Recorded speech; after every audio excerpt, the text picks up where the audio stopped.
Hi there, good morning and welcome along to the MODUS Super Series. It's week 6 of Series 6 and it is the last week of action before a little break for the Christmas period. But I can tell you we've got a stellar lineup this week and it starts with a man alongside me, Scott Mitchell. A fantastic lineup this week, great way to end the year. Yeah, absolutely. This stage seems to have seen everything this year and we've got 1 week left to go and really we're going to see some more great action this week. Yeah, we are really looking forward to that. Right, we're going to come on to who's playing this week in a moment. But first of all, on this stage, on Saturday night, Steve West winning again. That's 4 weekly wins now for Steve West. He's becoming a dominant force here at the Super Series. It really is. When you're a player, you do find places that really suit you and you really like playing. And I think Westy just absolutely loves it here at the Live Lounge. And you can see he plays with a smile on his face. And how well is he playing? And it was an emotional moment when he actually crossed the line. Beat Ben Robb in the end, got a bit of revenge for losing out to him in a Group A winner-takes-all match. But you can see as the double goes in, Steve West a little bit overcome, and he was really embracing that victory more than any other because it's been a difficult week for him off the hockey.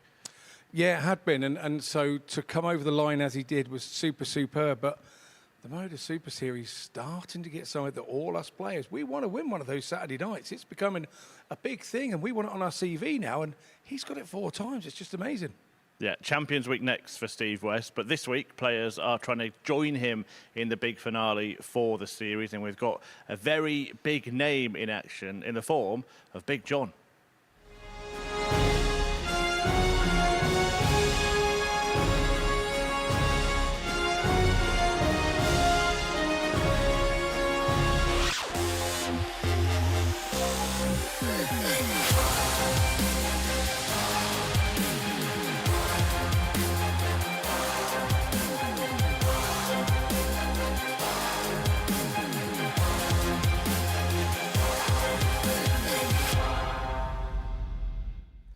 Yeah, John Henderson, a big part of the lineup this week. We've also had another weekly winner in Andreas Harrison. Bradley Roes has reached the final the last 2 times he's been here.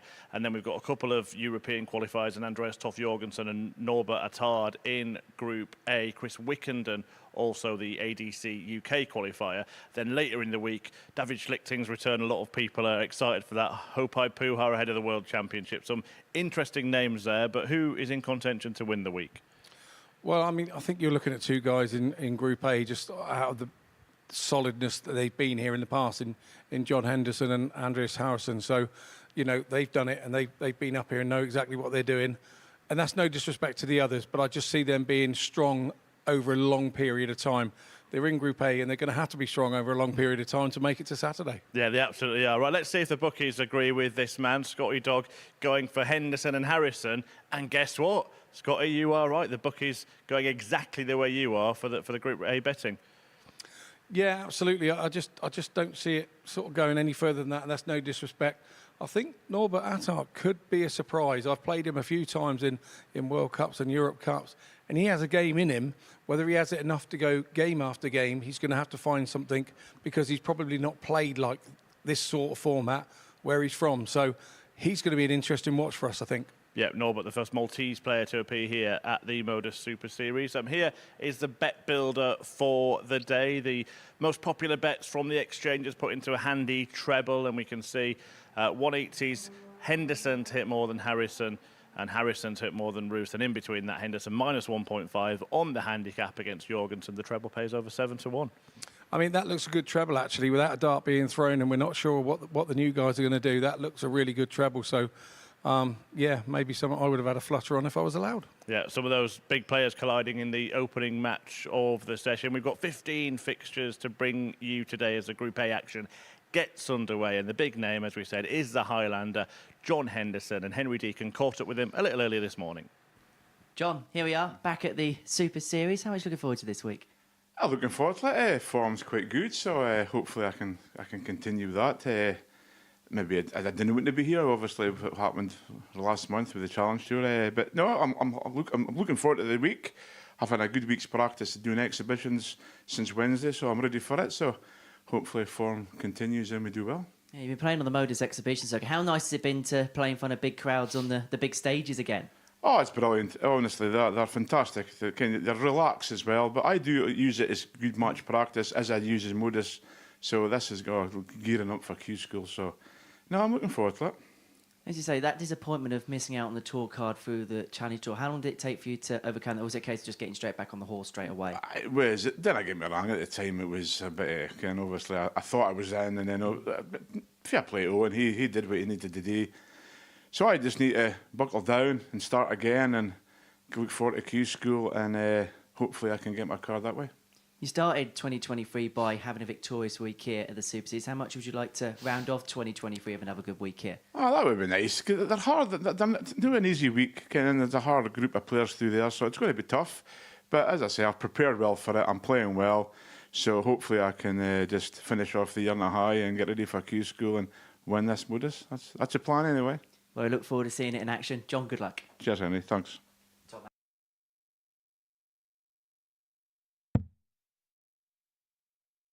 Well, a very good morning and welcome to the MODUS Super Series. It's week 6, the final week of 2023 here at the Live Lounge in Portsmouth. And in this week's lineup, we have 3 players who have previously won a week here at the Live Lounge, and 2 of them go toe-to-toe in our first game of the week. Andreas Henderson making it through to Champions Week last time out, whilst John Henderson did it all the way back in January. He's looking to bookend his year with MODUS Super Series wins, having won in January. He's hoping to do so in December. Andreas Henderson winning Series 5, Week 7, whilst Henderson doing so back in January. It was Series 2, Week 12 that the Highlander scooped the big prize here in Portsmouth.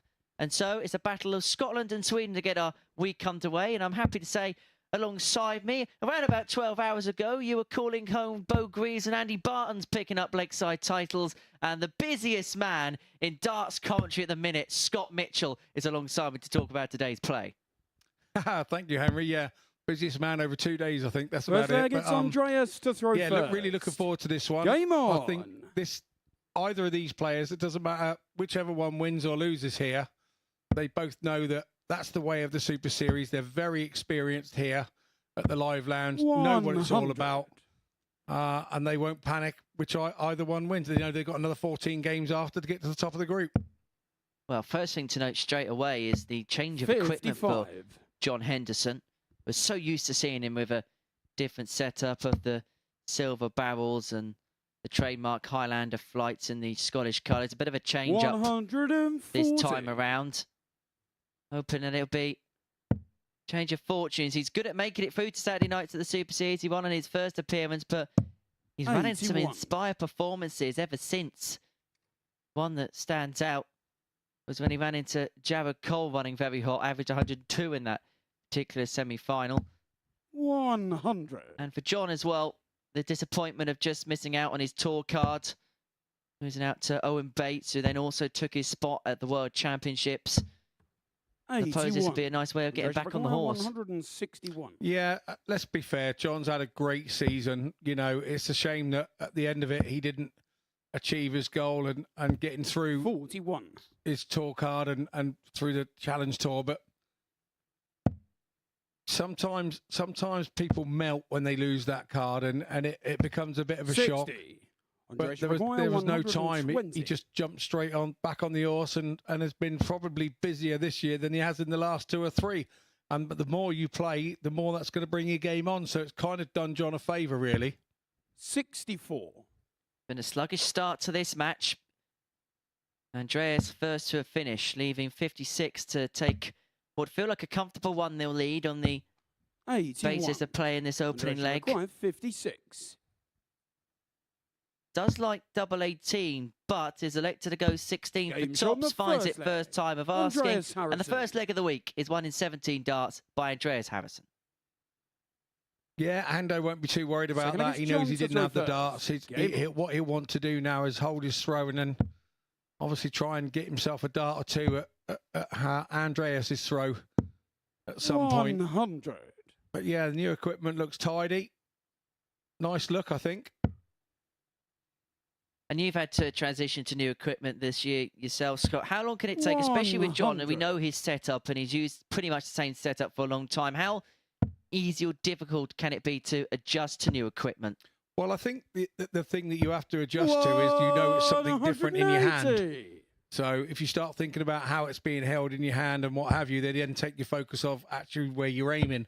But with John, I don't think the actual setup of the dart has changed. I think it looks 140. to me like it's the colour that has changed. So not too big a change when you change darts within a manufacturer. I think it's harder to go from one manufacturer to the other 85. because obviously your new manufacturer don't really want you to be throwing anything near what you were throwing with your old manufacturer. So that's kind of the difficult sort of scenario with that. 60. Well, what a difference a Johnny leg Maguire, makes. John Henderson was nowhere near in 136. leg 1, but has left himself a finish after 9 in leg 2, 136. He's got 6 from here to square this match up. And he's going to set himself up 96. handily enough indeed, leaving tops after 12 to level his game back up at 1 apiece. Both players averaging north of the 90 mark so far in this game. A real tidy start to the week. 140. Johnny Maguire, 40. Yeah, and like we say, arguably the two favourites for the Game week shot on the opening up. second leg. John Henderson. Nice double top there from Hendo. That settles him down nicely. It's always really difficult to play But the against first Andreas game with to the, throw first. you know, you get in the Game back with on. the lads and they're all having a chat and this, that and the other, and somebody's got to go out and open it up. And particularly the first thing on a Monday morning, it's not the easiest game to play. Once that game's played, you've 99. got your second game on and you're all sort of thinking, well, it's up and running and away you go. When you're the first one out there, it's always difficult. How do you think Kento will reflect upon this year? 140. First one without a tour card in a long time. I think he'll reflect on it as being very busy. I think he found, you know, we had a little chat earlier, you know, he found that he was so busy, you know, it opened up the 100. seniors route for him as well. And he's taken part in those when he can. And yeah, I think he's had a busier year than he expected. 97. That, you know, he had so many promotions to the Pro Tours from his position in the Challenge Tour as well. So I think he probably, just off the top of my head, he probably only missed sort of 6, 7, 8 Challenge Tours, 56. Pro Tours because of his position in the Challenge Tour. So if you think about that, you know, he's been busier than what he was when he had the card, without doubt. 125. And he's got that added bonus of if he doesn't make it through Q School next year and he really wants that tour 100. card back, there's so many Johnny avenues that have opened to him and he's 139. looking to get the break here to lead 2-1. 139 he's left after 9, but he's not going to get a go at it. And interestingly enough, when you look at his 12-month stats, 77. his numbers are Maguire, better against the throw than they 146. are with the throw. Yeah, and there's only one reason for that. Stay there. 130. Earlier, mighty Johnny Maguire, finish to 62. save his throw there from Harrison.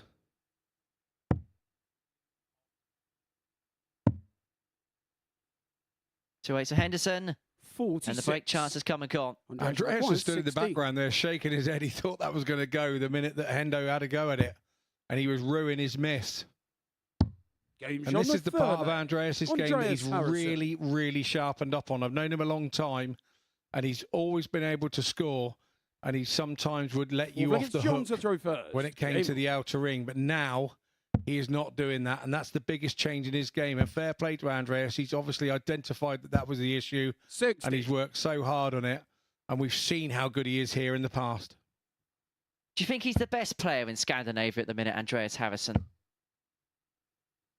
I would have to say, on the 100. performances I've seen here, I would have to say yes. But, you know, Dennis Nielsen's always been there and thereabouts. Johan Ekström's always been there and thereabouts. Daniel Larsson. 180. I think they've got a really healthy rivalry between us 4 or 5 top players. And obviously Andreas Toft as well, who's here this week. He's part of that as well. 100. There is such a good vibe in Sweden at the moment as an emerging darting nation. They've always been there, you know, back in the day, and they've always had people attending the World Championships and things like that. But it's a lot stronger now. And while that happens, that brings on your youth system because they want a piece of the action that they're seeing their Swedish stars have 85. here and varying World Championships. So you would say the future is very bright for Swedish darts while these guys are leading the line for them.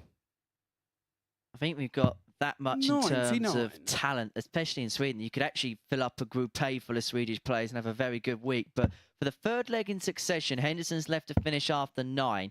Didn't take out the 161, but he's going to return for 62 to make it 2-2. Last time out, he went treble 10 for double 16. He went that way again. And now it's tops for Hendo. 22. Bends the wire, but he can't find it. Andreas requires 76. So this is a massive chance for Andreas.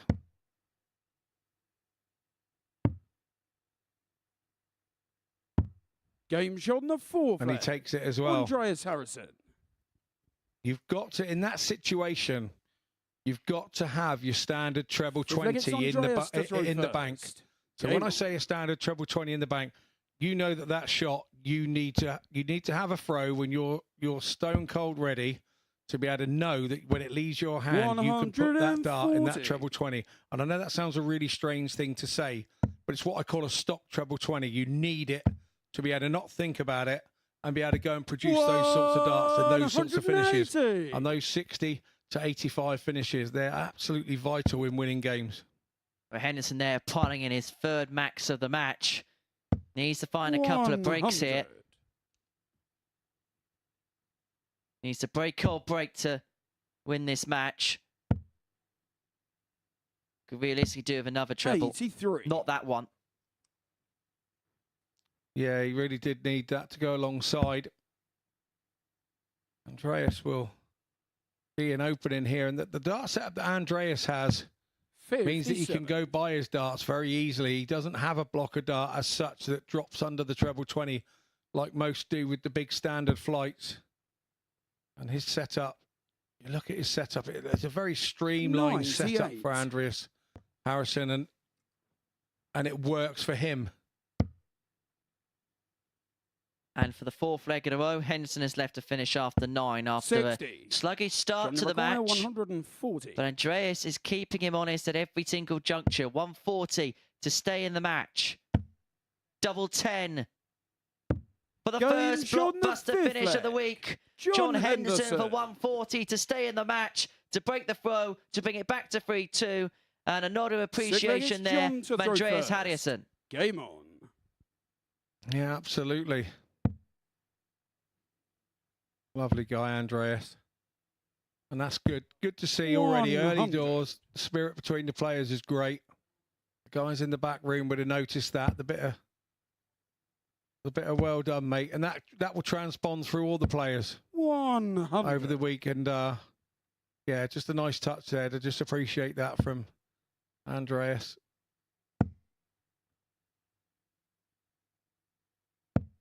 $140. Is at the moment where the screw begins to turn in this match. Henderson's average now exceeding the ton mark. It's been a real good first game of the week. It's been a real positive 81. start for both, and you know what can happen. Sometimes the first game, for better or for worse, can kind of stem the flow of what we're going to see to come, and hopefully this is just the beginning of a blockbuster week. 81. Yeah, but more often than not, the first game can be the cagey game. But because of who these two are, and they both know they're going to be the guys possibly at the top come Wednesday evening, 180. battling, or Wednesday morning, battling for that place on the last 5 games. This is why this one is quite an important start. 140. I think Hendo thought he hit tops there with the last dart. 140. Andreas had a superb 180 there. But John Henderson hit a 140 out to save the match. Harrison isn't going to hit one to win it. And so 100. Henderson comes back for Johnny tops to Maguire, square 40. this game up at 3 apiece.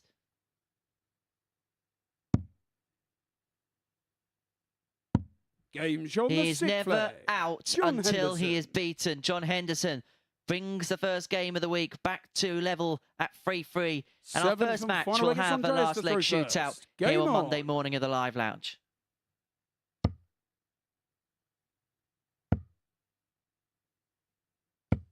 $100.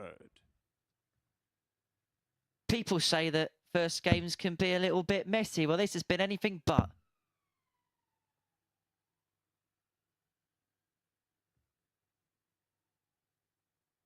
The double 36. stats are looking pretty tidy as well 3 from 6 from Andreas and 3 from 7 from Hendo. And this is early Monday morning. We're not used to playing this time of the morning. What's going on here? 140.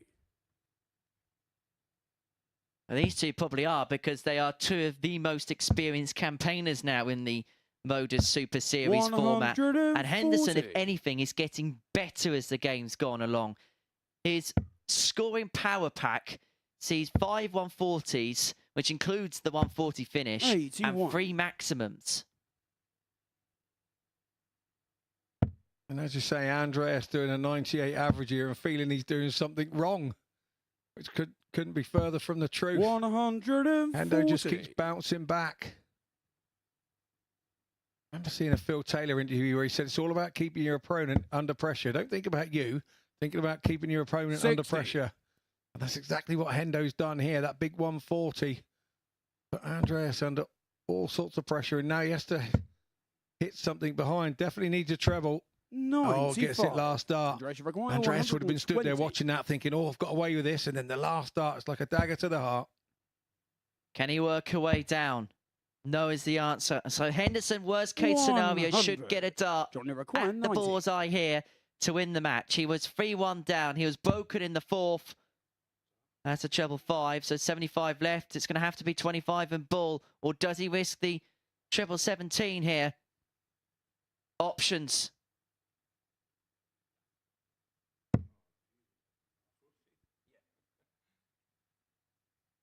Yeah. I think we saw what Hendo thought of that dart. Now it's close to the 46. M25 than the actual 25. Aggression required 20. And so Harrison to eventually get over the line. Double 10. To pick up the Game first shot spoils and the of the match. week. Andreas Harrison Harrison gets the better of John Henderson, and a last leg decider. A real good game to kick off week 6 here at the Live Lounge. A 7th leg decider, both players averaging high in the 90s, and the stats there paint a very good picture. 95, 94, 98, 61, 50% and 42% the finishing stats, and Henderson with that 140 out. But it's Harrison who takes the spoils in the first game of the week. And coming up after the break, Bradley Roes against Andreas Jorgensen.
Welcome back, a super start to the Super Series action on Monday at Modus with the Super Swedes seeing off the Scotsman John Henderson in the opener. Andreas Harrison getting the victory in that one now.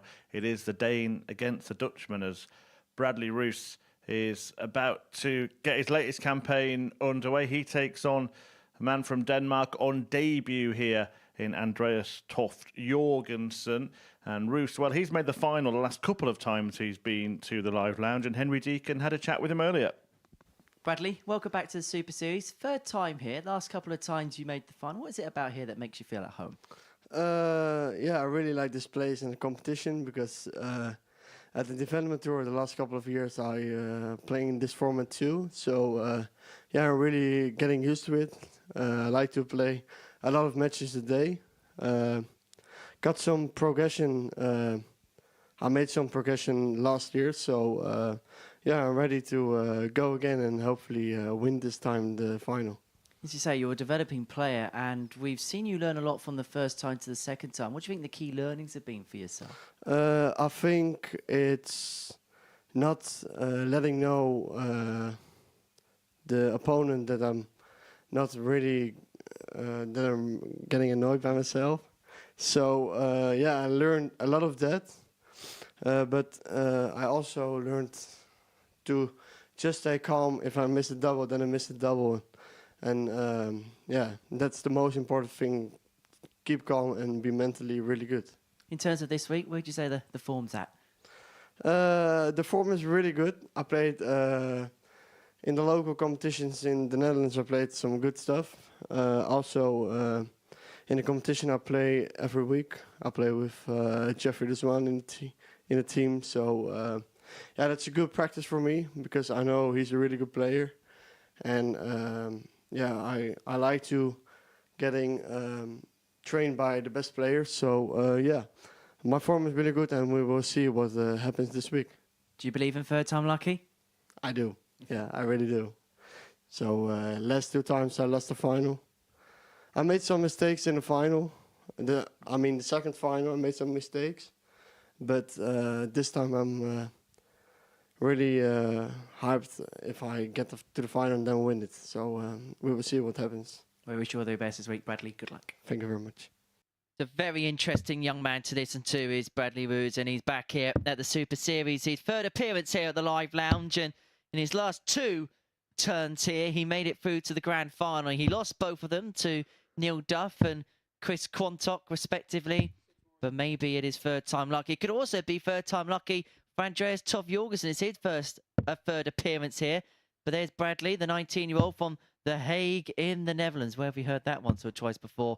He's actually a unique character because he's one of the very few to have held 2 World Championship titles concurrently, is Bradley, having won both the JDC and WDF Youth World titles at the same point in time back in late 2021 and 2022. He relinquished that title yesterday. Obviously not eligible for that particular competition anymore. At the Lakeside, up against the Dane Andreas. Yeah, Bradley Roes relinquished the title to a fellow Dutchman. First leg, it's Bradley to throw first. Another Game Bradley, on. Bradley Van Velden. Yeah, whilst we're here, our congratulations go to all 4 winners at the Lakeside last night at the WDF World Championships. In the women's final, Bo Greaves, who was the 57. dominant force in that competition, got the better of Eileen de Graaf by 4 sets to 1, whilst Andy Bartons, well, he kind of 100. eased to the title in the end, didn't he? Demolishing Chris Lamman in the final by 6 sets to 1. And it just shows that the number 1 seeds at that particular tournament were 96. the dominant forces. Yeah, it was. It was a, you know, it could have easily got a bit boring with the 2 favourites winning, but it wasn't. 45. What that wasn't to be. You know, although Bartons really wasn't overly pushed at any point in time, he did have a little bit of a wobbler against Dennis Nielsen at the start of the game, but 58. because the sets were so long, he was able to recover, and that's what happens with that setup and the sets game where you're best of 5, play it, done, then you start again, and as a 61. player you can reset. And that's kind of what he did when he had his little wobbly moment in the semi-final, and he just went on and never looked to have another one. Do we not play enough set play darts, in your opinion? No, we don't. 140. No, we don't. I don't think we do.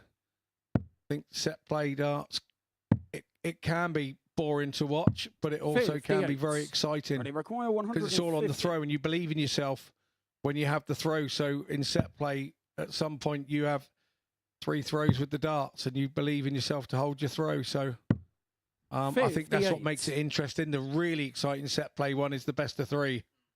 That is super, super exciting. And I'd like to see sort of like a World Masters type set up somewhere. Maybe here one day, you know, and do on set play, and somehow or another, if there was going to be some alternatives, because that one really is, you can be 2 sets up, 1 leg up, and then lose the whole thing 3-2, because it's just a matter of 4 or 5 legs in the right place and the sets are gone. 28. Yeah, I've been crying out for that for a long time. I think that'd be a great format. 137 for Toff Jorgensen to take the first leg against Roes.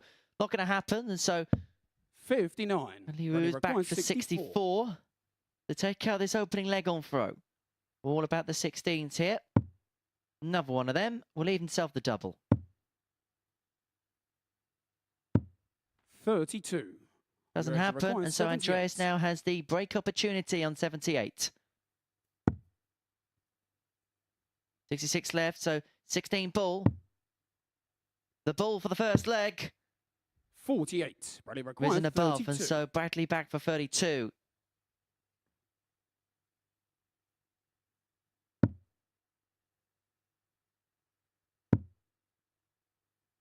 Have to look at the top corner here. No score. He did, but to no avail. Andreas, you require 30. For Andreas, it's that tricky double 15 he needs for the break.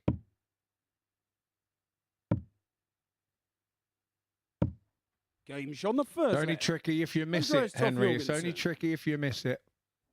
I think he did well there, worked his way in slowly. Second leg, it's Andreas to throw first. The other thing I noticed about Bradley, he used the 24-gram dart. That's quite unusual for a younger player. Younger players usually use a slightly lighter dart where they've come up through the youth and played a long time, probably 60. Since, you know, 8, 9 years old, particularly in Holland, where one of the most interesting tournaments to go and watch is the youth tournament, because they have different age brackets at the Dutch Open, because there's 60. So many to enter, so they can do that. And you see 8-year-olds wandering around and 7-year-olds with little steps that go under the board, and they just go up on their steps to get the darts out. It's an amazing to watch.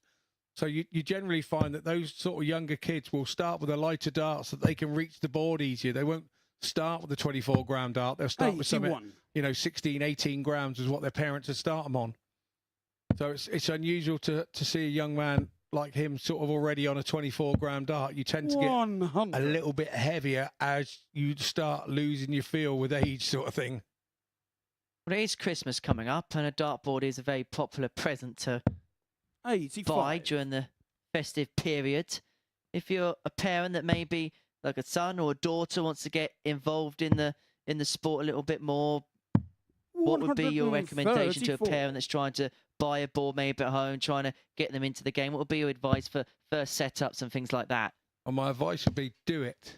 That would be my advice. Don't be worried about the danger aspect of being a sharp, pointy object. I think we're seeing a lot of players now come into the game between, you know, 15 and 21, particularly because there's a few quid involved, and it ain't a bad job these days. Toff Jorgensen. And what a tidy shot that was from Toff Jorgensen. 15-dart leg holder throw. Bradley had to get out in 12. But yes, going back to that and then set it up. If they're really sort of quite young and under 8, just start them off 46. On a dartboard on the back of a chair or something, and just let them enjoy it and teach them how to count. Because I did this with my kids when they were sort of 11 and 12, and they started playing, and their maths changed. They went up 2 or 3 sets at school immediately from just combining the numbers together and switching them round and adding them up and then immediately taking away. It was just so good for their arithmetic that I can understand why we're seeing the PDC send players into schools now to give not only a bit of interest in darts, it really is a big help for their counting. Well, this is the easiest count of them all, because Andreas is 6 perfect darts into the leg. We saw Steve West hit a 9-darter last week. Is Andreas Andreas Require, going to be the Great 141. Dane here at the Live Lounge? No is the answer on this particular occasion. 65. But this is a right purple patch for Andreas.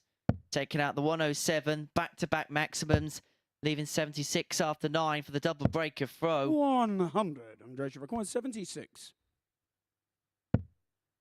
Many think these two have moved in opposite directions in this game. This double 8 for an 11 dart leg. Bradley, who had 4 darts to win the first leg, 72. is nowhere to have been seen ever since.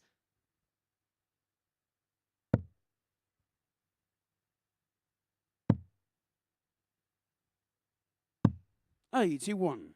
Andreas He's- Require 4. Himself something. But Jorgensen, the Desmond double, now up for the Madhouse. Game shot on the third. 3-0 leg. double break, and that Andreas is Toff back-to-back Jorgensen. 15 dart legs there for Andreas Toff Jorgensen. And Bradley Roes has it all to do. He trails 3-0. Fourth leg, it's Andreas to throw first. Yeah, good Game stuff from Andreas, because it's very easy when you get the disappointment of not achieving the 9 when you get so close and you get to those last 3 darts. 91. But sometimes you can throw the leg away. You either peg it first or second dart and it's done, or you can end up chasing all around the houses and your opponent creeps on down and gets you. And I honestly thought that was going to happen 60. that time, but a nice double one prevented that. And Andreas is throwing for 4-0 win. Apart from this, we're going to be 58. making a little bit of history here at the Super Series. We're going to see the first ever Maltese player at the Live Lounge, Norbert Attard, in action against Chris Wickenden, who returns to the Super Series after a really good 85. 2023 on the ADC circuit.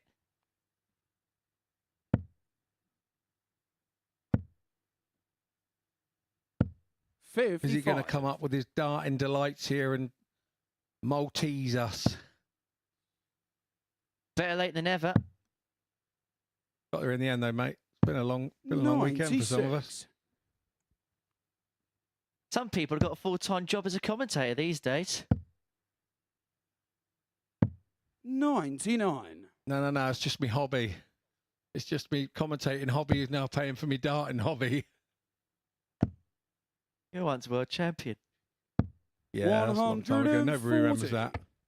You get kids of 15-year-old looking at me going, "Oh, what? You played darts, fatty? Did you?" 41. Well, Bradley looking to climb the ladder 120. to win his first leg of the day and week. Can he nudge one just above? No is the answer. And so Andreas, 157 60. to Andreas Require take out a 4-0 victory. Starts on the 19s, doesn't get the 19s. And so Bradley back for 60 to Bradley requires get one back, and it would be a break of throw. And interestingly as well, he's gone back up for the 20s there, Andreas, and he's left himself on 99. Yeah, but he is shaking his head behind, knowing that he's made a massive mistake. Game shot on the fourth. But he didn't get back to Bradley it, so it wasn't Roes. that big a mistake. So Bradley gets one back. And that was a Against break of Bradley throw, to and so throw he has the first. darts to bring it back to Game on. 3-2. And Andreas in the background is still perplexed. Yeah, what you have to be careful of here is that you give your opponent a bit of a lift by letting them have a leg. And all of a sudden, they start hitting stuff with the momentum of winning that 83. leg and the confidence that comes with it. You see it in games an awful lot. But somebody's down and out and away, and they just get themselves a leg to get back in it, and then they go back in and 134. start hitting, having double, treble visits, and you've caused yourself all sorts of problems.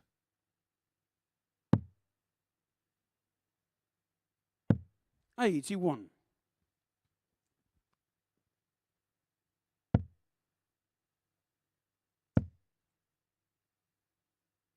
That's Andreas's third max of the 180. match, and it's raining down on maximums already. We have seen 7 180s in the first couple of matches. And considering that we 40. had an absolute dearth of them on Thursday and Friday afternoon in Group C, the power scoring is very much on show here. He's closing in on a 4-1 success. 137. 50 left after 9. Stoff Jorgensen has definitely come to the party. 60. Well, if Chris Mason was Require playing, 50. he would go for the bullseye to win the match in 10. And he Game wins it in shot and 10, the match. Andreas Topp Jorgensen. Andreas Topp One out of the Jorgensen. Chris Mason scrapbook. A bullseye for a 10-darter for Andreas Topp Jorgensen. It was as brilliant as it was audacious. And the Great Dane wins by 4 legs to 1 with an 88 average, a 107 out, 3 maximums in there. For Bradley Roes, work to do. And coming up after the break, the first ever Maltese player to play on the televised stage, Norbert Attard, in action against Chris Wickenden.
Welcome back to the MODUS Super Series, where the action is well and truly underway on Monday morning. Started with a bang, Andreas Harrison beating John Henderson in a great game, 4-3. And then the other Andreas, Topp Jorgensen, a 4-1 win against Bradley Roes. But that man there is Norbert Attard on his debut at the Super Series, the first Maltese player to appear at the MODUS Super Series. He takes on a more familiar face in Chris Wickenden, once again qualifying through the ADC system.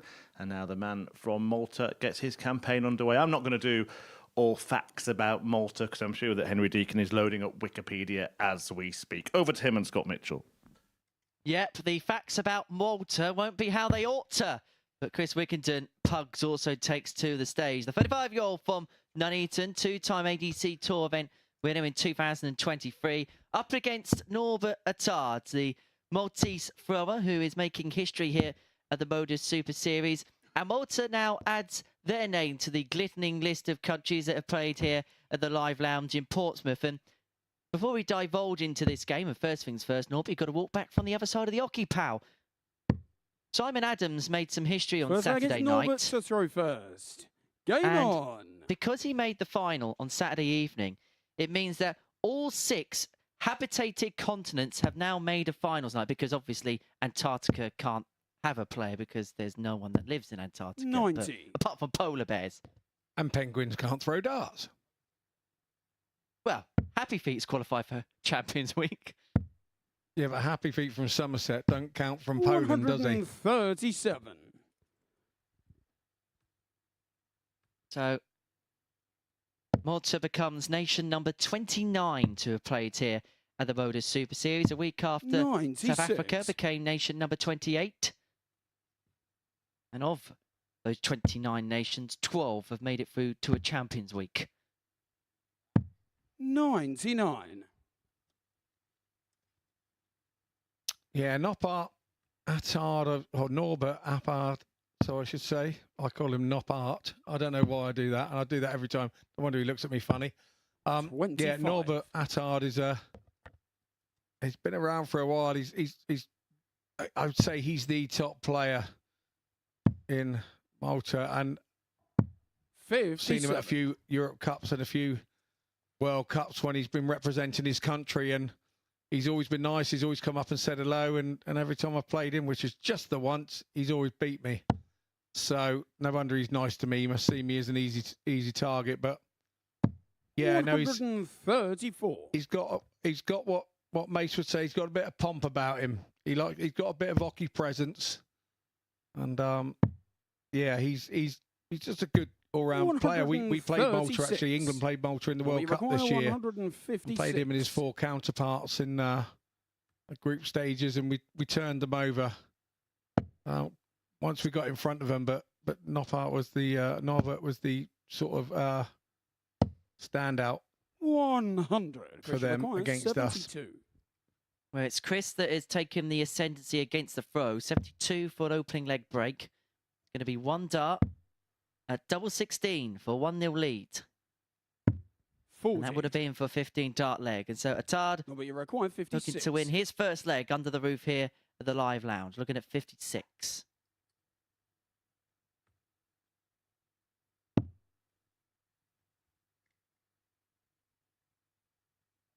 This is what you get from him.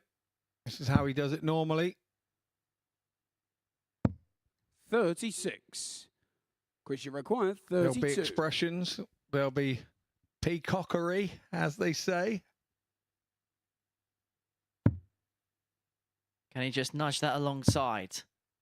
Well, you can't get any closer than that without them 16. finding the target, but he adjusts too far No, but you across. And require so 20. Attard back for double 10 to take a 1-0 lead.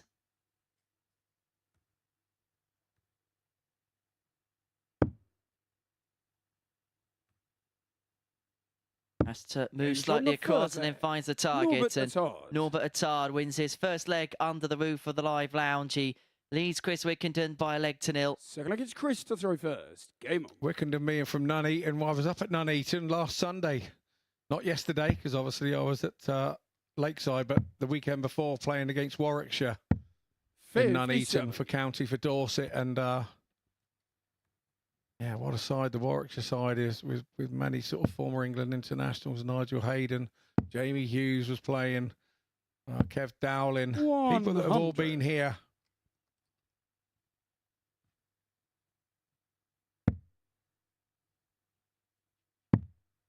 Looking at Wickenden's darts, he looks like he uses 60. I think it used to be called the penetrator. I think it was quite a trendy dart back sort of the early 2000s, and the likes of Scott Waits used to use that dart.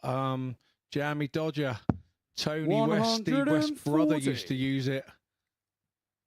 There was a few of them. Dean Winstanley used to use it. There was about 4 or 5 of them vying for the right. Richard George was another one who used to use it, 100. and there were a few top stars vying for the rights to be getting the royalties on these darts, and I think they all ended up changing away and doing something else. So, and now you don't see them, so it's unusual to see a set of those 82.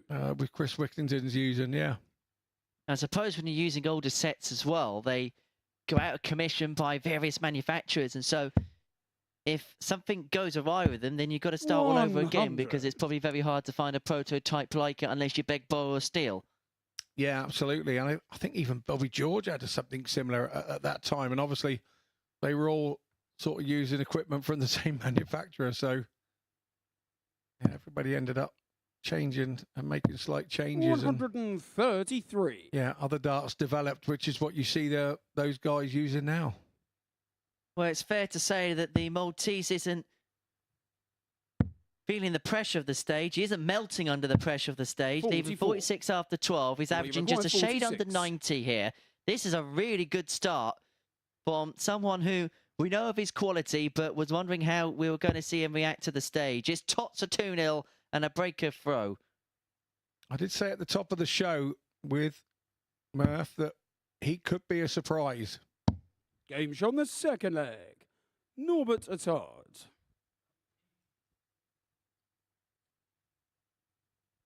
Third against Norbert to throw first.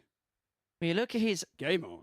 annual statistics over the course of the last 12 months, Norbert, 83, 81, his average for the last 12 months in recorded competition.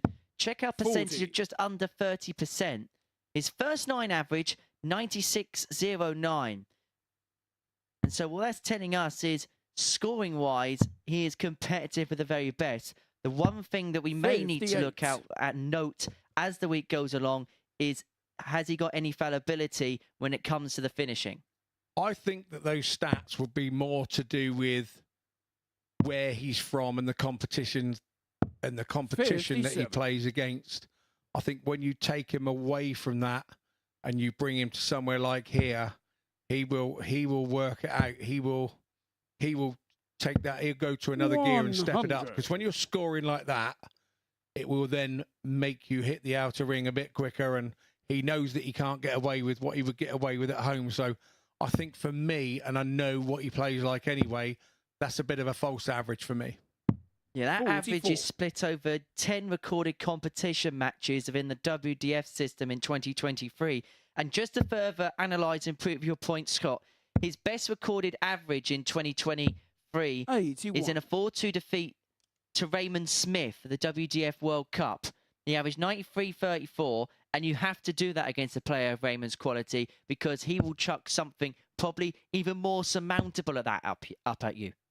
Yeah, I mean, this is the thing. Norbert has 140. the ability, like I say, there's no two ways about that. And the situation will not get him. He's when he's on his pump, he just really gets on with it. 180. That was a pompous visit in Pompey for Chris Wickenden. Big night in Pompey, you know.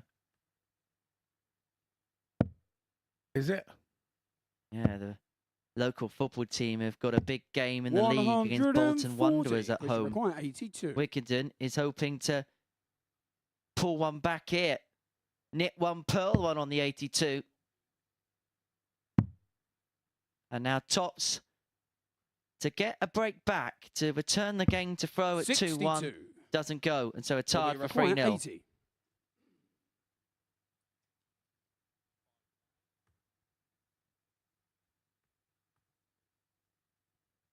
No two ways about it. He does like to focus himself. Usually a flair player. Is he going to go 15 or is he going to go 25? I think he's looking at 15s here.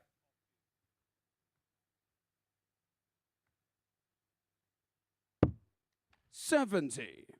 Chris, you require 20. So he does the right things. You can see that about him. He does the right things. And one of his teammates said he was honoured to play me and gave me his World Cup shirt. So I have a Maltese World Cup shirt at home in my wardrobe as Game part shot of my on the third collection. leg.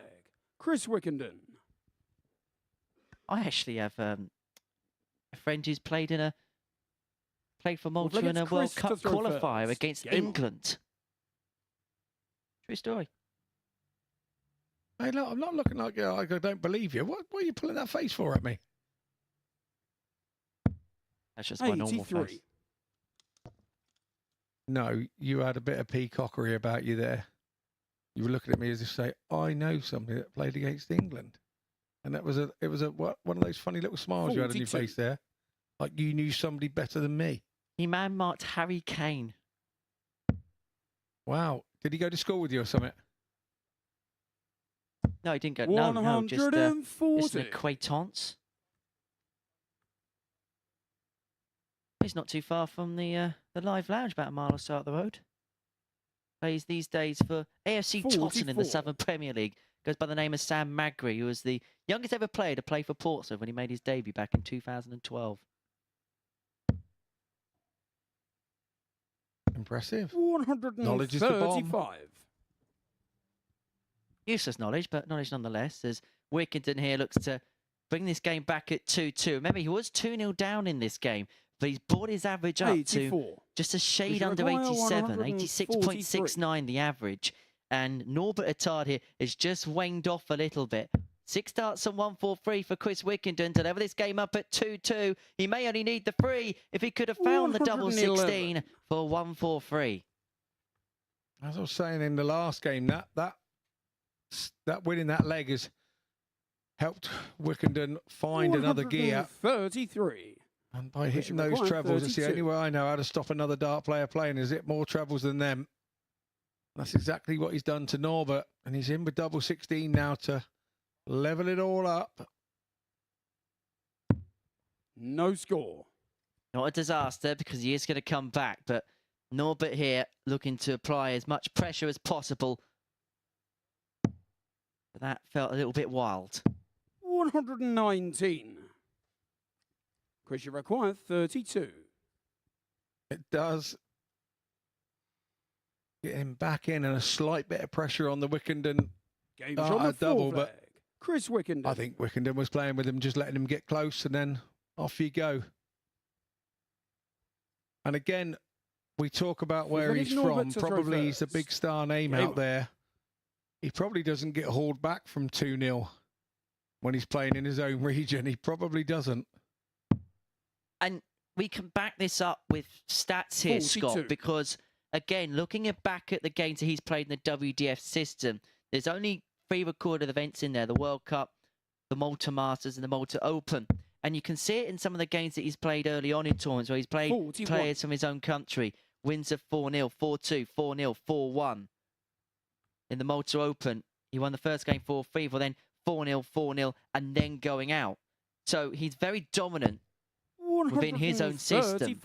But now he has an opportunity to branch out and see how things go on a more international stage. And it's going to be a case of ups and downs. I think he's going to be one of those players that we're going to see have a little bit of a journey this 60. week at the Super Series. Yeah, he's going to find out a lot about himself.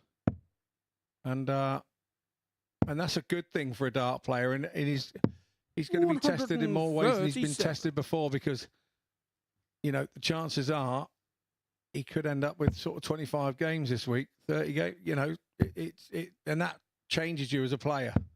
But the one thing with here that is very difficult is going back up maybe 1 game or 2 games after a loss.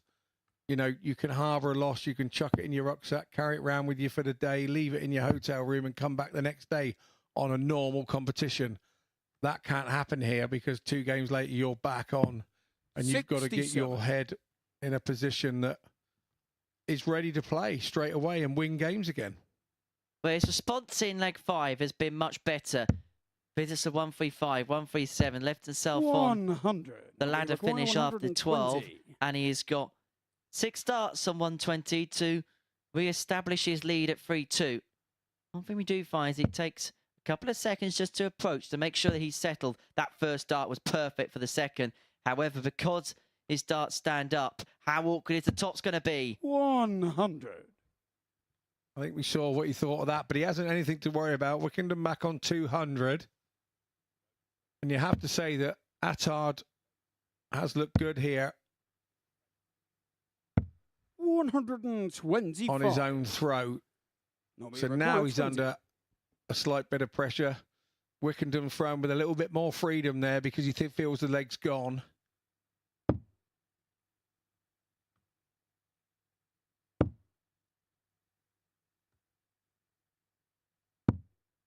$15. And how much is that going to affect him when he does that here? Yeah, he's had a love-hate relationship already with that double 10 and double 5. Wickenden 75 to attain the break at the perfect time in the Super Series format to go 3-2 up and throw for the match. Double 12. It was a big dart, and that's a big miss. Norbert, you And require Attard 5. is back to win leg 5 on 5. It's all about hitting the big one. He negotiates that, resets, and this is his way. This is how he does it. Shuffles across. 3. But moves it too far up, and so Wickenden is back for the break. Chris, you require 12. And double 6.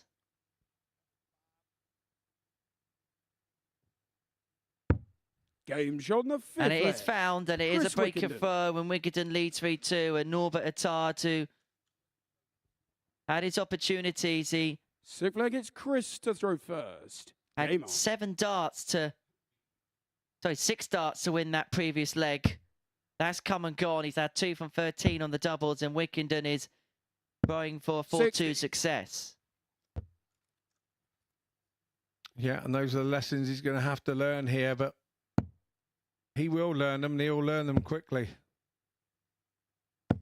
140. Well, you get thrown into a shark's tank here, don't you, at the Super Series? It's very much sink or swim, and if you end up sinking, you end up getting gobbled up. Yeah, and 60. Attard won't be used to playing on stages like this too often. Not sure they'd have these setups out there. I remember speaking to 100. Marco Meyer, top Dutch referee, refereed at the Lakeside last week, and I remember him speaking very fondly about the Malta Open. It's a very well run event, on a big status within the WDF system. And they try and make it, because it's their big event of the year, they try and put all the stops out, and they try and get the best players that are eligible to that 44. system to try and play in it. And in a world where the landscape in terms of darts and where players consume their darts changes, associations like that need to put out all the stops of those 96. events to get the best possible players coming over.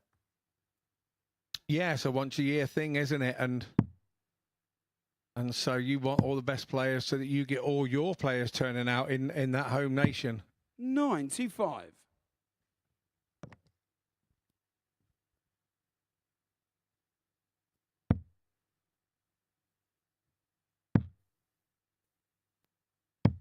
Well, to 84. square this game up and to Well, we send us require all the way to a last leg 122. decider. Already seen a game go 4-3 today. Andreas Henderson beating John Henderson by that scoreline. And if Attard can find the bullseye, we'll go back to that situation once more. 97. We're not going to go all the way just yet. We should We may not require go there at all. 101. If Wickenden can find the 101, it would mean that we'd have a ton plus checkout in all 3 of our matches so far today. Triple 19. Would have left double 12, but Attard back to take us all the way. 49. Normally required 25. Wonder if he'll go 5 double 10, or will it be the conventional 9 double 8? Size 9 double 8.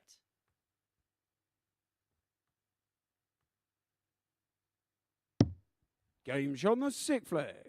Perfectly Norbert pinned, and we go Attard. all the way. Yeah, best way is to break strat immediately. And that's exactly 7th what he's and done. Final leg, it's Norbert to throw first.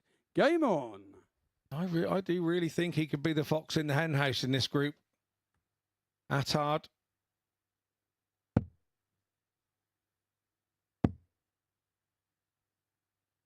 Well, that is some start to the last leg, and 180. already Chris Wickenden has maximum pressure piled upon him.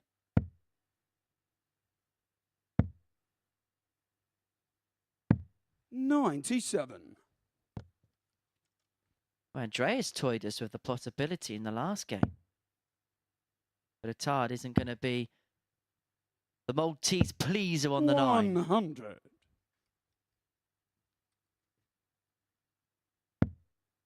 But is he tough on the outside and honeycomb on the inside? That's the question. 180. And have a look at that for a snarl from Chris Wickenden as he finds his second max of the match to keep him in situ. 132. Super response to the 180 there from Norbert. It feels like we've saved the best leg of this match for last. 41. And Attard here has got 6 darts from 89 to complete a 4-3 victory. He had raced into a 2-0 lead. He was clawed back by Chris Wickenden. And now has got 2 darts for the match. A double 16, and he only needs the one as he rounds the game off in 11 darts. It was a real flourish towards the line for Norbert Attard as he gets the better of Chris Wickenden by 4 legs to 3. An average of 87.5. 4 out of 16 on the doubling. He gets the better of Chris Wickenden in the last leg decide a 4-3. We're going to take a short break. When we return, generations collide as John Henderson takes on Bradley Roes.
Welcome back to the Super Series where the Highlander John Henderson is back in action. The 2021 World Cup of Darts winner for Scotland played a really good game in his opener but went down 4-3 to Andreas Harrison in that first match of the day. Can Rocking John get going in the next one? His opponent is Bradley Roes, a 2-time finalist here at the Super Series. The Dutchman, though, also beaten in his first match by the Dane Andreas Toff Jorgensen 4-1. Before the break, we saw Norbert Attard get a win on debut 4-3 against Chris Wickenden, and Game 4 will be described by Henry Deacon and Scott Mitchell. Well, thank you very much, Chris.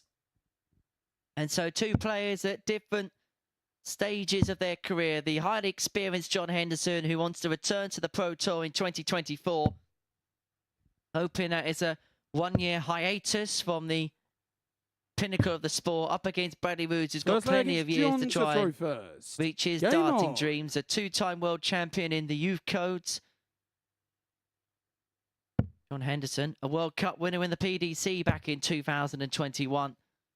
Hoping to rock the big stages once again in 2024. And I hope to bookend the year with Super Series triumphs. Made his debut in the World Seniors after turning 50 this year, did Hendo at the World Seniors match play. if he doesn't win his tour card back, playing like this, 180. he's going to cause all sorts of problems at the seniors. Of that, there is no doubt. But he's on the run in. 140. You know, most people have started their heavy practicing now for Q School and on the run in. I know he's had a heavy run of exhibitions for or so on the 100. trot. I think last week or maybe the week before, and he's been playing a lot of darts of late. We've mentioned all the competitions that he'll be playing in, but I mean now we 140. forget about the exhibitions and that side of things. 81. And my dear friend has sent me a message, Scott Campbell up in Scotland, and he assures me that Game shot on the first black leg. and gold is John the Henderson. colours of John's hometown, Huntley. Second leg, it's Bradley to I throw don't know whether first. any of you Game saw the hometown receiving John back when he was a World Cup winner as part of the Scottish team and the PDC, and 55. it made you well up. The whole town were out as Veronica drove John back into the town, and the Scottish town just absolutely 100. accepted him. They were all out on the streets, and you know, just on a typical afternoon in Huntley, and everybody wanted a piece of him. Everybody wanted to shake his hand. It was 60. such an amazing moment to watch as somebody that is John's friend, let alone for it to be how they feel about John up there in Huntley. So 140. super stuff for him. One of the most endearing things about John, and when you meet him, and we're very lucky enough to work with John here at the Super Series, is for someone that's 100. achieved so much and such a household name in the sport, he treats everybody as if he's his own, as your own, and got a very endearing personality. What 60. an endearing personality that John has is you can go and talk to John and you walk away from John feeling like you're the star and he's not. And that is such an 100. endearing thing to have as a person. I can't explain to you, but it's not something that he puts on. It's just that's how he is. He's just that lovely man. What you see is what you get, and what you tend to get from the Highlander is top quality darts. 139. His average at the end point of leg 2 is 117.5. Bradley is averaging 94, and he's not getting a sniff in this game thus far. 100. Oh, we're not taking it away that he's a damn good 62. dart player as well. We know that bit, but the bit about him off the board is what a lot of people don't know. Game shot. Oh, this is second leg. stupendously John good Henderson. for John Henderson. A 14 darter to double his lead to 2-0. And it's taken But him against John to just throw 26 first. Game darts to completed the first 2 legs. 115.62 is his average so far. 140. And the scary thing is, he's getting better.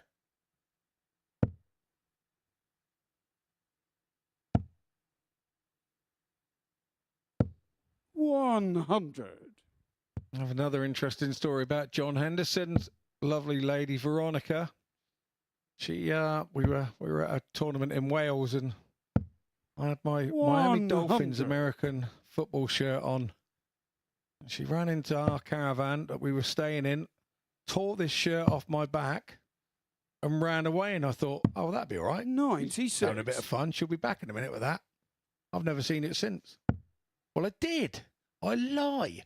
On my 50th birthday, there were some messages got together 81. by my wife and my daughter for my 50th birthday. People sending messages on phones, and Veronica and John's message was it was a comedic. So we went round into the 98. shower to see Veronica in the shower as they were sending me a 50th birthday message. Pull the curtain back, and there she is, stood in my Miami Dolphins American football shirt. So I know that 100. she still has it, but that's the type of fun that we have with John. That's how close that John and Veronica and Sharon, my wife, and I are. We're just great buddies. 95. John never quite. Well, Henderson here could be on for back-to-back 14s on the back of a 12 in the first leg. Tops for a 3-0 lead.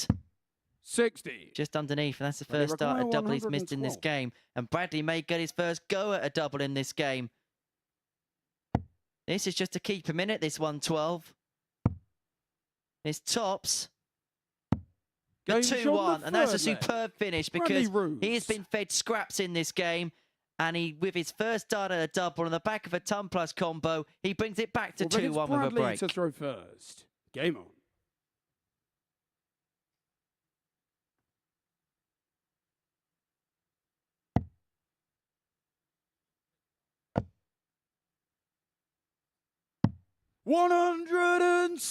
$177. It's a super start after a break of throw. 100.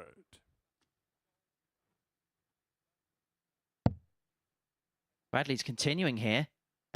And continuing here. 140. But the streak stays at 5. A wry smile there. Just having a look at the back of 100. Bradley's shirt and trying to work out what.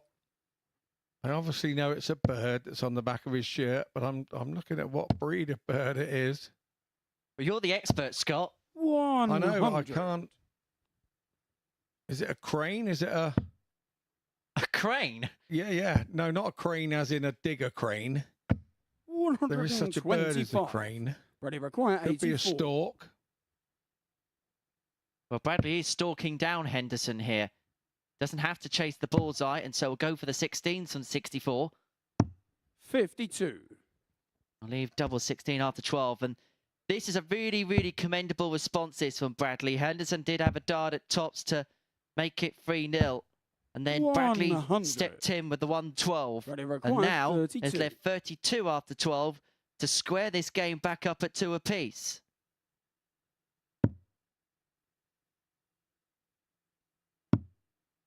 Double 8. 60. Doesn't go. And you sense requires danger could be 76. incoming here with Henderson on 76. And that's the annoyance in that situation. He worked so hard to get down there under a double after 12. And now he's giving Hendo an opportunity at Tops. 36. Which, lucky Ready, for requires him, 16. Hendo misses. So 9 times out of 10 when that happens, double 8, first dart.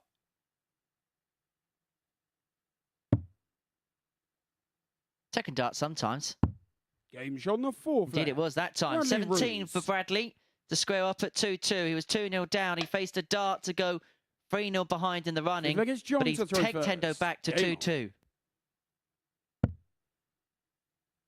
Again, Hendo won't be worried. He knows he's got the darts and he wants to hold his 2 throws. And he knows the game will be 140. his. He lost out in his first game 4-3 to Andreas Harrison, but Harrison had the darts. So he won't be too bothered with that. 100.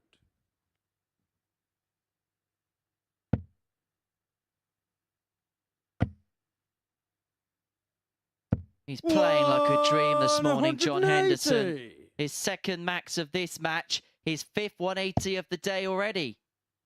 He's rocking all over the live lounge. And this is a guy who is still in danger of losing 2 from 2. 180. That man's had a lot of work to do today, hasn't he, Owen Binks? The forever excitable Colchestian. Yeah, if he keeps having to call those 180s, he'll be a little horse. 140. Or just a Shetland pony, one or the other. I think the second one's a more accurate description. 60. Johnny requires Got an 11 41. darter to go 3-2 up. 1 for Tops for Henderson. Double 10. Doesn't go. 21. Bradley require If this goes- 161. Henderson has to check whether he's walked under a ladder or he smashed a mirror this morning, because his luck would have been next to nil so far today.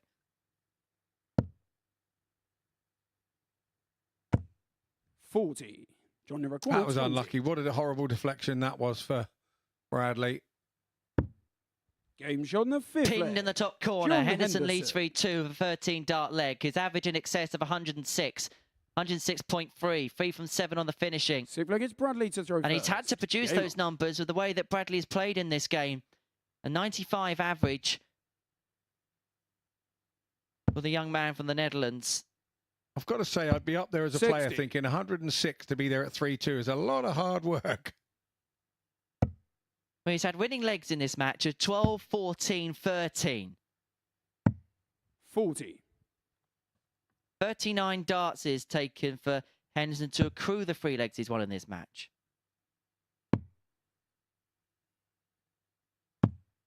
58.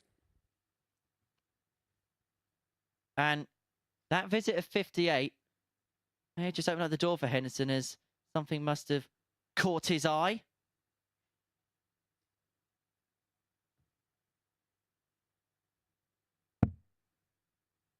Not the Ali Pali Wasp up there a week early training, is it? 95. David Cameron's not here. David Cameron and animals, it's not the world's greatest relationship. 140. Are we talking about the dart player or the former PM here? Take your pick.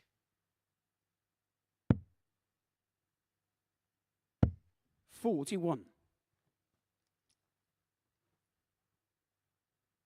And this is a slight concern here for me that John is still having a problem with his eye. 100. I do like his gurning technique where he's trying to clear his vision.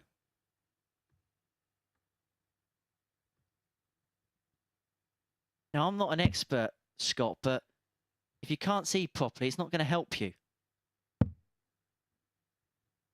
Oh, well spotted. 60. Dr. Henry. Bradley require Brilliant. 143. On 4-3 for Bradley. He's got 6 from here to level up at 3 apiece of his opponent. Trying to sort out something in 81. his eye. Although Steve West has won a week with literally only one eye in use back in March.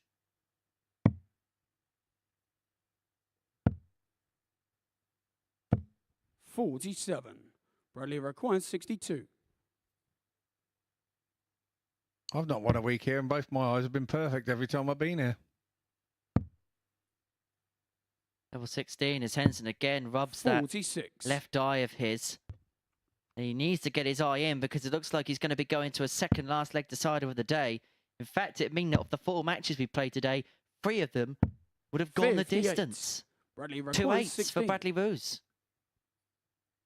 Sometimes to clear an eye, you've got to let it go naturally. You just keep blinking really, really fast. Game shot on the Produce enough 6th flare. sort of Bradley water Roes. to clear your eye. So 3-3 we go here then. Hendo 7th with the and final darts. against John to throw first. Game on. I can assure you at home he's not winking at you. He is.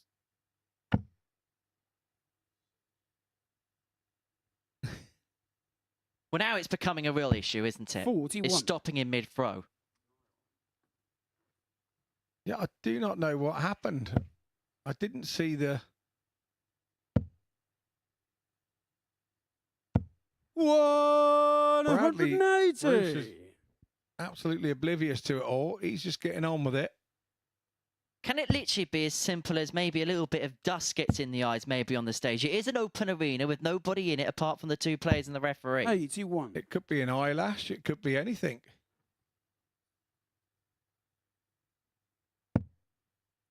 Hendo's not back out till game 7. Maybe he'll be able to get some wash in his eye or something. 140. Get some water in his eye. It could be just, like I say, it could be just an eyelash or...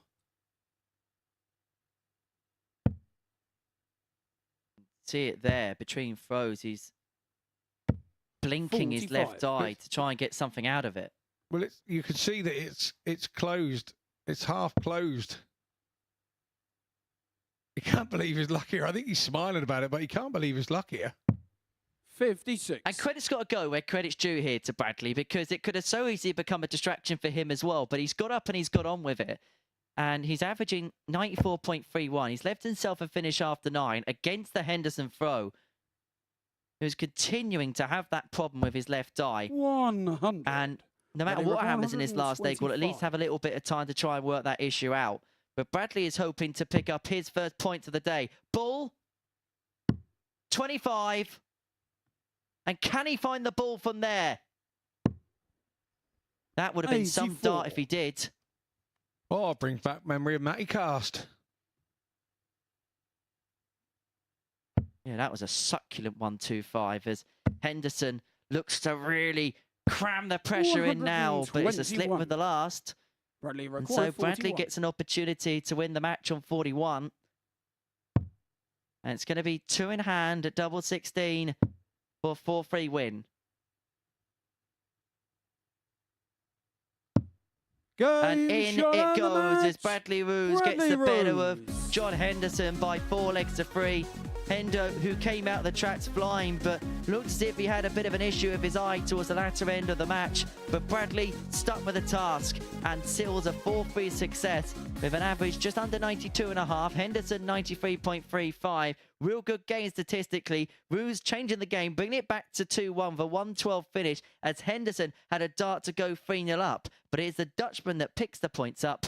And when we return after the break, we've got a battle of England against Sweden as Chris Wickenden takes on Andreas Harrison.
Welcome back to the action here at the Super Series, where the Battle of the Beards is about to take place as Pugs Chris Wickenden takes on Dirty Harrison, the Swede, a former winner at the Live Lounge, of course, played in the last Champions Week and won his first match of the day, 4-3 against John Henderson. Wickenden went down in the odd leg in 7 against Norbert Attard in his opener, looking to get off the mark on a day that's seen close encounters so far. 3 out of the 4 games have been 4-3. Will this one go the distance as well? Let's find out in the company of Scott Mitchell and Henry Deacon. Yeah, thank you, Chris. And so to game 5 of our day, Wickenden against Harrison. And the Super Swede put in a super performance to kickstart his campaign, beating Henderson with an average just under 96. He was 50% on the finishing. And it's kind of what we've come to expect from him. Up against Wickenden, who played okay, averaged 83.5, but 12 missed doubles really did come back to plague him in that game against Maltese player Norbert Attard. First leg, it's Chris to throw first. Game on. Owen Binks is your referee for all 15 games today. And on the subject of referees, I'd like to send a warm congratulations to our 60. good friend and colleague Charlie Courtefine for refereeing the final at Lakeside last night. Many congratulations to Charlie, who's been a real 121. big part of the Super Series stable in 2023 and very well respected amongst his colleague and peers. So many congratulations, Charlie. 45. Was that the fella that was making my tea last week? I only knew him as the tea boy. I didn't realise he actually got up there and did anything. He was ordering all the food and everything. Oh, right. 100. Oh, he's a referee, is he? There's one thing I'll tell you about Charlie. He's a much better referee than he is a maker of hot drinks. That's all I'm going to say. Yeah, that's because that's why I made 81. me own, mate.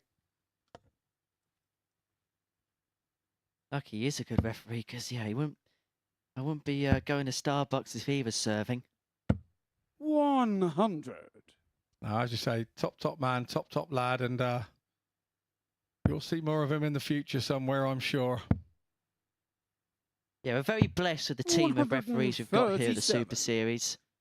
Here we've got Charlie, Owen Binks on the stage now, big personality in his own right. 140.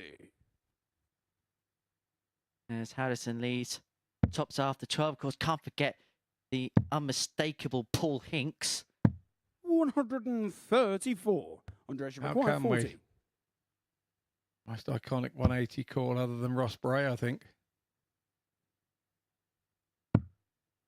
Double 16 for Henderson for 1-0 lead. And the James on the breaker throw in first the there. space of 15. Andreas And that Harrison. is the Super Swede down to a T. He's well acquainted with his Seven against Andreas to consistency. throw first. And that's as Game consistent on. as you can get. 15 darts to take a leg out.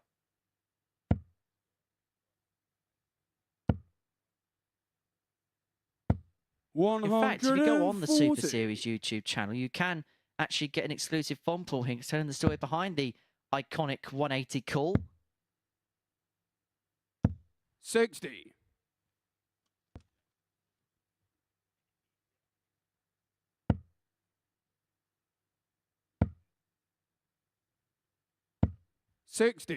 Jack Garwood in the, I'd say referee's chair, but he was stood up all week.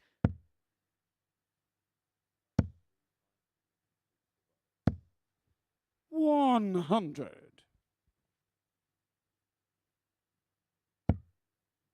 Haven't had Paul Starr referee in this building yet. Now it's time to start. Stop about that. It's tungsten time. Did MC our last Champions Week finals night, did Paul Starr? He was trying to flog some of those tungsten time t-shirts. 140. Andres required 161. We had to put him in the back of the skip. 161 for Harrison for 2-0. He's got 6 darts from here. 95. Yeah. All Star and all the top refs, John Fowler, all got their own merchandise. 99. Andres required 66. Double 18. Games on the second For leg. back-to-back 15s Andreas and a Harrison. 2-0 lead for Andreas Harrison. Delegate And Chris to throw first. There's just something Game about Andreas that no matter what the situation is in a game, he's unwavering. His demeanour doesn't change. I said it in his previous game where 60. he just doesn't seem to get rattled, and he doesn't get rattled because of the confidence that he has on the outer ring now. I think he used to get rattled because he was scoring well and taking 41. 6 darts to get out, and it gives you a chance to catch him up. But he just doesn't do that. And again, we spoke spoke with Murph at the top of the show about certain players, with Steve West loving this place and having all the success he has 100. here. And I think it's a very similar situation with Andreas here. He really loves coming here. He must get the call and really enjoy it. Loves throwing here. He's got a 100. routine about where he stays now and what time he comes in the morning and everything. And some players are players of routine, and he can work all that out. And this place, just the Live Lounge, just seems to work for him. 140. Do you think familiarity then has been the big difference of Andreas? Because we've seen him at the beginning of his Super Series career. We knew he's a player with bundles of ability and talent, but maybe not always correlated that into results. 140. But we look at him now as a player that is more than likely. We look at him now as a favourite to not just win groups, but win weeks here now. Yeah, absolutely. It seems like that when he comes here and plays in a week, it won't be for him, but for us watching on, it seems like he's going through the motions to get the Champions Week for me. But he will never say that, and he will never think like that, because you can't as a dart player. You don't realise what's going on. You just take one game at a time. And sometimes you don't realise how well you're playing until somebody tells you, you know, you're playing all right, but you don't know the be-alls and ends of it. You know, but it's just such a pleasure to watch as well. Wickenden makes it 2-1, and the legs in this game have been won in 15, 15, 15. To quote the great John Part, good games of darts can be noted in the amount of legs that have gone 15 and under. If legs don't go over 15 in games, you've got a proper tungsten tussle. 81. Agreed. I agree with John Part on that.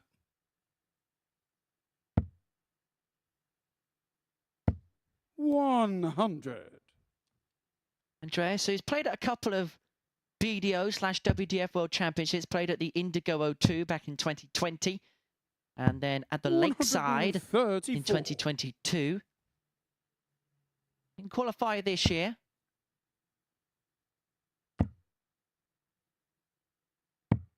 $42. I do wonder if Andy Bartons doesn't get his tour card. I'd love to see him back here at the Super Series in 2024. Yeah, I think his attitude. I spoke to him last night. I think his next plan is to enjoy Christmas. He wants to get back on the practice board as quickly as he can, is what he told me. And yeah, Q School is an avenue where he will be heading. 60. Wickenden has stolen the darts here in this fourth leg, and having been 2-1 down, can bring this game back to 2 apiece. Kind of following a similar trend to the last game between Bradley and John, where Hendo had a dart for 3-0, didn't take it. Bradley came rampaging back, and they won the game in the last leg. 54. Christopher Quine, 91. I have to say, we haven't spoken much about Wickenden here in this game, but he's really finding his range here. 81. Commentator's curse. I'm really sorry, Chris, and any of your fans and supporters that are watching from home. Haven't had a ton plus check out in this game yet. The bullseye. Oh, that's superb. And that was right in the middle of the diddle. Harrison. And that solves the riddle for Dirty Harry. A 1-2-4 to move 3-1 up and to just halt the Wickenden charge. Yeah, and a real kick in the midriff for Wickenden there, because he hit that 99. treble 17 to give him a dart at tops and tens, and he missed it. 24. And then that hurts when Harrison goes out on that 1-2-4. 60. But this is what Harrison does, is he doesn't give you a moment's peace. You think you've got an opportunity in a leg, and he'll pick something like that out. 180. Yeah. And I can tell you now, H, right, you can practice all the time in the world you want, but if you don't have the confidence to go with it within your game, you can be wasting your time. 96. You can be wasting your time. And the only way you gain those confidence is to win big matches and feel good about yourself when you've won them. And I believe that that's kind of been what Andreas has been doing this year, because he's definitely a different player in 2023 than he was in 2022. And he's playing with confidence. He knows when he goes to the board that he can take those 1-2-4 shots out and save him. And it's a lovely place to be in the mindset as a dart player. It's lovely. And sometimes you stay in that sort of area for 3 months. Sometimes if you're Glenn, you stay in it for 3 or 4 years. And other players stay in it for a year. It's just how long you stay with that confidence. Andreas Harrison fires in his first max of the match. It could well be his last scoring visit of the match, as he leads himself on 82 for a 4-1 success to make it 2 wins from 2. Another average in the mid-90s range. goes for the bullseye first. And so it means tots for the match for Andreas Harrison. 62. And that would have been Which require yet another 131. 15 dart leg.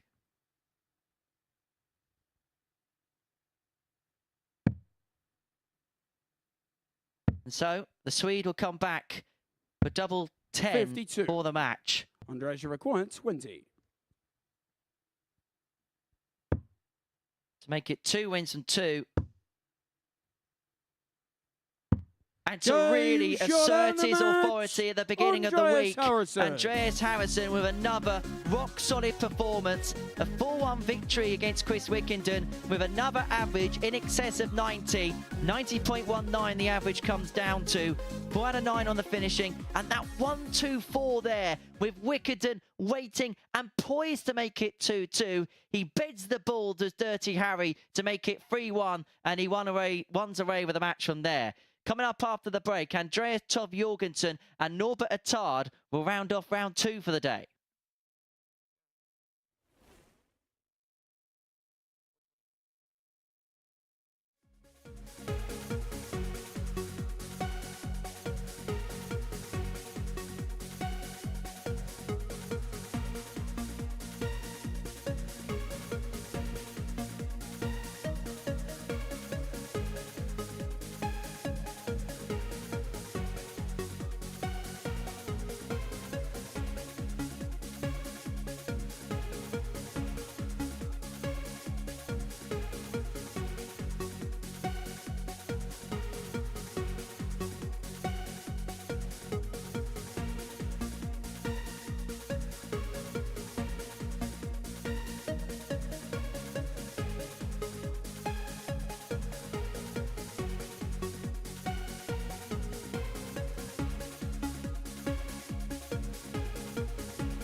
It's Monday morning at MODUS, and it's been a roof-raising standard so far. The live lounge alive with ace arrows from the players in Group A, and 2 of them on that stage right now. Andreas Jorgensen won his first match 4-1, finished it with a 10-darter on the bullseye on debut here.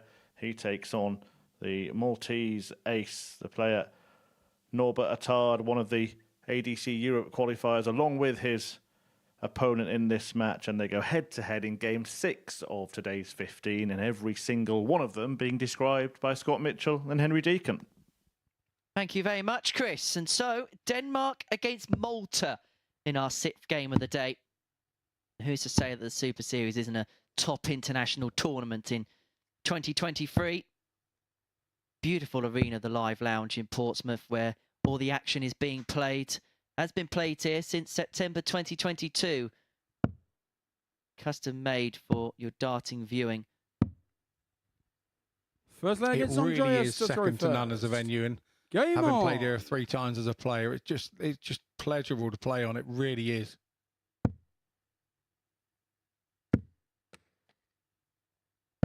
$80.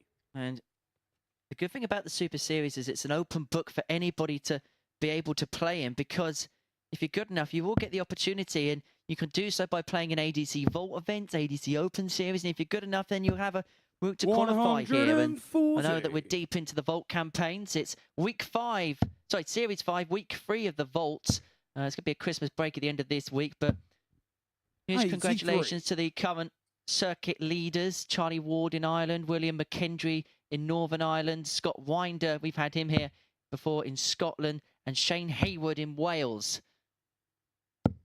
140. Head over to dartcircuit.com in the United Kingdom, or Amateur Darts Circuit EU if you're based in Europe, to see how you can possibly qualify for the Super Series. There's going to be qualifiers across different regions of Europe over the coming weeks or so.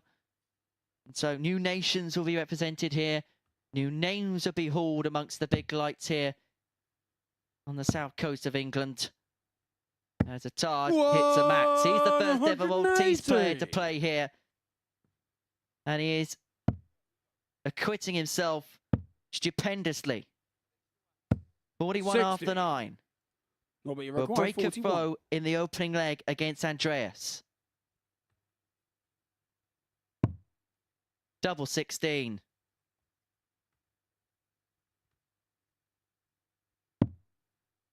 Eights.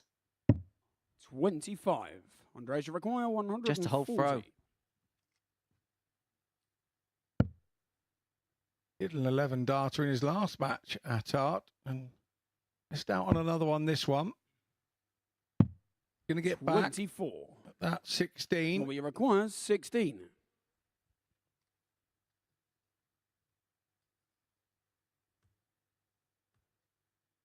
Two eights or 1-0 lead. Game shown the first 13 leg. dart break for Norbert Attard. Attard to take the opening leg against Andreas Tov Jorgensen. Second against Norbert to throw first. Game on.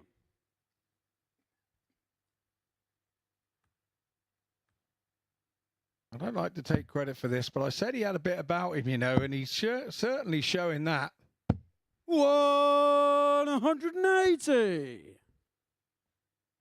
His second max of the match, one in each leg so far. 57. If he carries on like this, he is going to be a real dangerous proposition for the rest of the field. Oh, hold the front page. Hold the back page. He's on a 9. I'm taking it easy here. I'm taking it easy. I'm not going to get too excited. 81. Norbert, you require 141. 141 points away. Andreas Tov Jorgensen missed dart number 7, as does Norbert this morning. And we're only on game number 6, Henry. 87.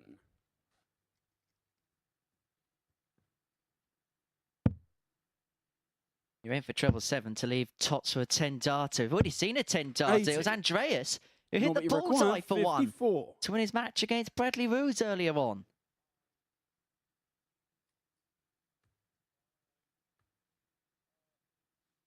He won the first leg in 13. If he finds tops for the first dart, he would win the second in 11.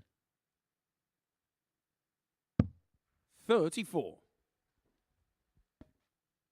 So he's left double 10 after 12. Gone for back-to-back 13s, despite missing 4 darts at a double.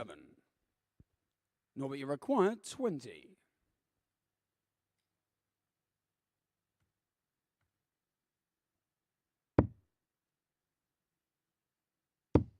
Game show. Flying start, 14 darts at 2-0 Attard. to the Maltese thrower, averaging 111.33. Third against Andreas to throw first. Some standard this. Game Some on. chasm in the averages. And no, but you didn't break. Andreas can have the darts. Come on, you've got 2 legs, man. Let him have something. Just at least let him have the throw. Yeah, at least when it's his 60. turn. Come on, play by the rules, man. But I think it's safe to say that's how focused he actually is. He doesn't know when he's starting legs and when he's not. Wow, wow, wow. 140.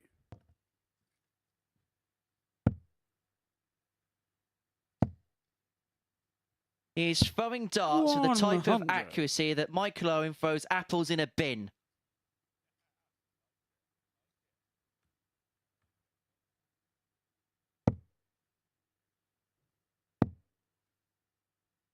I have to say, when 85. Norbert beat me, he did actually make me famous. He got me on the Maltese news channel at 6 o'clock. It was headline of the sport that he'd beat me at the Europe Cup. 80. Somebody had done a little video on their phone and sent it to the news channel. It was going all across the channel. And as you do when somebody's beat you, it's lovely when they come to you and show you that. When you're still smarting a little bit, you know. Lovely. 140. It's made us friends, and we've been friends ever since. Well, at least it wasn't Maltese Crime Watch. What? Who stole the Maltesers? 100. Not what you require. This for 3-0 and the double breaker throw, averaging just under 114, despite missing 5 darts at a double in this match. 43. Andreas, you require 161. Since it finishes like this, may have to go for Andreas.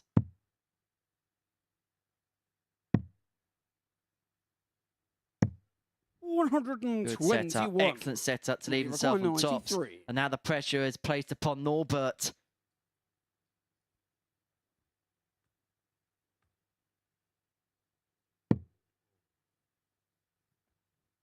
.74 left. Treble 14 is usually the conventional shot. I think 20 leads tops. 53. So both players on Andreas tops. require Andreas 40. first dibs to bring it back to 2-1. Game on the third. Only needs the one chance to bring the game back to 2-1. Still going to have to find a break at some point, having been broken in the first. But Norbert Attard Game on. is still in full control of this match, averaging 104.5, 3 180s to his name. Looking in fine, fine fettle, Scott. 35. Yeah, he sure is. I think the worry for him is that he's on an 104 average and only 2-1 up.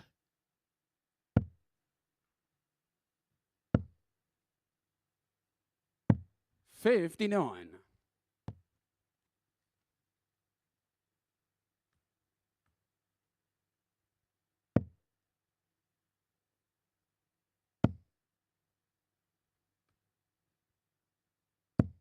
$90.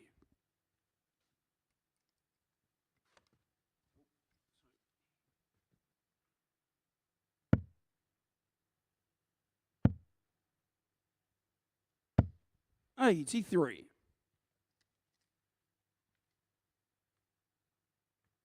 Nice little feature at the back of the auditorium this morning. Phil Bars has left his imprint of this venue, hasn't he? Because there's a Christmas tree at the back of it. 57. I have to say, when I got in, for my feng shui, that the top of the Christmas tree would bent over a little bit, so I had to go and straighten the fairy on the top. Now, we haven't quite got 2 swans a-swimming on our Christmas tree, but David Evans has left his endemic mark on the Super Series. Look at that! There's a couple of ducks there! We've got our ducks in a row! Nothing wrong with having your ducks all aligned. 59. I think I've officially lost the plot now, Scott. Oh, it's official now, is it? Sorry. 93. Andreas, you require 120. Shanghai shot for Toff Jorgensen. Oh, can he find a way above? What goes ball? Oh, 70. and he can't quite find it. The third one spits out. Not what you require. 86. Oh, he's a cheeky scamp, this one, isn't he? Look at the smirk. Oh, rueful shake of the head. Well, Norbert might go for the bull with 82 remaining.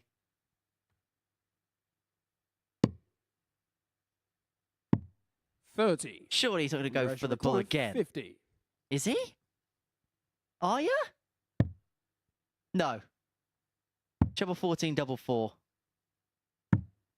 Double Game 2 is shot found, on and the we're back to fourth leg. 2-2. And Andreas despite Jorgensen. going off to a held-raising start, Norbert Attard has just been hoisted in here by Andreas It's Top Andreas Jorgensen to throw first. and has been pegged Game back to on. 2-2.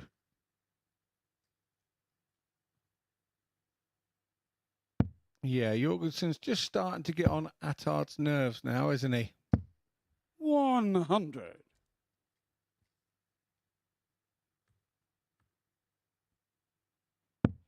Getting back to 2-2 is a short, sharp sort of shock to the system. 100. Brassard. You know, like when you're walking around with nothing on your feet and you kick a table leg, you know what I mean? That hurts, doesn't it? Just for a little bit, and then you recover. 21. Are we going to see Attard recover?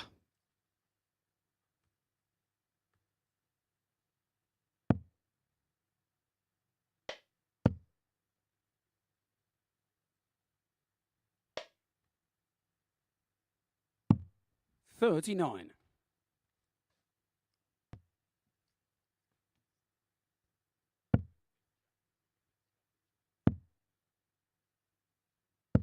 $60. What have you made of the action so far today, Scotty Dog? Well, I've been pretty impressed, actually. You know, in the 5 games that we've had 5 90-plus averages amongst them. 140. And should Attard keep his scoring up, we will be looking at another one. 96. Well, Norbert Attard on the Richie Benno. Choo choo choo. A choo choo. 42. Yeah, you got to be able to remember that one, mate.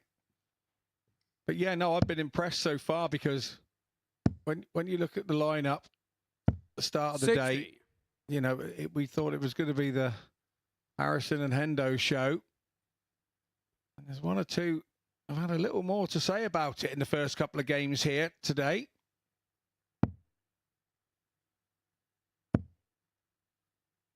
Put them high. 120. too high. I mean, you can't Andreas, accuse him of not trying to play 164. safe. He's now going to have to spurn a dart to get to tops.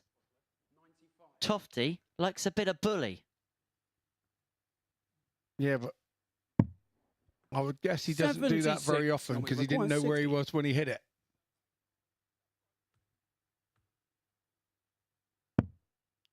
Tops. For the breaker throw and a 3-2 lead. Remember, Attard was 2-0 up in this match. Was penned back in by Toff Jorgensen. 20. But he's not going to find himself back in front at this juncture. Andreas, you And it may require well end up being the 88. ball for Toff Jorgensen to move in front in this game for the first time. 18. And the bull. 63. Didn't require get it when he 40. really needed it. Surely Attard now is going to just go in there now and hit this first dart. Be fair, he's done all the running here. But the bit that he And hasn't on the done fifth well leg, Norbert Attard. is the darts at a double. He's on 3 from 11. And that's been his kind of Achilles heel in this one, I think. Norbert to throw first. Game on. And so the pendulum swings again. Attard throwing for the match and a 4-2 win. It would be 2 wins from 2 for the Maltese player. 43. There's definitely been a couple of highlights to his day so far, haven't there, Scott? Low lights, 55. highlights, did you say? Highlights, yes, of course.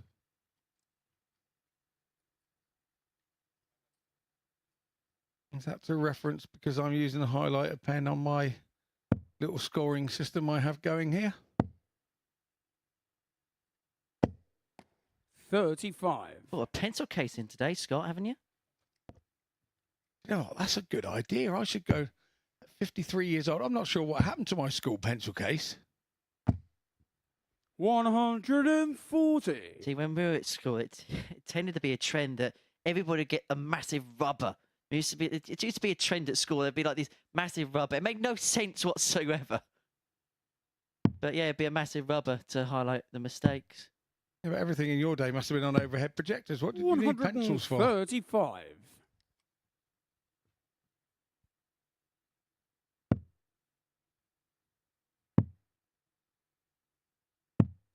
80. I used to take pride in my pencil case. Mine was like a jeans pencil case made out of jeans material with a nice zip across the top with a big round hoop on the zip. I liked my pencil case. I wonder. 35. I'm going to have to start going through my loft, see if my mum ever kept it. I'm a bit nerdish, see, and it's probably why I'm in the job I'm in, because utensils is something I take very seriously. 96. Wow. Comes to something when you can hear the whole back team go really at the same time in your ear roll. That was pretty special. Well, this is an excellent setup here for Attard to leave himself on 120, but Toff Jorgensen first poke at the 130 to send us all the way. Single leads the ball. We know how good he is on this, 105. but it just strays to the right. And so Attard 120 for what would be his second victory from 2 matches so far today on his debut day at the Super Series. Chevel? Not that one. Could be going all the way again, Scott. Yeah, this is his way. He does like to take a step back, have a think about it. Took 10 seconds then before he asked 80. what's left. And then when he knows what's left, he does things like that. Options here for Andreas.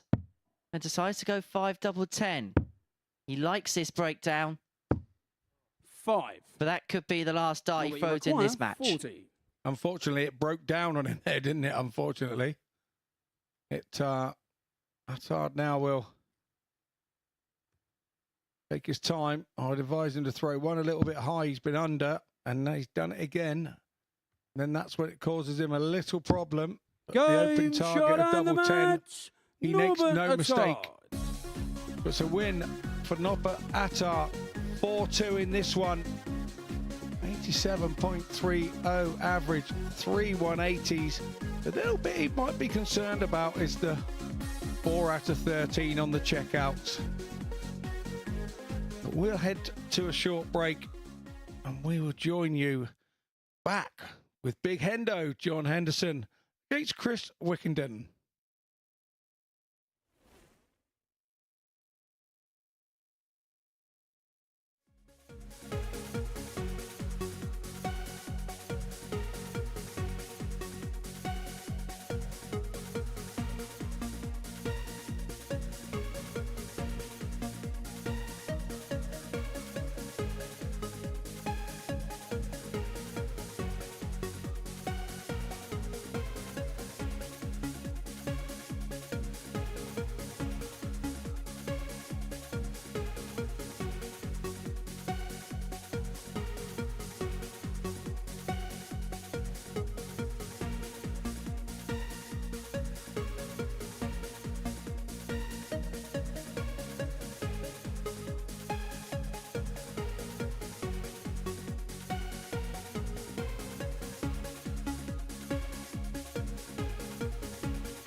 Welcome back to the MODUS Super Series, where we are 6 games down in this week's Group A, and here's what's happened so far. Andreas Harrison and John Henderson playing a bit of a Brahma in the very first match of the day, 4-3 the way of the Swede. In the second game, well, Andreas Toff Jorgensen won 4-1 against Bradley Roes and won it like this, on the bullseye, 1 dart for a 10-dart finish. Absolutely exceptional way to announce himself in this tournament. Norbert Attard also got a win on debut, 4-3 against Chris Wickenden. And then Roes got off the mark, beating Henderson, who's lost both of his opening games despite playing well. Harrison and Attard have both won their opening fixtures. But something does have to change now for John Henderson and Chris Wickenden. The pair of them about to go head-to-head in Game 7 of today's 15. And talking you through the action, it's Henry Deacon and Scott Mitchell. Thank you very much, Chris. And so John Henderson looking to get off the mark, and he's already today had averages of 98.61 and 93.35, and he's been 3 from 7 on his finishing in both matches, but he's come up against 2 inspired displays so far this morning, has the Highlander, who is looking to get his first win of the day, up against Chris Wickenden, who improved his average by 7 points from Game 1 to Game 2, but himself yet to get off the mark. Who do you think will pick up their first win in this one, Scott? Well, like you said about the averages, you would say on the averages, Hendo's averaging 95.98 for the 2 games, and hasn't got a win, which is quite sort of strange, really, when you see that Andreas Arson, he's running 93.10 and he's got 2 wins. So that's sometimes how the cookie crumbles with darts. I'm just hoping that Hendo sorted out the little eye issue that he had. Yeah, they quoted John Henderson as a 1-4 favourite. Wickenden was available at odds of 11-4 before the off and running of this one. But as you rightly mentioned, Henderson was having a couple of issues with his left eye towards the end of his second game against Bradley. He had darts to go 3-0 up in that game, went on to lose 4-3. But it looks like whatever was the issue in that one has been quickly rectified here, hitting his first max of this match and his 6th 180 of the day already. Yeah, pretty impressive that for Hendo. It's not 45. The scoring that's hindering him. A lot of it is his opponents are stepping up to the mark when they play him in the form of Andreas, and I do firmly believe that slight problem with his eye there that hampered him against Bradley Roes in the last game. 100. And this is why darts matches aren't played on paper, because his doubling stats is just under 50%, but he's built on the receiving end of moments of brilliance, and Wickenden was nearly going to compound another one against him with the 164, but he sets up the tops, and this 76 has to go to whole throw. Yeah, brilliant 1-2-4 there from Wickenden. Game shot on the first leg. But John Henderson. That is a classy tops from Henderson. And yeah, you look at that and see that 76 kill and go, how has he lost both his games so far? Unbelievable.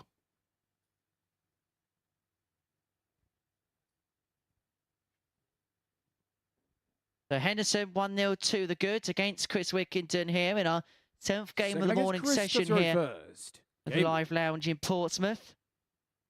And it's a blockbuster week of action here at the Super Series. It's going to be our final week of 2023 before we have a break over Christmas to enjoy all of the action from the World Championships.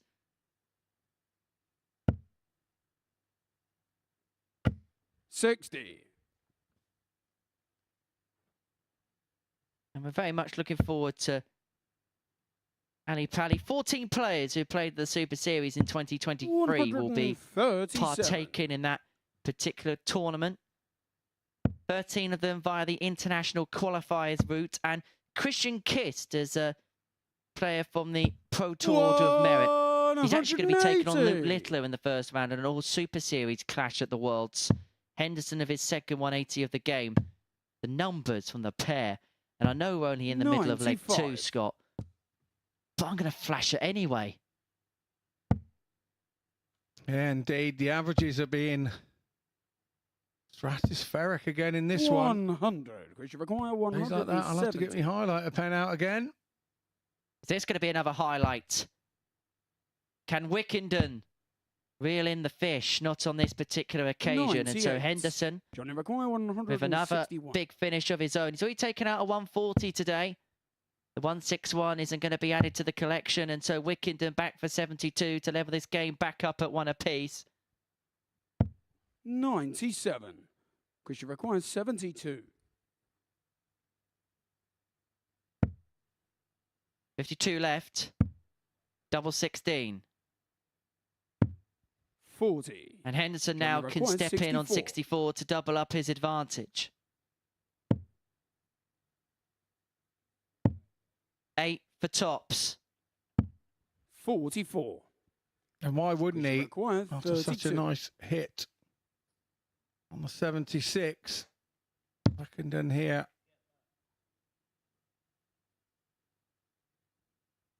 Holding throw. Inch on the second And he leg. does duly Chris hit Wickenden. the double 8 for 17 dart. Hold a throw. Delegates John And I to throw feel like the first. story of John Game Henderson's on. day is that we may have to note that dart at tops because whenever he's made a small mistake, he's been punished. 140. But he's scoring like an absolute steam train in this match.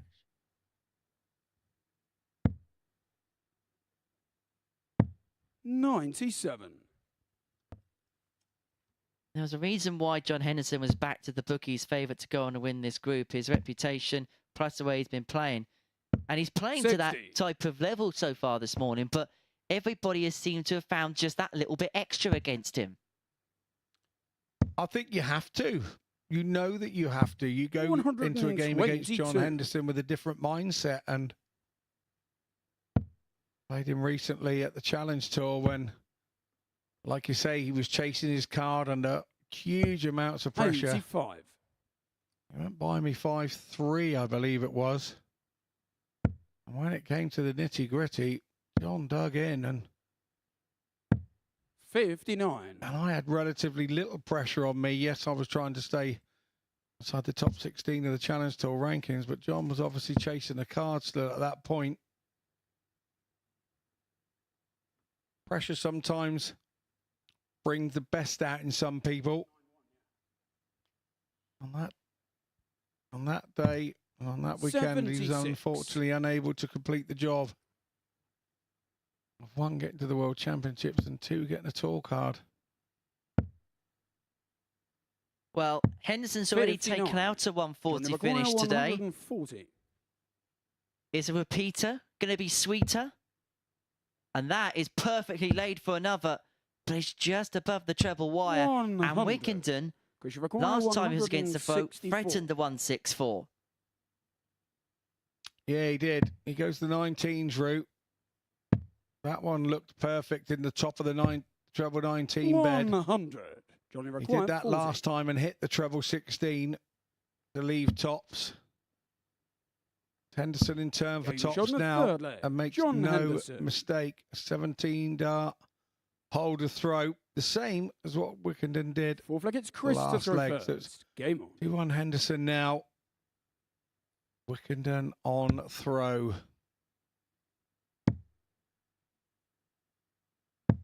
98.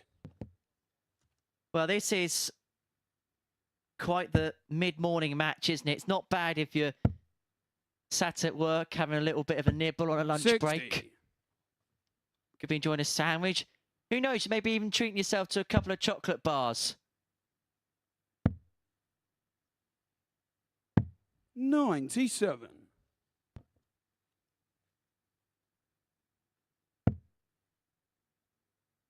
It's your lunchtime treat on the farm, isn't it? The darts? It is, mate. Yeah, I sit 97. down now that Neighbours is on Freevee, so I can watch it at any point in time I want. So I don't have to be in at a certain time, and I always do flick the 59. tally on at lunchtime while I'm having my salad and watch the darts. Yeah. Don't look at me like that. That was a joke, Henry. 140. the salad or the darts? Well, I might have salad cream, but I may not have the full salad. Is Paul Robinson still in Neighbours, by the way? Absolutely. Paul Robinson is in Neighbours. 99. Actor and former pop star Stephen Dennis, yes.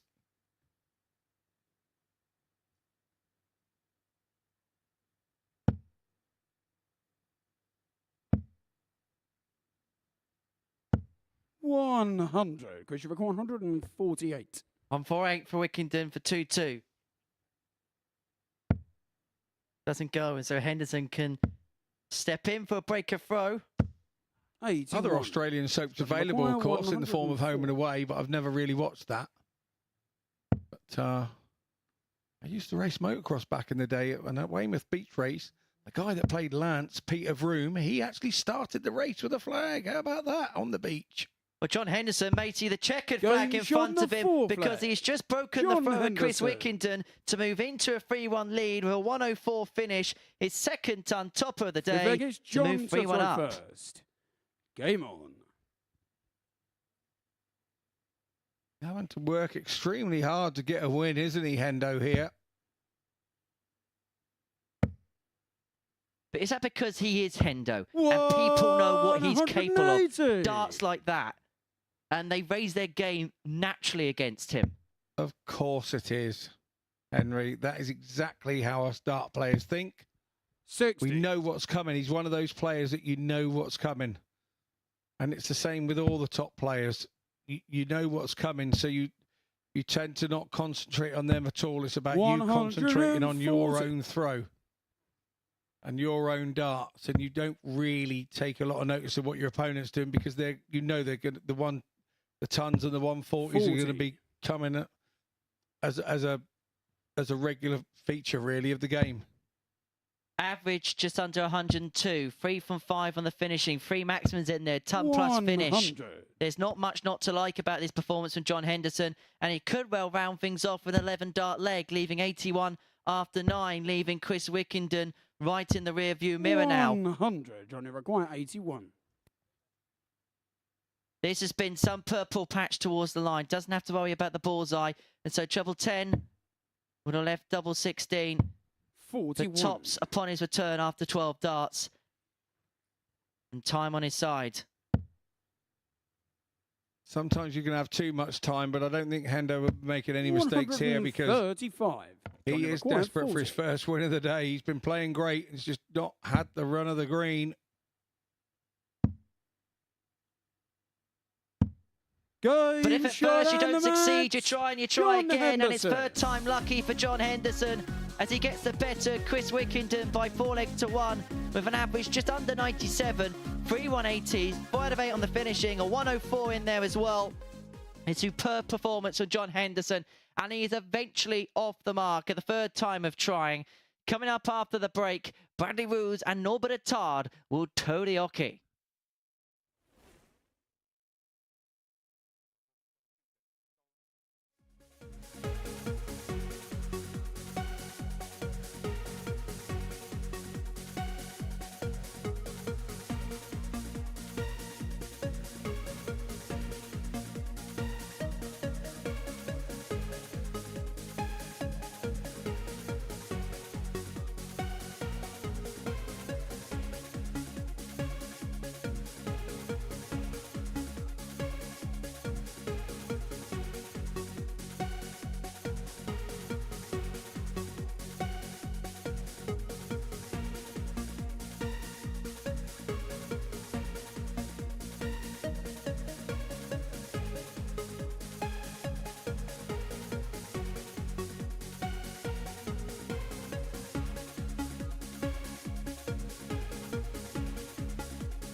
Welcome back to the Super Series, where that man, Norbert Attard, is having a dream debut. The man from Malta has won both of his first 2 fixtures here at the Live Lounge, with victories against Chris Wickenden and Andreas Toft Jorgensen. He's looking to make it a hat-trick. Standing in his way is the young Dutchman Bradley Roes, who, of course, was the World Boys Champion last year in the WDF system and twice a finalist here at the Super Series. Can he end the perfect start for Attard? We will find out with Scott Mitchell and Henry Deacon on commentary. Yeah, thank you, Chris. Yeah, if you're just joining us, you've just missed a bit of a barn burner between John Henderson and Chris Wickenden. Hendo having a 96 averages to Wickenden's 91, and you've missed a few good games as well. We've had 7 90-plus averages with us this morning, 500-plus checkouts, and 180s galore. So away you go, lads. Nothing to live up to here in Game 8 with Bradley Roes and Norbert Attard. You're talking about raining down on big trebles, and Bradley began with 100. And, well, it's been a compare and contrasted 2 performances so far. In matter of fact, there's 21 points between his 2 averages so far today.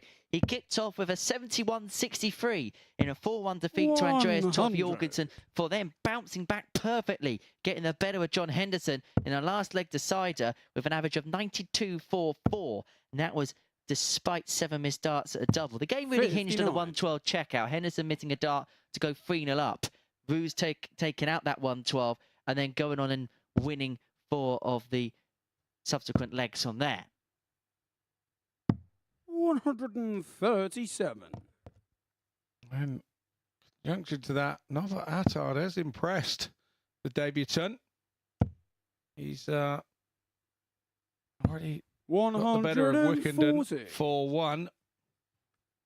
And against the darts, Andreas Toft Jorgensen was his second victim, 4-2.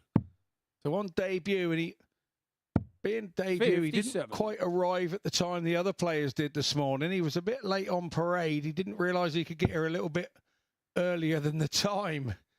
So that's all about reading your bits and pieces that you get sent through from the office to know when you can be here or not. But he'll know that for tomorrow. But it doesn't seem to have affected him anyway. He's quite a laid-back character when you chat to him in the players' room, and one that I know a little bit about, having seen him around at World Cups and Europe Cups. 95. Bradley Maguire, 142. Malteser definitely has enjoyed his opening couple of games here at the Modus Live Lounge in the Super Series.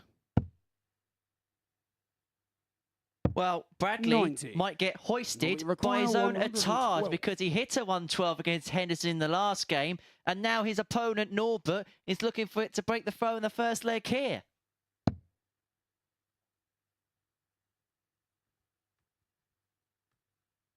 That's a good start. That's not so clever second, but it's not a bad miss. It does leave him double 14. Roes, the Dutchman, having a wander back across to the table there, because we all know the Dutch are quick counters. Bradley required 52. So he's just killed some time behind Attard, so he's not stood there watching. I think Bradley's done the right thing there. Double 16. That was the perfect thing for Bradley to do in that situation. Just to go back to the table, not wait behind his opponent who's trying to calculate things. And one thing we've been talking a lot about Bradley between his appearances is the way that he's growing as a player, developing his attributes as a player. And it's fair to say the first time that he was here, 59. he was investing himself perhaps a little bit too much into the matches. But last time he was here, he learnt the lessons from the first time. He is maturing in front of our very eyes. And as he matures, as does the level of play continue and continue and continue to grow. And that is the natural progression for him, and that's the way that he's got to do it. You see players sometimes go forward at an accelerated rate. 35. And they're around for a couple of years and then they disappear and you don't see them again. I like the slow and steady progression. I like the progression where it comes at a rate where you can actually take it in and realise its progression. And those people have longevity in the game for me. And I feel that that's going to be the way for this lad. I really do. Well, the thing is, it doesn't matter whether it takes you 10 weeks or 10 years to get to your end 58. destination. As long as you do and you reach the capabilities that your talent makes you fulfill, then it doesn't matter how long it takes. It doesn't, but sometimes you can want it too quickly when you're Brad's age, and you want it so quickly that it stops yourself to a certain extent. And I know that sounds really strange, but it can. It halts your progression if sometimes it happens too quickly, because the highs come very quickly and they're soon followed by lows very quickly, and sometimes you don't recover from the lows. And so how important is it for someone like Brady to have the right people supporting him in his corner? Absolutely, and if he's from The Hague, then the darters that have come from that area that are around him, if they're helping him, hence that's a stork on the back of his shirt, by the way, which is the logo or the animal from The Hague. Coat of arms. Whatever. No, it's not a coat of arms. A coat of arms is on a shield and a this and a that, and it's a duck and it's 3 swords and a something else, and that means Mitchell. No, that's not a coat of arms, is it? I believe they do have locality flags and coat of arms and things like that. 22. I'm sure we'll get to the bottom of it as the week goes on. Look, I promise we'll get to the bottom of it before the week goes on, because I would just go in and ask him. There's also that. I mean, we could go start looking on the internet and everything else, but what's the point? Let's just go and ask the kid. Ironically, we'll get to the bottom of the stalk by getting it straight from the horse's mouth. I see what you did there. Very good. 80. But again, 73. Bradley doing the right thing. Norbert just taking a couple of seconds to work things out. Bradley just going back to the table, composing himself ahead of a big 73 finish. Tops for 2-0. Game shot on the second And leg. there's so Roes. much to like about that. The approach and the execution. And Roes leads 2-0. Look, it's Bradley to Yeah, throw. good break of throw as well. That's the main thing. And Norbert, sorry, not Norbert. I don't know why I keep saying Norbert. It's because of Danny Norbert, isn't it? That's what it is. Norbert 100. doesn't move a muscle. He stands there looking at the wall.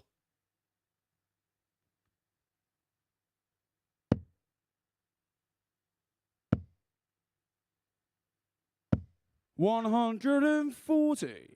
And this is when you find out about yourself. Attard will, should he go on to lose this game, we'll find out what his mindset is. Whoa, We know what this kid's mindset is. 180. I'm in front. I'm not taking the foot off of your throat. Putting the pedal to the metal. 97.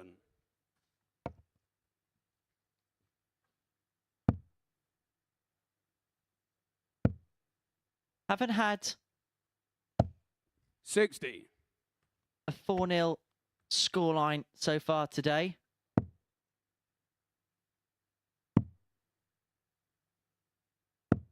$42. Bradley require 161. 161.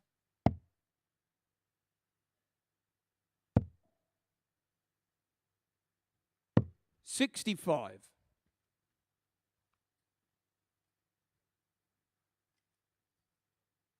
Attard way back on 222. I don't think that he's way back. I think that Roes is on 96 after 12, which is not too shabby. 96. And now he's finding all the wrong trebles on the wrong places here. Attard, but he has left himself a shot. Will he get back? Well, he will get back at the 167, but surely that's a mighty ask at 2-0 down. We require 167. Turn out a 167 to get your first leg on the board. Doesn't go, and so Bradley will come back for tops for a 3-0 lead. 32. Bradley That was require correct, 40. and that was kind of nonchalant, that last dart thrown without a thought. 2 10s. Can he just plonk one alongside? Game shot. Yes, is the third answer. leg. 3-0 to Bradley. Roes. A roosing performance from the Dutchman thus far. And for Norbert Well, that is Attard, who'd Norbert won Attard his opening first. two Game. games of the day, well, that stage will feel a lot bigger now. Yeah, beating Hendo out in his second game. 100. 4-3, and Hendo had the throw in that one as well. Has obviously lifted Bradley Roes' spirits because he's coming out here now. 140. And I'm not saying it's the greatest of games in the world. He's high 80s in the averages, but he looks solid. And that's the one. 43.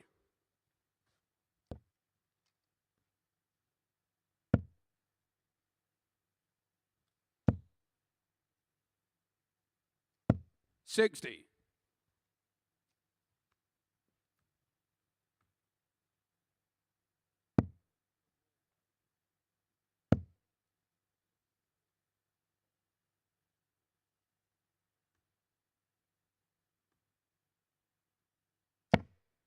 $40.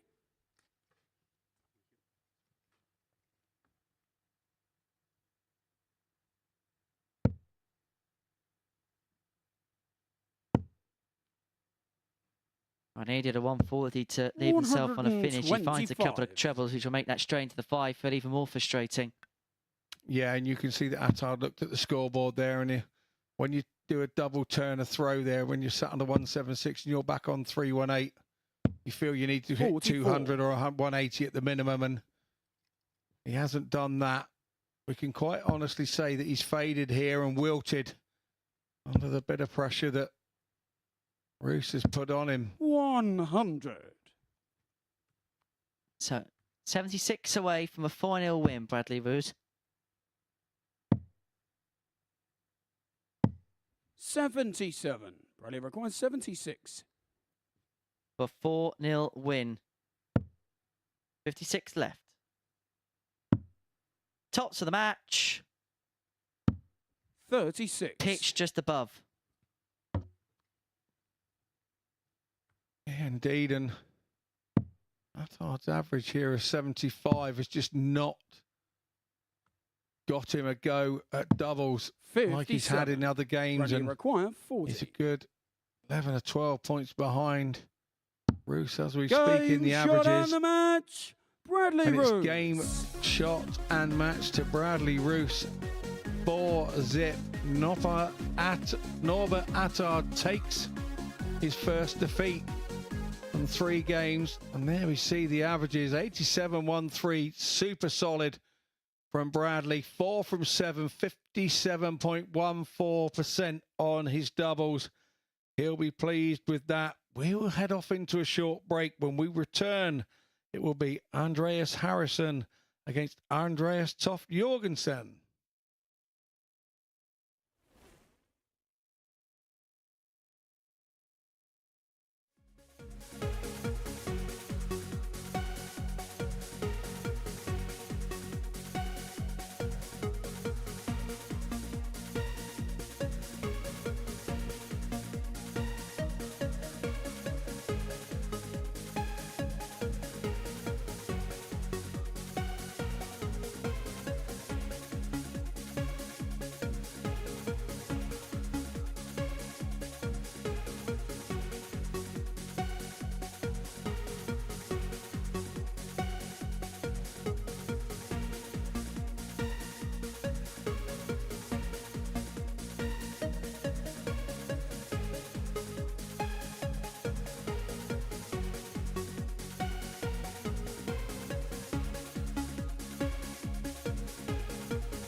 Welcome back to the MODUS Super Series, where Andreas Harrison is back in action, having won his first 2 games on Monday morning. He takes on another Andreas in the form of the Dane Toft Jorgensen, who has got a victory to his name, won his very first match 4-1 against Bradley Roes, but then went down to Norbert Attard 4-2. So looking to get back on track, although Harrison is looking for a hat-trick. And guiding you through the action, it's back to Henry and Scott.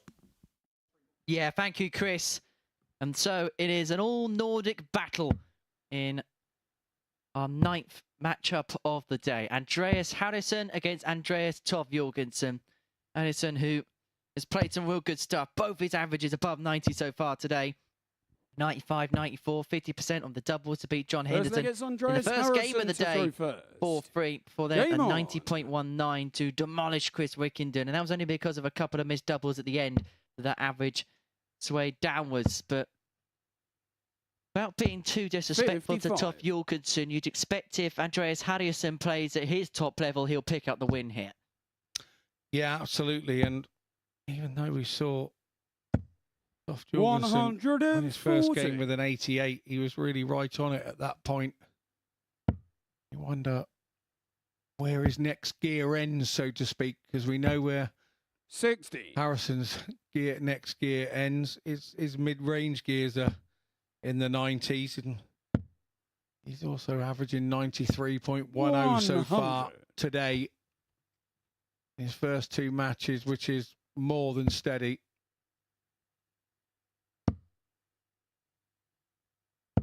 60. 1-2 on Andreas Harrison. 6-4 outsider Andreas Toft Jorgensen. I'm going to put a bold prediction out there, Scott. 100. I think Andreas is going to win this match. Well done. That's like me sitting on the fence. 150. I understand where you're coming from. 161. Not sure whether you'd actually get a bet taken on that. 44. I was just thinking, you know, broken clocks and that.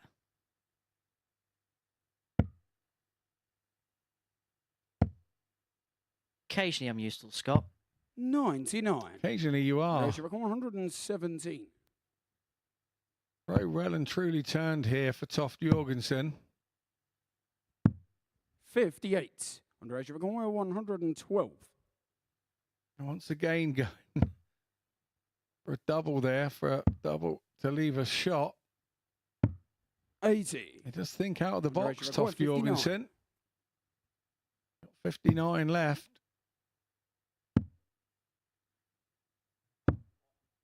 45. He looked like he was just overspeeding himself there, didn't he? And that gave him the overthrow on the first double 10. And also there's that little thing that you know that Andreas Harrison is hitting doubles well. And you know that's your one and only chance. You are not getting back. And it does play on a player's mind. 1-0 to Andreas Harrison. It's one of those unique situations where our referee, Owen Binks, world leading official, has to say the name of both players because they both share the same first name.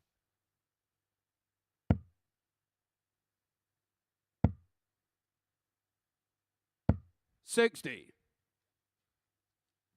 Talking of officials, the last flurry game of Danny Lauby and any of his opponents 60. This week that he was playing, and Marco May was dropping these big, fast rat-tat-tat games, and he kept pulling them out of the hat everywhere. And he never made a mistake this week. And I just, when the players are going at it so quickly and so fast, Klassen as well, and 100. Chris were going at it hammer and tongs, Landman, and yeah, it was just referees. I don't know how you do it. I really don't. Superb refereeing. 100. Marco Mai with the unique. Yeah, that's game shot call. Absolutely. He must have been watching some of the 70s stuff with Bruce Medley. I've actually spoken to Marco about this in the past, and apparently it comes as an inspiration from Freddie Williams. top referee 100. back in the 80s, Andreas 90s and early 80. noughties. Yeah, I remember watching all those when I was a kid, and it was a big year as well. It was 60. a yay, Andreas game Require shot, and the 141. match. It lets the public know that it was in. Well, that's not in. And that's not going to be a game shot moment for Andreas Henderson. 85. But it could be Andreas Require for 20. Andreas Toff Jorgensen. Double 10.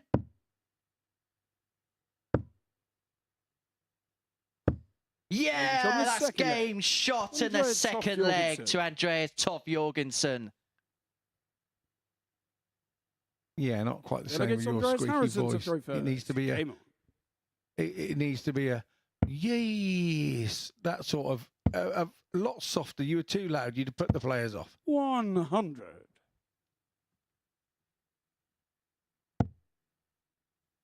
Got to be honest. If I was first next leg, I'd have thrown the dart at you if you'd have been the ref doing all that 123. business. I think there's a couple of darts players that want to throw darts at me anyway. I got to get through 2 brick 60. walls and a fire door to get you at the minute, mate. You're protected today in the comms box here with me, and I'll look after you, my It's friend. Don't you worry about 123. that. Andreas Toff Jorgensen's last score. Just double checking a couple of things on the scoreboard here. Joys of computer technology. Very interesting system here at the Super Series. Very unique in comparison to the rest of World Darts, where basically one computer dictates 41. the whole of the scoring system. So not just does it give the scoreboard that the players look at, the graphics that you see on your screen, the statistics that we're 121. fortunate to have up here in the commentary box, and you see at the end of matches on social media. It comes through one mean, and it comes through a computer and somebody called a scalper, 97. whose job is to input all the scores. They watch the darts on a bank of screens in our televised gallery, and they'll click certain segments of the board, and that is how we get all the scoring systems here at the Super Series, and we input all the 100. data to the players, to you at home, and to us in the commentary box. It's a very unique piece of kit here at the Super Series. 60. Andreas Yes, a Require very 120. complicated program to get that set up.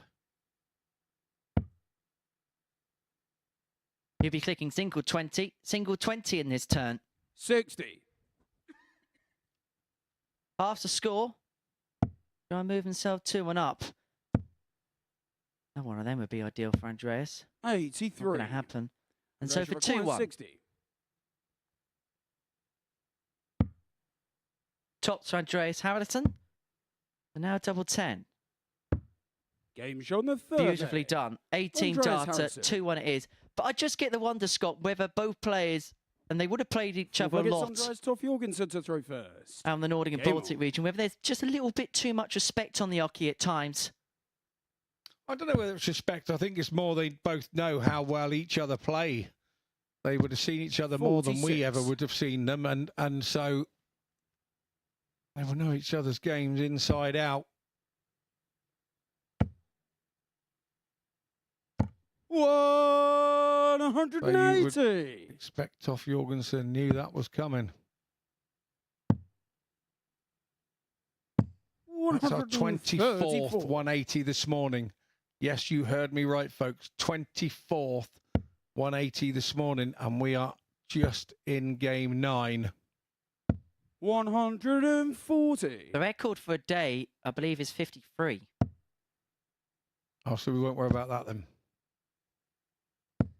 140. Well, Harrison closing in on the break. He's taken the darts off of Toff Jorgensen here in the 4th. Going to move into a 3-1 lead, although that was a precarious 45. position in his game against John Henderson, where he went 3-1 up and was then clawed back by the Highlander, but Harrison holding his nerve to seal a 4-3 success. 60. Andreas Require 136. He's had a 1-2-4 today. Is he going to add a 1-3-6 to the collection? Another one of them. Would have left 8-8, and so Toff Jorgensen. 96. 1-2-1. 121. I saw his beard wiggle there, so he must have shook his head a little bit, disappointed not hitting the second treble. 18 coming in now. 85. Toff Andreas Require Jorgensen 40. rushed it a bit, I would say. Calculated gamble as well to go bullseye first with Harrison sat on tops. 10. for the break and a 3-1 lead. Doesn't 30. go. And so the Dane has an opportunity on double 18 to square this game up at 2-2. Missed with 3 darts in hand from Harrison. Jorgensen. I cannot. We didn't see that coming. I didn't see it coming. But I suppose he's first time today he's done that. Harrison to throw first. Nice to get it out of the way, and then he can go back hitting them all the time.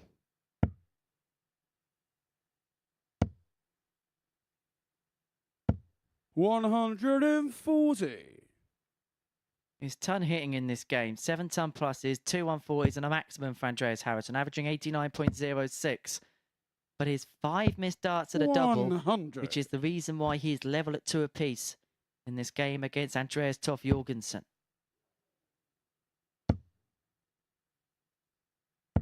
$100. Game 9 of 15 on our opening day's action here at the MODUS Super Series. Remember, it's a 3-day group in Group A. Andreas Toff Jorgensen's first score was when we 100. come back on Thursday and Friday, we'll have 6 more players enter the mix. And I've got to say that Group C this week really does look intriguing, Scott, doesn't it? When you get the likes of Adrian Gray in action, Richie Houghton, of course, who's been such a household name of the World Seniors, and a man who's won a week here before in Justin Smith. And I just wonder for the 3 players that drop into Group C, how difficult a task it's going to be with those types of players in the field. But I think that's a weekly occurrence. I think the advantage that the players from Group A have on Group C is that they've been here for 3 days already, and they're sort of match ready and ready to go, and probably they're even ready to be at 0-0 by then as well, to be able to restart their week. Yeah, Adrian Gray, obviously more renowned for his soft tip, and was kind of a youth protege in the steel tip game here in the early days of the PDC. And yeah, he's one to look out for. Richie Houghton, who's a late bloomer. That's why he's become really good. I knew him. He knocked me out of the World Masters maybe back in 2010 or maybe 11 on the ice rink in Hull, and the Owl was, as he was known then. Games on the 5th leg. Andreas Harrison. That's the 2nd time he's taken out a plumb bullseye finish today, Andreas Harrison. He did it for the 124. He does it on the 81. He leads 3-2. And yet he had 3 darts in his hand, a leg before, and well, didn't even trouble it. But that's the darts. That's darts. That's how it is. Yeah, and going back to Richie Houghton, he's been a great player for a long time. It's all about being in the opportunity and being in the right place. He's been, he's done the Essex County thing, and yeah, and very interesting to see him. And 40. I'm not sure who taught him how to throw like he does, because it looks the most awkward flow of a throw. It's the awkward flow of throw you've ever seen. It looks very jerky, very robotic. But oh my goodness, 60. doesn't it ever work for him? Those darts pitch exactly where he wants them to go. And it makes me want to throw robotic like that. In Group B, we've got the enigmatic 42. German David Schlichting in action. Alex Small, and a debut, a long-awaited debut as well for Hopai Puha. 97. Yeah, absolutely. He's a lovely guy as well. Met him at the World Cup not long ago. He'll be difficult to beat here. I think if he can get ahead of steam up, he will go. But like you say, it's very interesting groups again this week, and the way that Super Series groups are put together. 60. You have to commend those putting it all together, because every week we look at it now and you're going, wow, what an intriguing week. And you would think you would run out of that being the case, and it just doesn't. So 144 for Andreas Toff Jorgensen, goes the Rob Cross route. 2 treble 18s. Leads himself the double. To send us all the way. In spectacular style. A 144 for Andreas Toff Jorgensen to send us to yet another last leg decider. 7th and final leg, it's Andreas Harrison to throw first. Game on.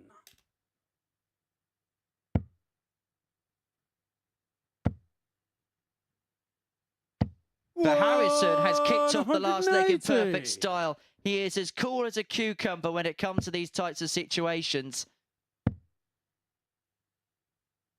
43. He is, and again, it's the experience, it's timing, it's everything, really. Oh, he's timing this well again. 180. Honestly, I think he really wants to be in that 9-dart Hall of Fame, doesn't he, here? There's no better time for perfection 59. than now Andreas, you require to win a match. 141. with a 9-darter, treble 19.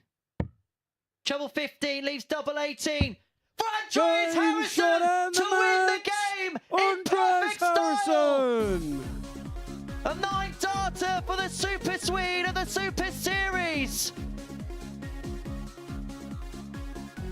Give me a 9-darter. The Swede with a voulez-vous type finish to the match. That is absolutely incredible from Andreas Harrison. What a way to win the match with a 9-dart leg. History for Andreas Harrison with the 9th 9-darter at the Super Series. An average of 96.57, 409 on the doubles, and that 9-darter came with the back of a 144 to send us all the way. And wow, and breathe, and to a break. Wickenden Roes is next.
Every Saturday, we open our doors for our weekly finals night. For a unique and intimate darts experience. Meet the Dart Stars and even the team off the telly Here at our purpose-built venue in Portsmouth. every single Saturday evening.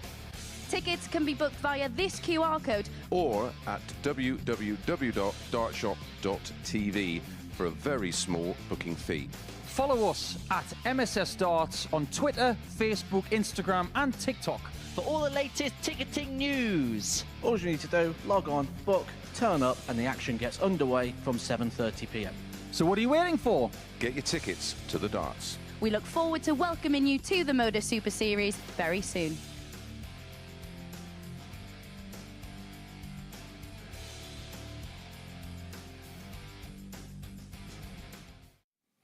Yeah, you know what to do. Book your tickets to be here. What about a Christmas party here on Saturday night? And Andreas Harrison, well, he might be bringing the big guns. A 9-dart finish in that previous match. And it's been a perfect day for the Super Swede so far, winning his first match 4-3 against John Henderson. Then in his second game, Andreas Harrison had a 4-1 victory against Chris Wickenden. And he showed that his finishing was on point in that one. A brilliant 1-2-4 checkout to go 3-1 up in that game. Went on to win it 4-1. Excellent stuff from Harrison, who found a perfect bullseye checkout there and has hit a few combination finishes, including the fabulous 1-4-1 for the 9-darter to win the match against Andreas Toth Jorgensen. It's 3 from 3 for Andreas Harrison. John Henderson only with 1 win so far. That came against Wickenden as well. And Chris is still looking for his first victory. He takes on Bradley Roes in the next match of the day. And guiding you through it are Henry Deacon and Scott Mitchell. Yeah, thank you very much, Chris. And game number 9 was won with a 9 between Andreas Harrison and Andreas Toth Jorgensen. And breathe and relax. And we go again. Follow that, Bradley and Chris. Or at least try. We have seen an incredible day here at the Super Series, and we're not even 2/3 of the way through. We've seen 7-ton plus finishes, and in terms of the 180 count, it's been absolutely stupendous.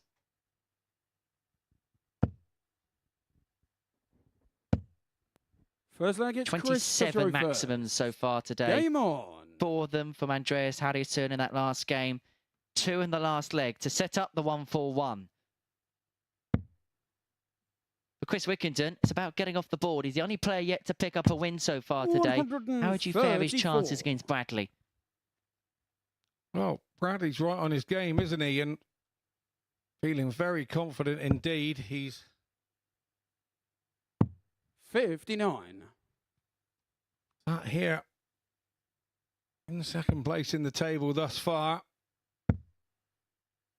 The 1 loss from 3, so he's fancying his chances of trying to stay there at the top. And Andreas Harrison is right there at the top with 3 out of 3 on 6 points. Roes wants to go there with him and keep him under pressure.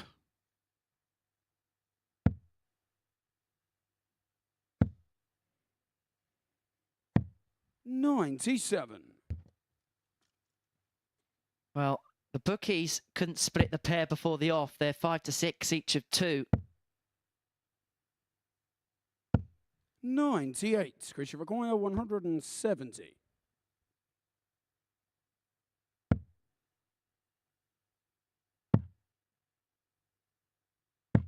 $58. Starting to wonder whether we should be doing, you get a 9-dart on the PDC. If it's not on TV and on a Pro Tour or a Challenge Tour, you get a silver little 9-dart pin. And if you do it on the television scene, you get a nice little gold pin. Are we getting to the point where we need to do something like that here at the Super Series? A nice little gold Super Series badge or something and have it as a mark of honour? I know there's a lot being hit now, but 60.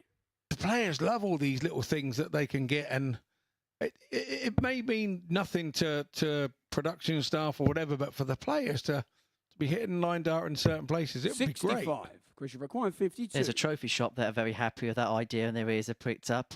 52 for Wickenden to take the first leg. Double 16. And that would have been to have won the leg and double the time of the last one. Require 98. That we've seen here at the Super Series today.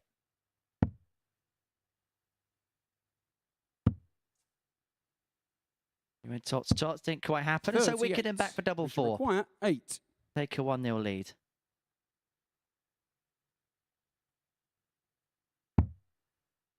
Two twos. No score. That's wild. That was really 60. wild. We went at it, so to speak, full bore and all the beans going. It's Roes now who calmly and collectively just goes about his business. as he has done most of the morning since his first game. He Second against Bradley to lost throw to first. Andreas Harrison. Game. Toft Jorgensen, sorry. Andreas Toft Jorgensen in his first match this morning. His average had dropped off to 71, so he was there to be got. Since then, he's looked a different player. It seems to have woken him up and he started doing these double treble visits all the time, Henry. Different game now. Different player now. 95. Remember, if you want to get in touch with us, you can do via our social media platforms. We are available at MSS Darts on 140. Facebook, Twitter, and on the Instagram. So do get in touch with us via those routes. 100. Myself and Scott are willing to answer any questions or communications you may have to us here in the comms booth. Or, better still, why don't you come and join us for a darty party in Pompey? Yeah, thank you. I've had a communication where we were talking about the 98 stork on the back of 51. Bradley's shirt, and Henry saying that it's a coat of arms, and my dear friend Dan the Lion Cross has sent me a picture of the coat of arms, and Henry was right and I was most definitely wrong. So I'm very sorry, H, for doubting your 38. multiple skills and require 87. thoughts on where the stork was. And it is, in fact, on a coat of arms. So well done, you. My bad. Just banished me to home. 40. Chris require 170. Yeah, don't doubt me on flags. Are we going to doubt Wickenden on the big fish? Yes, we will. Moves back for 47 for a 2-0 lead. In next to no time at all. Bradley require 47. He's been doing enough in this game, Bradley. Oh, no. That slipped out of the hand. And he's decided to switch for tops. I think that's a very mature play. He knew he had the slip after the first. And so he changed tack. I like that. He's thinking on the spot. This would hurt, though, if it went. I can tell you that now. This would really, really hurt. 93. Dodged the bullet. 40. Back we go. And back for tops.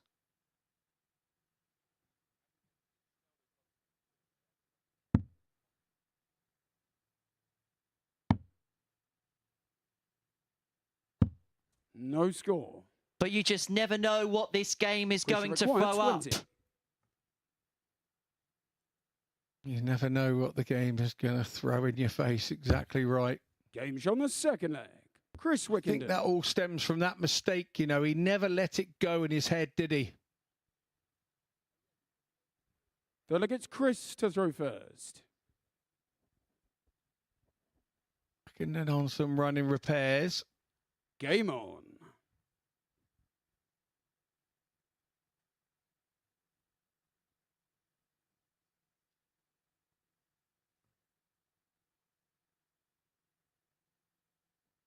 Bit of a gap there between the beginning of that leg. There is a 10-second stop clock, but it felt like a little bit more of a stoppage in play than that. 100.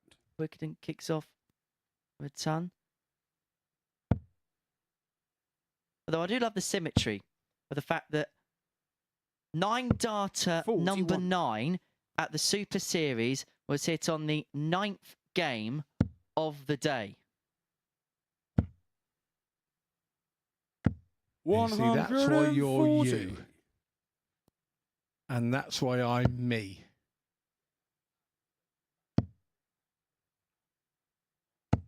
$100. And 3.5 hours after 9 o'clock. Yeah, now you're clutching at straws, Henry. Clutching at straws. Wickenden 130 for a 2-1 lead. 100. Chris Wickenden 130. On 30. Not going to go this time, but he has got the luxury of that. 54. With Bradley chasing away on 260.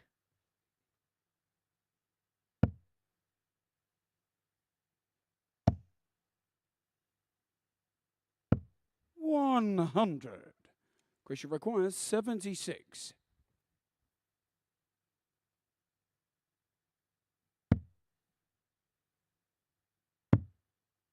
Tops Wickenden for 2-1. 56. Drags below, and so Bradley back for 160 Bradley require to 160. get a break of throw. Not going to happen. It feels like Wickenden's now really beginning to wrestle the tide of this match. But it looked like Bradley was going to really 20. take control of proceedings. He hasn't really let go of that mistake where he let it go wrong, if you know what I mean. He hasn't recovered at all. 15. Bradley require 100. But this could be a reprieve for Roes. Tops. No, like the lie of the first, so decided to go for the treble. 60. And we'll come back for require tops if 5. Wickenden cannot take out the 5. Double 2. Game shot on the 2-1 it is to Wickenden. Chris Wickenden. But it has to be said, this feels a little bit like after the Lord Mayor's show and the brilliance of Andreas Henderson. And look, it's a very hard act to follow when something like that happens. And I feel like maybe the adrenaline of that moment is kind of carried over into this. 121.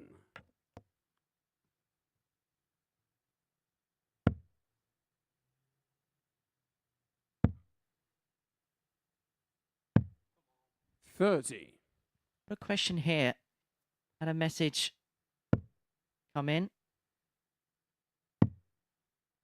And 77. says, hey guys, love watching the darts, especially a 9-darter whilst living in Qatar. Not many people go treble 15 and double 18 to complete it. What's your preferred route, Scott? 140.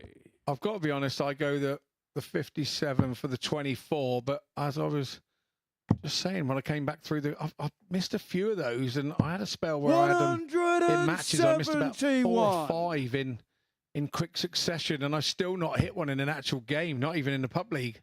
It's just one of those, done lots at home and just haven't done it, but I keep missing the 24, which is a bit annoying. Against Scott Waits, Chris Lamb, just to name but a few. I just can't get over the line on that one, and no, I haven't had a really good look at one for about 2.5 years. So, but that would be my preferred route. I'd hit one that way first, and then I'd try something else. I would, and try the route that Andreas went. Spotters of the Super Series, you know what Scott's going to do when he's on a 9. Mind you, there was some superb spotting for that 9-darter, wasn't it, Scott? Bradley required 40. Superb. Bring that spotter back. Honestly, I'd use him again. I'd use him again if he was available. Game shot on the 4th. Bradley Roes levels up at 2 apiece. Let's give you a little bit of inside track on the spotters of the Super Series. We alternate the referees with spotters here. So when Owen Binks and Charlie Corsveen are available in a week, they'll do 1 session referee, 1 session spot. 140. Very difficult task, isn't it, spotting, because you've got to read the eyes as well as the numbers. It's not something that I can concentrate well enough to do, even though I'm a player. Maybe if I sort of turned the hand to it and had a few goes at it, I might be all right. But I'm back. James Edwards is now sending me something on Twitter. Thank you, James. Yeah, with the stork on the Den Haag football shirt logo, the local team. So yeah, we've established that now. I'm definitely wrong. Well done. 43. Should do a documentary of behind the scenes of a darts broadcast.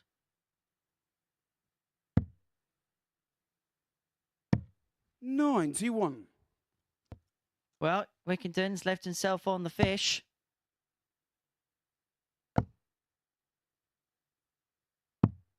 $59. Christian require 170. 170 for Wickenden. Doesn't go. 43.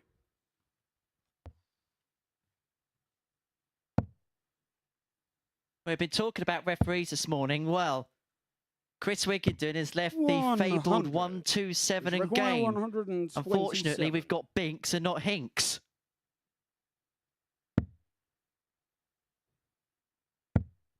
Just a matter of a different consonant. 95. Can you tell I watch 8 out of 10 cats? Who can't, Dan? Just don't phrase the tiger who came for a pint, will you? 80. Chris, you require 32. Double 16 to win this leg in 16. Game shot on the 5th 3-2, leg. Chris Wickenden leads. Wickenden. And Bradley now throwing to stay in the match. And I think you are right, Scott, when you say that this game may have just hinged on that one slip from Bradley, which he probably hasn't recovered from. You can see in the body language there. They may have just consumed him a little bit, but it was one moment in the match. And you can't, well, he flails his arms in the air as the second dart spits out onto the carpet. 40. The frustration is palpable.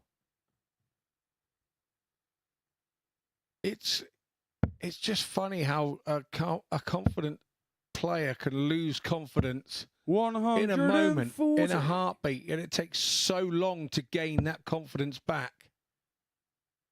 Just makes you think. And 60. Lovely side angle of the throw there, and you can see he's getting so frustrated with himself, which ultimately stops yourself if you're not careful. 123. One more game for Bradley to go after this, and it's the unenviable task of trying to take on Andreas Henderson. 100. Maybe he's looking ahead and thinking of that as well. That may be on the back of his mind.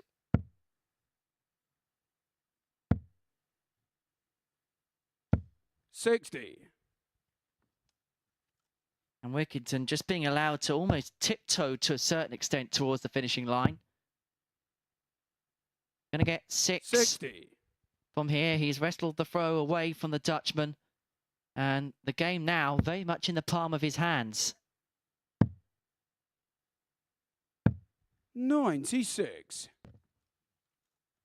96 leads them on 82 to complete a 4-2 victory. Bradley applies pressure over Max. And now he hopes that there is a miss from Chris.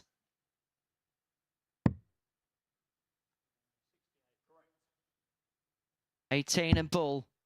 The bullseye for the match. 57. Not to be. Bradley requires 61. Options for this. Could be 25. Is 25 for double 18. That's wild. Double 16. In some ways, that might be a happy accident for him because he loves double 16. Roes. And back it goes. And once again, we go the distance. All the best, lads.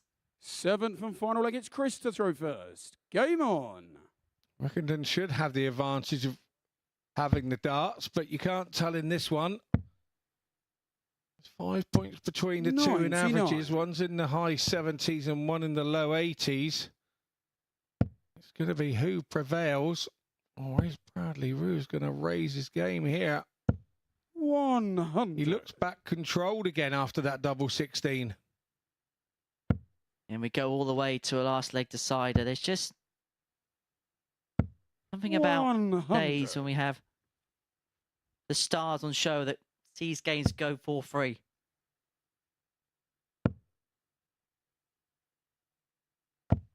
$100. Well, coming up next, Andreas Jorgensen against John Henderson. And then the 9-dart man, Andreas Henderson, takes on Norbert Attard.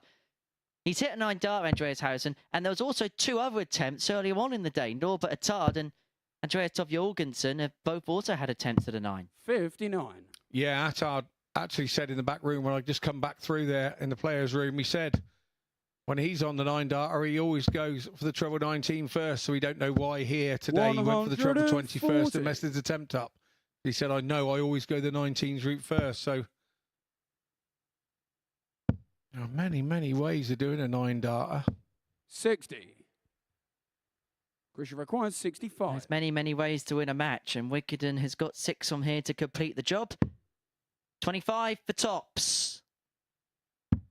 For a first win for Chris Wickenden. He's off the mark as he gets the better of Bradley Roes, and a last leg decider for free. Bradley visibly frustrated there, but it is Wickenden that picks up the points. Pugs with his first points of the day. An 85.62 average, 4 out of 14 on the doubles.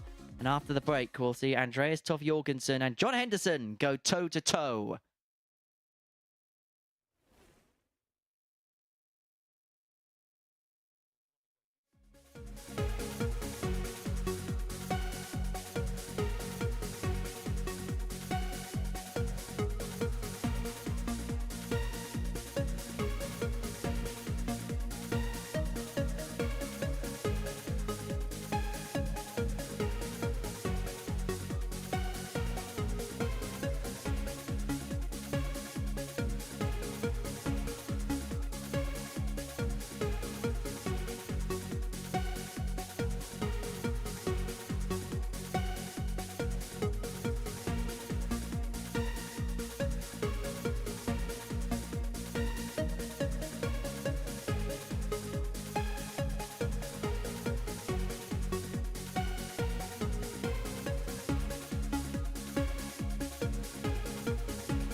Welcome back to the MODUS Super Series, where it's been a very eventful start to Group A on the final week before Christmas. And we've had a present from Andreas Harrison. He's hit a 9-darter. But this Andreas, Toff Jorgensen on his debut, the Dane has thrown some decent stuff.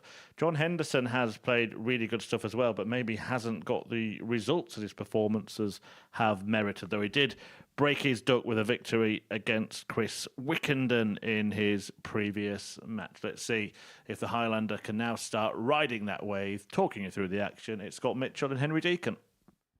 Yeah, thanks, Chris. Yeah, Hendo has been a standout performer on averages this morning. He's still running a 95-plus average. First leg, it's Andreas. For his first 3 games, and he sat there on the table with just the 1 win. Had a little bit of eye trouble in his last match, which saw him have a few problems in the last couple of legs. And I actually said to him, I said, what was it? And he thinks he wiped his face and something came off his towel, he thinks, you know, a bit of fluff or whatever, and went in his eye. And that was what he was trying to remove. His opponent, Toff Jorgensen, is 100. a bullseye for a 10-darter this morning. which sat on 50. You know, obviously the regular way is 18 or 10 and doing 11, but no, he went straight for the ball and did a 10. 180. The second best leg of the day. Yeah, we didn't see that at the start, did we? We didn't think that would be the case. We thought the 10 darter would be the best leg of the day, but no, that got pipped. Andreas Harrison entering the 9 dart club at the Super Series as Henderson 84. had issues with the eye from the towel, but then handed out a toweling against Chris Wickenden last time out. And he's making good hay in this first leg against the darts, and he's got 6 here from 178 to take out the opening leg against Fro. 58. And the one thing about Hendo is when he plays like this, you can't afford to let him build up a head of steam. If he begins to pick up points and build up a flurry at the top of the table, he's going to be very hard to track down. Yeah, we've seen him gap the group, haven't we, here in Group A before. Andreas Harrison is probably not having any of that in the minute. Andreas require Because he's 129. absolutely on his pomp today. He likes the ball, but he can't bet it again for the 129. And so Henderson back to 70 for 1-0 lead. 20 for tops. 50. But Toff Jorgensen's going to come back. Now, 5-10-10 has been his breakdown today on this particular combination. Well, 5-5-5-5, why not? Anything goes. 1-0 Toff Jorgensen. And that's a hole that'll feel a little bit like a break because Henderson was in cruise control of that first leg. But it's Toff Jorgensen who makes the most of the opportunity to move 1-0 in front. 60. Yeah, absolutely agree with that. Will feel like a break. 60. But he's now got to find a little bit about him. Because you know, Hendo, it's only going to be a matter of time before he starts whacking that treble 20 again. And if he has 60 non-treble visits early doors, you really want to be getting those trebles to turn the throw around. 43. It's not happening at the minute for Toff Jorgensen. Well, the bookmakers gave him little to no hope in this game, Andreas. They had him as the 5-2 outside with a 2-horse race. John Henderson, the heavy 2-7 favourite to win.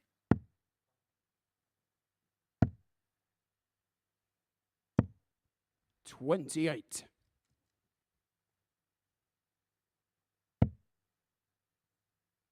You sense that that visit and a big score here from Henderson may just see him begin to 100. wrestle the authority.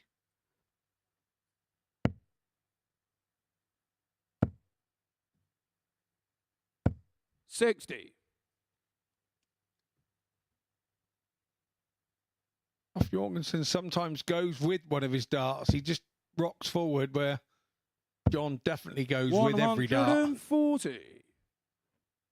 I wonder if he's watching John and subconsciously doing it.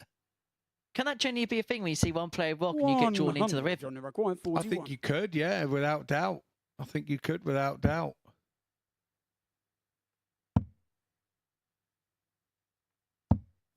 One. I know there's games that I've definitely been drawn in from my deliberate pace to throwing a little bit quicker.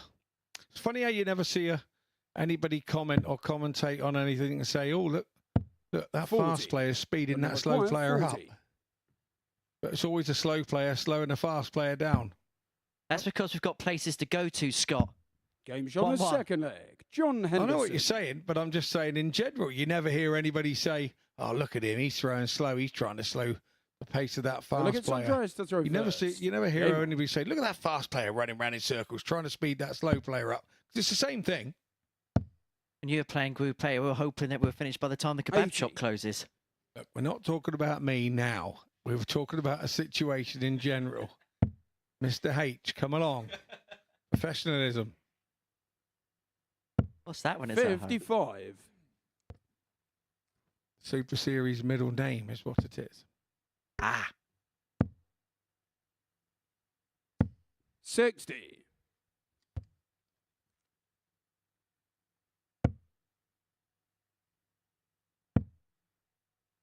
I just wonder, because of 55. what happened against Andreas Harrison, the 9 dart against him in the last leg, has it just knocked the stuffing a little bit out of Andreas? It could well do, because 59.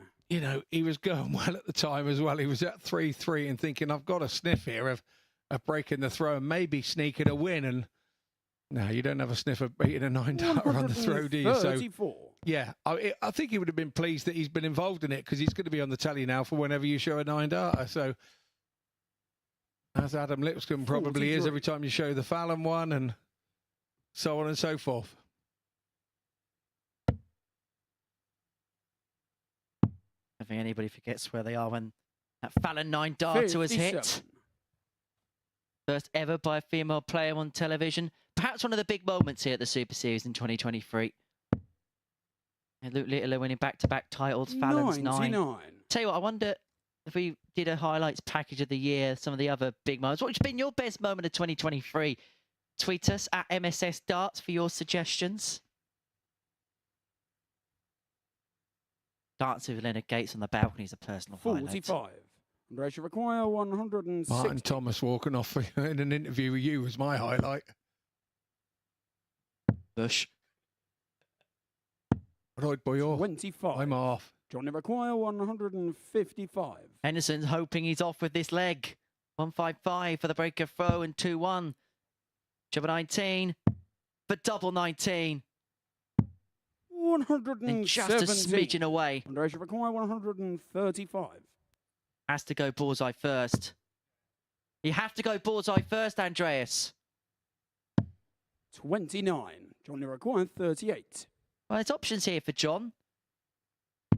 But he Games goes on the straight third forward leg. and finds it first John time of Henderson. asking. And he gets the breaker throw. He leads Andreas Jorgensen by 2 legs to 1. And you just get the sense now he's hit that. He may it's just John begin to to throw build up a first. bit of Game steam. And this could, well, I'd say be a long game for Andreas Jorgensen, but it could be over in the blink of an eye. Yeah, I really want John to hit that 155, because we haven't had a 10 plus shot out for a game.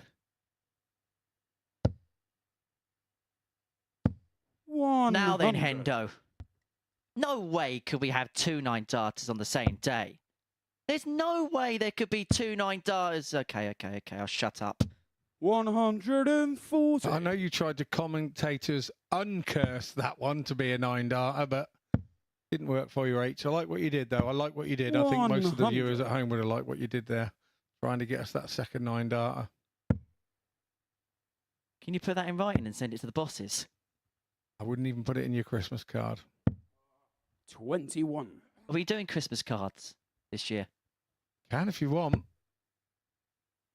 As long as there's no mistletoe in it, Scott, I'm absolutely fine. Yeah, we're not allowed to leave any vegetation in the commentary box, so I didn't bring any mistletoe in today. Well, he scathed the 155 in the last leg. He's not going to find the 160 in this, but he has got as much time as he really wants in this leg. Andreas is a crater away. Whoa! Not anymore. 180. Johnny But that was almost a resignatory 180. 4 legs in, 3 180s in this match. Hendo unusually offline with his double 40. top. Andre, you require 61. And so 61 for 2-2. And this would be an incredible scoreline, really. Double 1. Because Andreas Jorgensen has been completely outscored in this game, completely outplayed. But level he is at 2-2. Yeah, 10 points behind in the averages. Andreas to throw first. Still sat there at 2-2. This is not the first time Hendo's been in this position today. There's a little look to the side, bites his flights like Phil Taylor-esque when Phil was not happy, and a little shake of the head at the same time as well. Got to get it out of your head, Hendo. Head out the shed, son. 60. On you go. As a player, Scott, there must be times when you think, no matter what I do, no matter what I throw, it just feels like somebody's going to do something else back at me. Yeah, there are those times, and And there are times you make mistakes and miss doubles. And for me, all I want to do is just run head first straight into the board and knock the lot over. 99. Cameron Menzies style. And then say sorry at the end. For who's got to pick it back up. But yeah, it is very frustrating. And 140. And we keep saying it's the bit between the ears is what you need. It's all right. You need it when you're scoring and you're going well, and you need it to keep you going. But you also need it more when things aren't going right. That's when the bit between your ears is the most important to you. You need to keep control. When the most 60. Natural instinct is to lose control in your mind. One forward when the natural instinct would be to run away. 95. Andreas require 160. Well, Hendo gave this a scare in the last leg. Jorgensen isn't going to do the same. And so Henderson looking for the crucible 92. finish, the 147. 147. Sean Murphy took this out in the shootout. Henderson isn't going to find a big break here. 100. Andreas require 68. Other snooker jokes available. Tops for Tofty. 28. And that would have felt lofty. 47. As he would have perched into a 3-2 lead. Yeah, Hando for the 47. He's going double 14 route, changing the double up. 33. Oh, Andreas nice require success. 40. 2 from 11 here from Hendo on the doubles. That's been the tail of the tape here.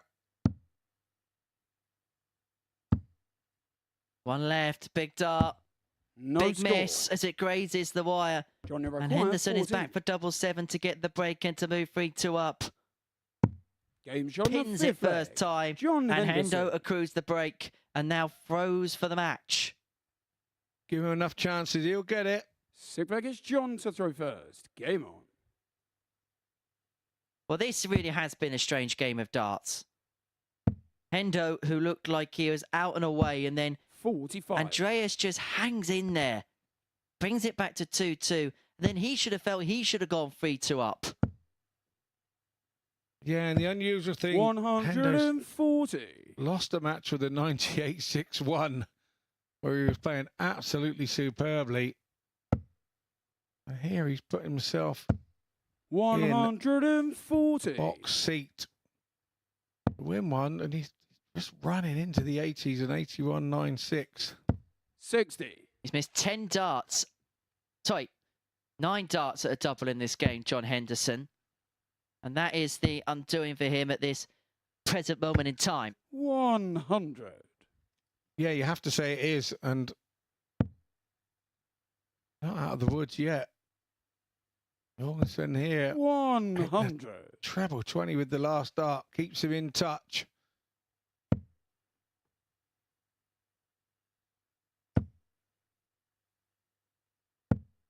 $78.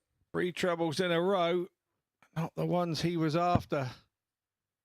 Leaves himself sat on the Della 138. 96. John Require 138.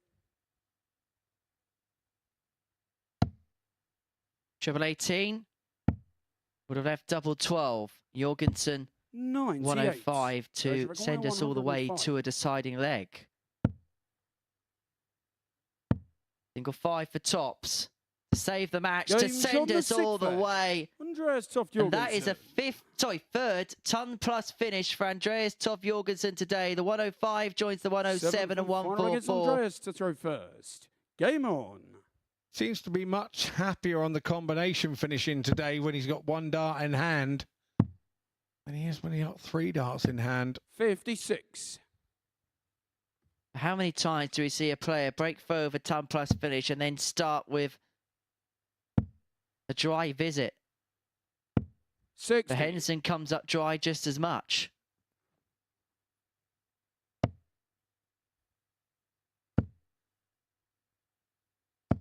Now with the throw, trying to turn the 180. thumb screws on. Henderson.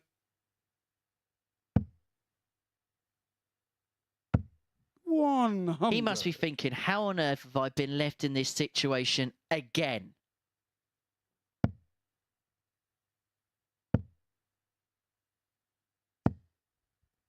Whatever he does just doesn't seem like enough today. No, he is having one of those days, isn't he? It's not his doing. That's the point. It's everybody else playing that bit better against him. And it's what you said earlier about people lifting their game against big players. And that's exactly what this group is doing to Hendo. 6 of the match from 1-2-5 for Toff Jorgensen. And he's going to get 2 darts at tops upon his return to complete the job. Henderson can only put pressure on. He put some ample pressure on. But now he's got to hope that Andreas spurns his chance. Tots. For a great win for the Great Dane. Andreas Toff Jorgensen gets the better of John Henderson in the last leg decider. He shakes his opponent's hand, knowing that once again he's outplayed his opponent but hasn't picked the points up. Andreas, clinical when he had to be. A 4-3 victory, 4 out of 10 on the doubles, and a 105 finish to send us all the way. We're going to take a short break, and we're going to see the 9 dart man back in action. Andreas Henderson against Norbert Attard.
But Harrison has kicked off the last leg in perfect style. He is as cool as a cucumber when it comes to these types of situations. 43. He is, and again, it's the experience, it's timing, it's everything, really. Oh, he's timing this well again. 180. Honestly, I think he really wants to be in that 9-dart Hall of Fame, doesn't he, here? There's no better time for perfection 59 than now to win a match. 41. With a 9-darter, treble 19. Treble 15 leaves double 18. For Andreas Harrison to win the game in perfect style. A 9-darter for the Super Swede of the Super Series. Give me a 9-darter. The Swede with a voulez-vous type finish to the match. That is absolutely incredible from Andreas Harrison. Yeah, if you missed it. Well, he didn't miss anything, did he? Andreas Harrison producing the perfect leg here at the Super Series, something that is becoming pretty common right now. Standard stuff at the Super Series, really. 4 we've had in the last 6 weeks on that stage. Harrison providing the magic today. Can he continue it and carry on a potentially perfect day in this next game? He takes on Norbert Attard of Malta, and talking you through the action, it is Henry Deacon and Scott Mitchell. And I will give out free hearing tests to anyone whose ears have been deafened by that commentary. Attard against Harrison, Sweden against Malta. And for most players, we'd ask the question, how would someone recover after having such a high? But Andreas is such a cool, calm customer that you sense that something like that isn't really going to phase him going into the next match. Yeah, absolutely. And let's not forget, Norbert. Done it again. Norbert will. He had the 2 180s, and like I say, when I came through the back room with him earlier, he said he usually goes just for the treble 19 first, and then goes back up top. And for some reason today, with his 7th dart, he went for the treble 21st, but it just had that feeling today that one was going to go. We started with everybody really pushing each other. We've had 1, 2, 3, 4, 5. We've had 8 ton-plus shot outs. It's been a kind of exceptional start to Group A, and 32 180s. 85. 8 90-plus averages. It was just saying the 9-darter is going to happen. You know, come and get me. The 9 was there waiting. And it was 140. Harrison who went and searched for the 9-darter, and he conquered. Yeah, the Swedish Viking conquered the Kingdom of Perfection.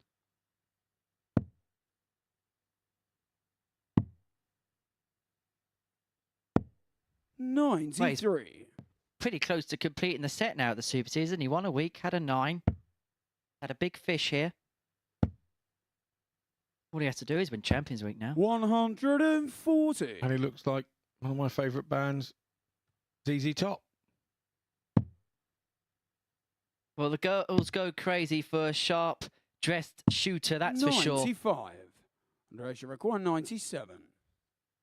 I think we could get a couple of inflatable guitars and get him and Chris Wickenden up on stage, dancing to like Sharp Dressed Man or something like that.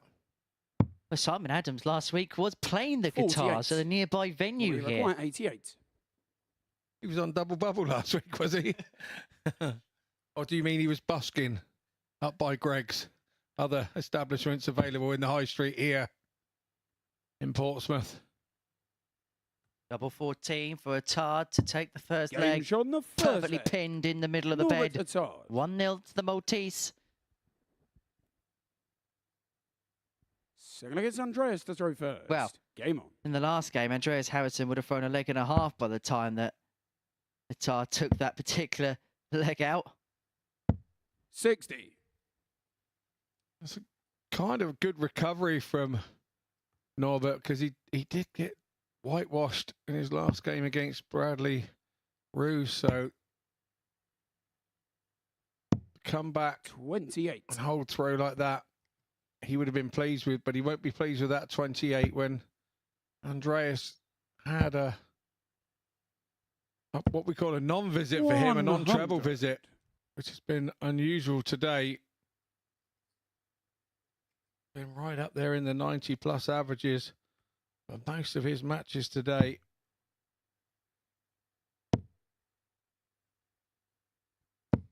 $94. Yeah, he's had a couple of highlighter moments as Harrison today. 100.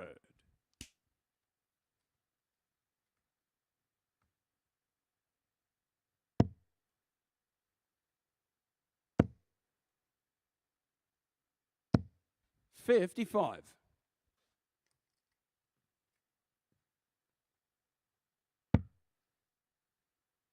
And if you want to see Andreas Harrison's 9 data in full, head over to the MODUS Super Series YouTube channel, where our very good social media team have been hard at work, squirreling away, and that's out there for your enjoyment on the Super Series YouTube channel.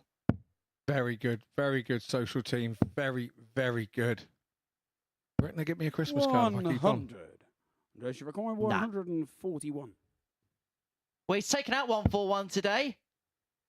Last time he had treble 15 for double 18. Lightning strikes twice to Andreas Harrison. Andreas Harrison. A second 141 of the day. And we are back level at 1-1. Delegates Norbert to throw first. Game on. I can't speak. I just don't know what's going on here today. I can't squeak. 125. And you think that's not a bad thing? I don't think that's not a bad thing at all. You stay there. 41. I can't wait till you're old enough and your voice breaks, Henry.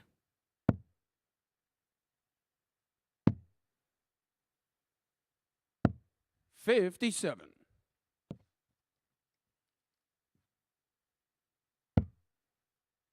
Talking about squeaks. Another 9 data for Owen Binks to officiate. And another 180 for him to call. Under the lights of the live lounge in Ports. That's our brand new gantry cam, which we introduced on Saturday night. Gives us a very good angle of the whole stage, the auditorium, but also what the players are doing on stage 81. as well. It gives us a bird's eye view of all the action that's taking place around the board. It's all part of our new way of trying to bring a more immersive experience to you at home. 76. And so you'll see a lot more of gantry cam as time progresses. Leading the line in motion picture darts, we are here at the MODUS Super Series. You can see we even show you the tiles on the 69. roof here. Raising the woof. What, woof woof, like a dog. Woof. 100. Stop it. Well, this would be for a second ton plus various in succession if Harrison takes out the 104 next turn. Norbert looking to set up here.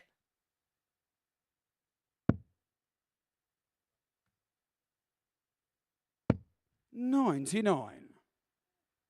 Andreas, you require 104. 104. Well, that's a happy accident. Tops. 64. Just grazes the wire. Norbert, you require 70.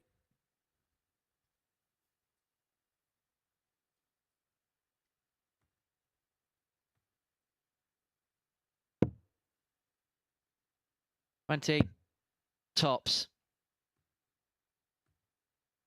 Harrison's already missed a dart at this target in this leg, but Norbert Attard makes no mistake. 2-1. And a good tidy finish from Attard there. As we said, got whitewashed in the last one. I said he's a determined character and he has a real flair for being the underdog and the upsetter. That's certainly what he is 60. doing his very best to do today.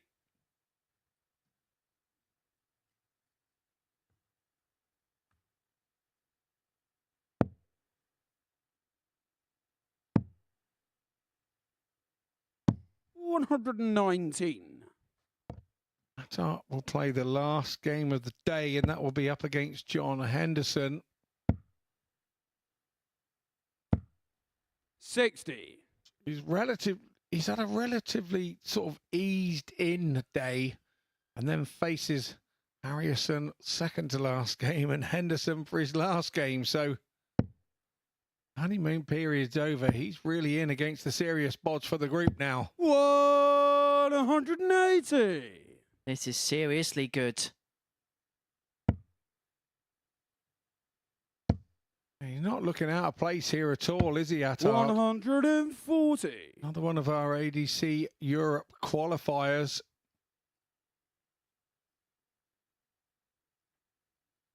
Unlocking in his team, finding these players out there in ADC Europe. Come over and have their 43 moment in the limelight.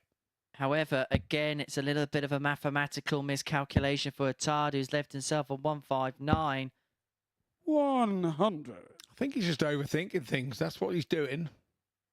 He's trying not to leave himself on a bogey and ultimately keeps leaving himself on a bogey. And look what Harrison's left. It's not going to be a dirty Harry hat trick, is it?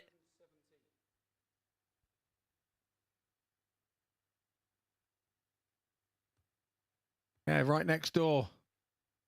Norbert. 49. Not that next door, the other next door. 141. No way could he do it for a third time, could he? Nah, too much to ask.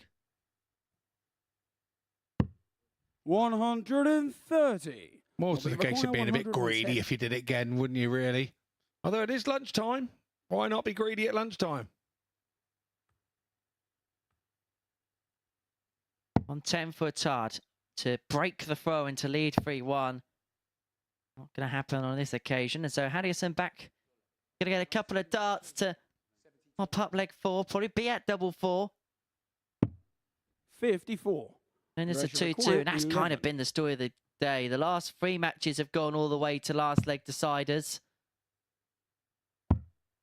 Double 2. The 2-2 doesn't go, and so Attard has the break chance on 56. 56.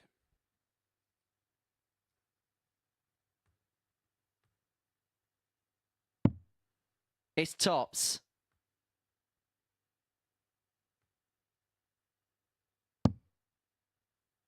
And 10s. No score. score. He's going to have to go back to the start if he comes back at all. 4. 2 2s for 2-2. Double Desmond for Desmond.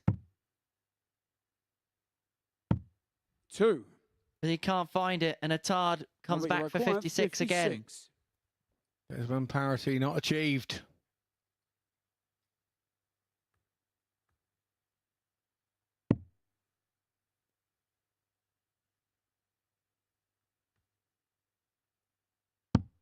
Game shot on the 4th leg. Norbert Attard. And so pins the tops, breaks the throw of Harrison, 3-1. The Maltese leads, and to throw first. it would mean that both players would be tied on 6 points. Harrison having won each of his first 3 games. He could be on the cusp of his first defeat. If Attard could pick up the win in this one, he's 6 points apiece. If he wins this 4-1, in terms of legs difference, they'd both be level, 2 and 2. It'd be the fact that Andreas 43. Harrison has won 1 more leg today, which means he'd be top on the legs 1 bracket.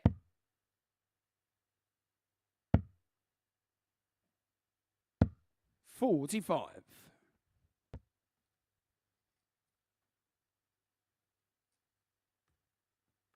Should Attard get this over the line, like you say, it will open the group up. For him, 85. personally, to come here on debut and win 3 of 5 games, although he still has Hendo to play, and not an easy customer to play. He has his rhythms, he has his ways. It's nothing different to what he normally does. This is just how he plays.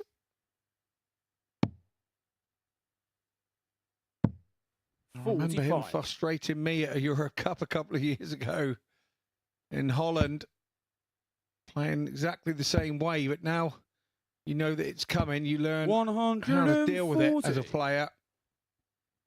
And you don't take it so personally, I don't think. Well, I don't anyway. Paul Chalker. 81. He does make me look like Ricky Evans, to be fair. Bit of a speed merchant. Not quite on Richard Stride territory. 100.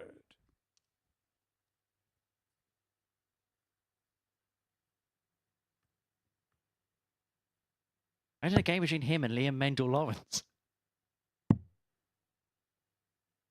Yeah, poor Mendel Lawrence had all sorts 93. of problems last week at Lakeside, I believe it. 160. Bag didn't arrive, his darts didn't arrive. Harrison could arrive again in the Ton Plus Club tops.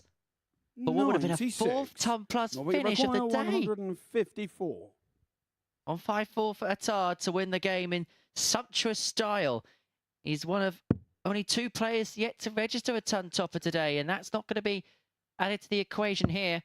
And so to bring it back to 3-2 and back on throw, 58. Andreas Harrison is Required looking 20. at double 10. Game shot on the fifth. First time of asking, Andreas 3-2. Harrison. Harrison gets the break back. We return to throw, 3-2. Harrison with the darts to send us all the way. 6th leg, it's Andreas to throw first. Game on.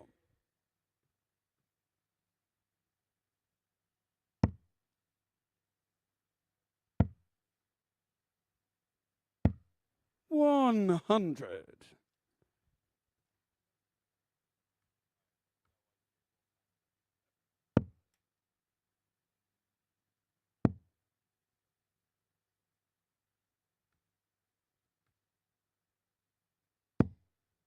$35.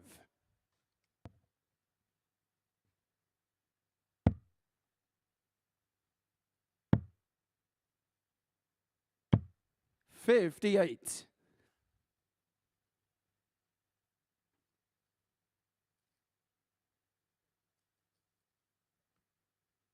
Well, if Henderson wins this 6th leg, it'll be the 7th game today. They would have gone the distance. 121.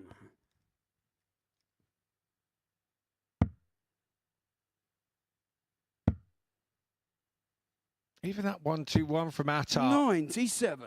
has pressured the Harrison throw. But he needs another treble visit here to keep him under pressure, and that was a flyer. 85. But he's done it. He's knocked the 5 off as well.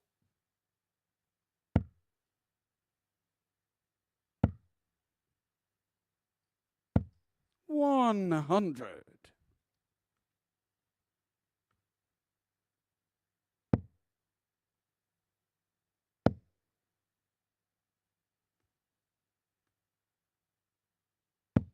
$60. Andres require 146. Well, he's had 2 1-4-1s. He's going to round this. Well, 1-4-6, not this time, but he's going to set up 130. superbly to leave double 8.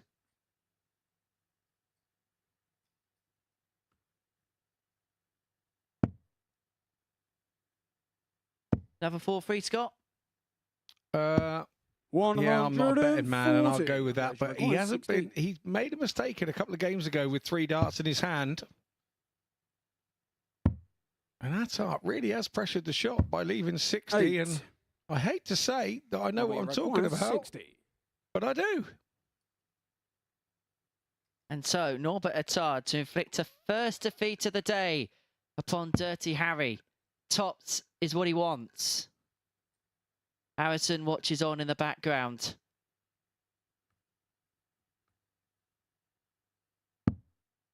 Double 10, last dart in hand.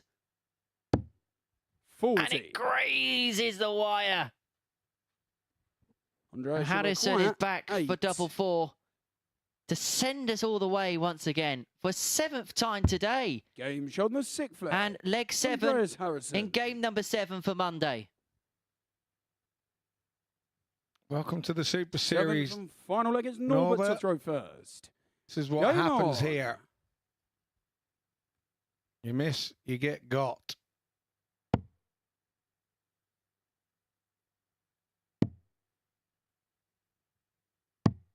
$45.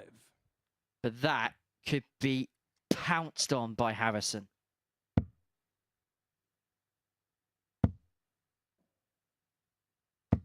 You can't afford to drip 100. feed this guy dust.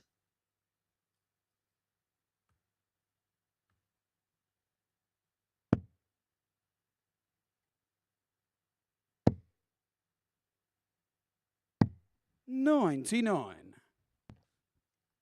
I feel that Attard is like a ticking time bomb, isn't he?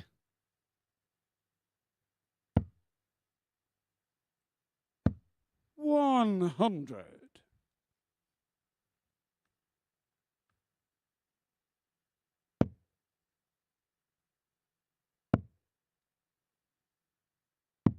44.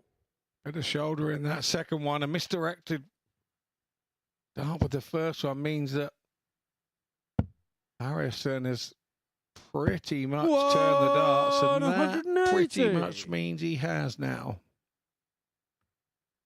On the cusp of making it 4 wins from 4. 3 of them would have come in last leg deciders. He's playing his best darts when it comes to the crunch. And there's no more crunch time than now. 25 first of the 1-2-1 with Attard not on a finish. And so it gives him the best possible opportunity to set up. And double 8 is going to be what he leaves after 12.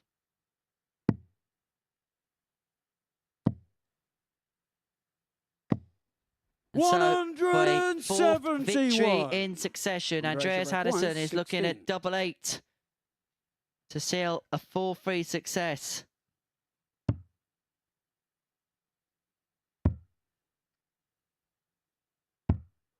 But it goes inside. And once again, Attard has given himself the opportunity by that big, big score to lead the 42. He pressured Harrison. Change of double for Attard. Off to the 18s now, having been unsuccessful on tops and 10s. Game shot. He manages to get over the line. Not Attard. He inflicts the first defeat on the 9-dart man, Andreas Harrison, here in game 12. The two lads having a chat about the game after.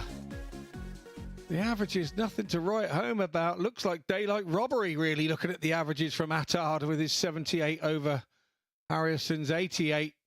But it's the 3 out of 16 for Harrison on the doubles. That was his problem in this game and allowed Attard through the back door.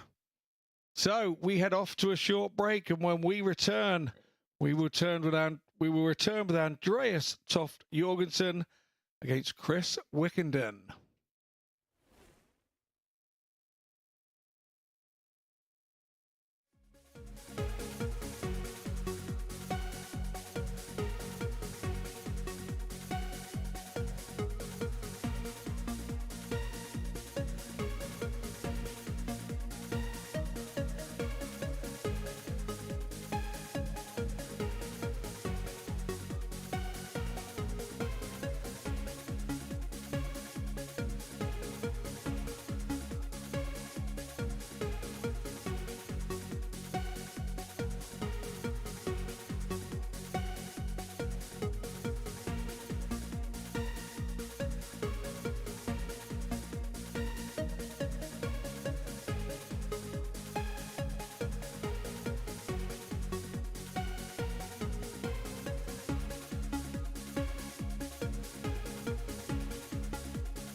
Welcome back to the MODUS Super Series, where there are just 3 fixtures left to play on the opening day of the Group A action this week. And we're going to give you a first look at the league table. Andreas Harrison joined by Norbert Attard after Attard was the first to beat Harrison.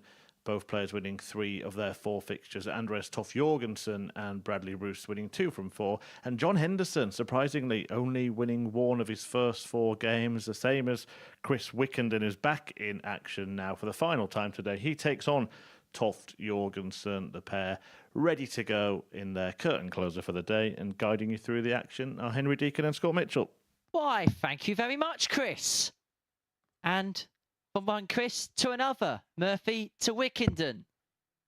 And he takes on Andreas Toff Jorgensen, and both players could do with a morale-boosting win to end their day, you feel, Scott? Yeah, they could. You know, it's good time to be playing one another, and it would also keep Wickenden in the hunt a little bit. It would mean everybody sharing the spoils around, but a win here for Wickenden would then see John Henderson to throw first. Bottom of the group on 2 points after this match, which seems, well, unheard of, really. Especially when you look at the way Hendo's played today. 98.61 average in his first game, 93.35 average in the second, 96.82 in the win against Wickenden, and then an 84.56 against Andreas.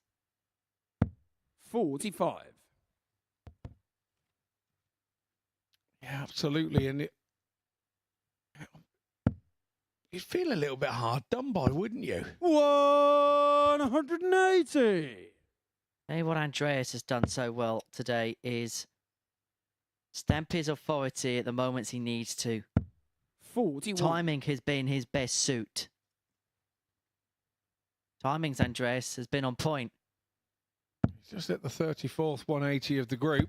Whoa! And he's also just hit the 35th.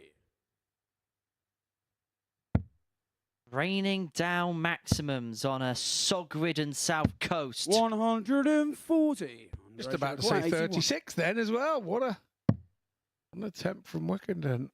Double 12 here. Oh, he's chucked it sideways. No, the ball's forward, my friend. Game show on the first leg. Okay. No need to get funny with me. What a great double 6 that was after having to bend down and pick one up. Second against Chris to throw first. Game on. 12 dart. Opening leg for Toft Jorgensen. 99.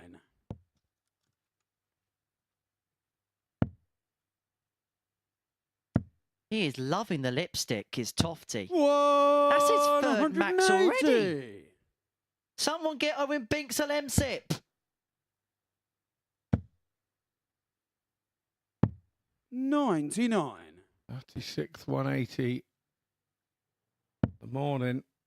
We are in game number 13. Unlucky for some. Whoa! 37th 180. But more importantly, it's everybody's favourite 141 left this morning. He's already had a go at this today. We've already seen it hit today. Is Andreas Toff Jorgensen going to join Andreas Harrison? Boo.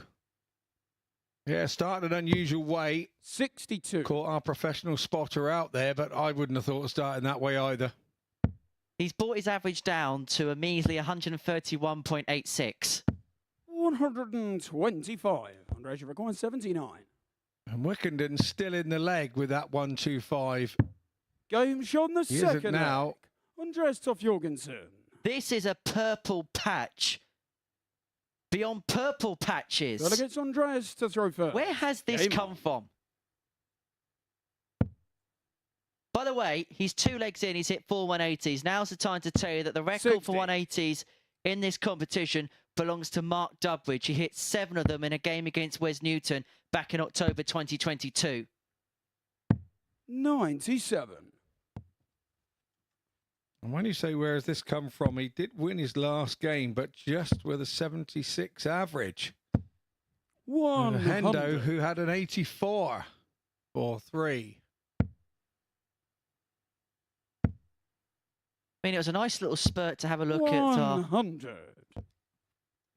beautiful 180 lights. 60. But you can't have too many. We're in the illusion.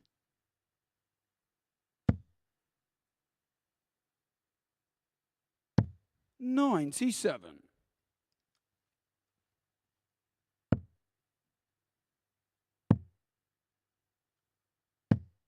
80.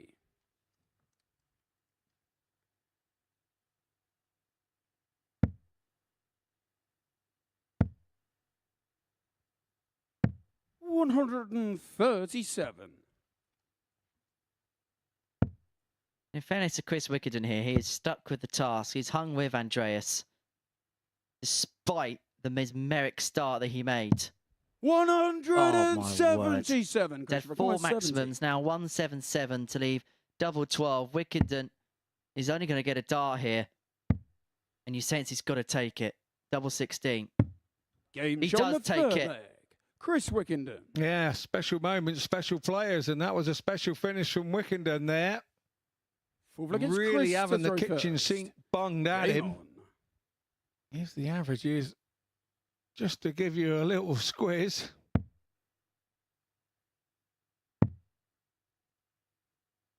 Too shabby 96. at all. Just to give you some context, the record average in this competition 97. is 122.69. It was Darryl Pilgrim in a 4-0 win against Denny Older-Coulter back in August. You were in the commentary box for that game, 100. Scott. Was I? Of course I was. It's just another game of darts. That's probably how I introduced 100. it back in. Yeah. In my infancy in my commentary position here. You're good, Scott. Don't worry about that. You know darts. 99. Oh, I know darts all right. Don't know how to lead in and lead out, but I know darts. Oh, we'll get there. We'll get there. Yeah, you keep learning me, Hen. You keep 43. learning me. That's all right. We'll bring Chris Murphy in here. We'll get someone proper to teach you. Oh, we'll have a go at that as well. Yeah, lovely. 140. Well, 140 here for Wickenden to bring it back to 2-2. And it could have been so easy for Pugs here to just completely fold it 40. amid Chris required the 66. madness that Andreas Tov Jorgensen began the game with. But at no point did he throw the towel in. And Game now shot he's on the back fourth level leg. at 2-2. Chris Wickenden. He really has got character, this fella, isn't he? Fifth leg, it's Andreas to throw first. Game on. Like a terrier on your tail. He never lets you get away. 58. Andreas has, since the last time he played here, has become a father. And there was a time when we spoke about 100. nappy power in darts, where players were having kids and then suddenly beginning to win things again. 140. I think there's something to be said. It makes you grow up as a person and put things in perspective, I think. 44. Because all of a sudden you haven't got yourself to concentrate on. You've got to concentrate on this little body and, well, just a little matter of keeping it alive, really. 140. It brings another priority to your life. There's only one thing more important, and that's your kids. And so it 59. puts darts in perspective for you. And sometimes that turns from what was an uptight player and it just takes them down a notch or two and turns them into the player that they dreamed of being before they had kids. It's quite a strange thing. It happened to me. 97. It happened to me. It made me a more complete player, becoming a father, that's for sure.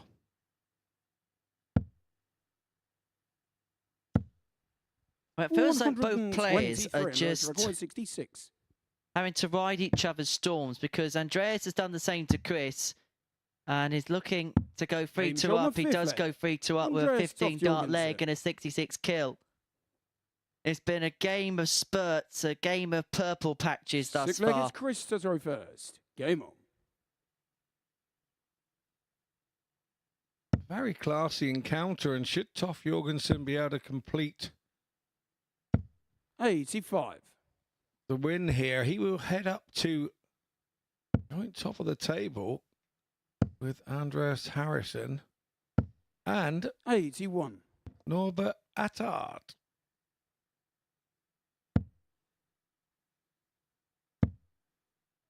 Although Attard and Harrison 59.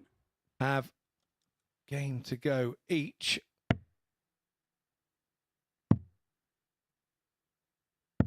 Interesting, just going back through the record book, Scott. The record final average was 117.88 by Luke Littler when he beat the new WDF World Champion, Andy Bartons. 100. That would have been one of those games we were talking about where you need a good referee, I can tell you. Pretty rapid fire that would have been. 60.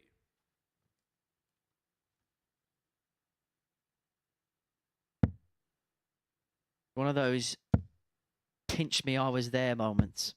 100. Wickenden here looking to send us all the way. It would be the 5th consecutive game that would have gone to a decider, but maybe Andreas Toff Jorgensen has other ideas. No, maybe he has. He definitely has.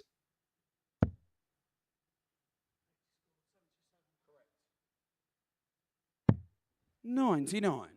Andreas, you require 90. 90 for Andreas for the match.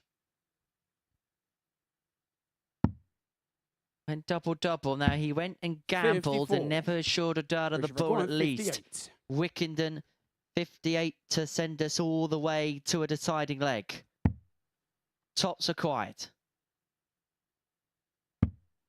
Double 10. Bound, and we go all the way once again. It's the 5th game in succession that's gone to a last leg decider, but for whom will leg 7 be heaven? Andreas to throw first. Game on.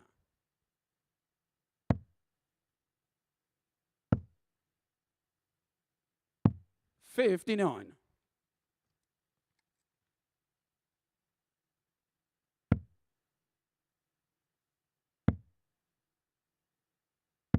$60. And again, our money's worth today. Yeah, it's been a really entertaining day of darts. It really has. 100.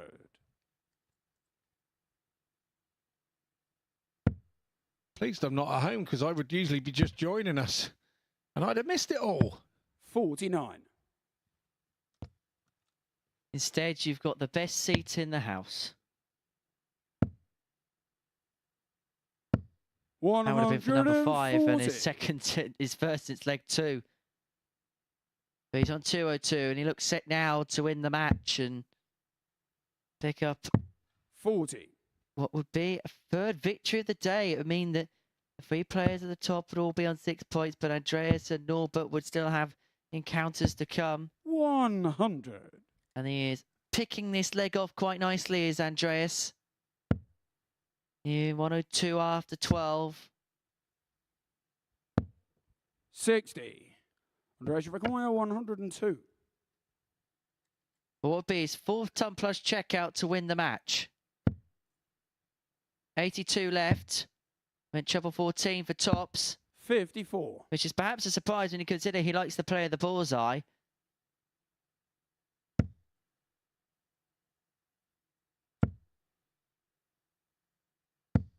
$85. Andreas, you require 48. 12 for double 18. Change of tack. But same results on the doubles for Andreas Toff Jorgensen. He finishes the day with his 3rd win from 5. He's very much in the Group A equation, is the Dane. He gets the better of Chris Wickenden in a last leg decider 4-3. He went off to a mesmeric start. He hit 4 180s in the first 2 legs. He threatened the 9, but he squeezes over the line in a last leg decider, beating Chris Wickenden 4-3. Andreas Harrison and Bradley Roes go toe-to-toe on the hockey when we return after this short break.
Well, we are closing in on Christmas here at the MODUS Super Series, and behind the 11th door of the Advent calendar was a 9-dart finish. Andreas Harrison producing perfection earlier today.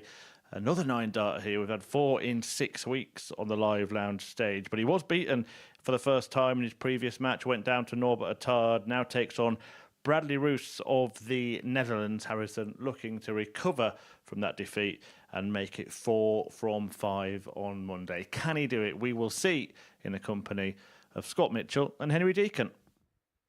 Yeah, thanks, Chris. Yeah, if you're only just joining us, where have you been? You've missed some excitement here. The MODUS Super Series this morning. 9-darter from Andreas Harrison.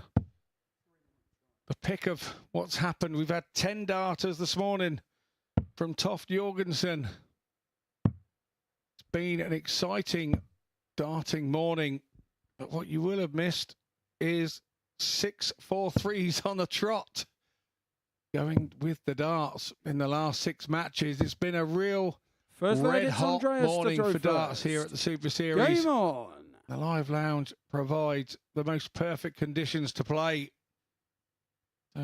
Bradley Roes here, he's coming off the back of a loss against Wickenden in his last game, so he will be looking to finish the day on a high, but there's no tougher man to play to try and to achieve that today, because Andreas Harrison 96 is top of the group.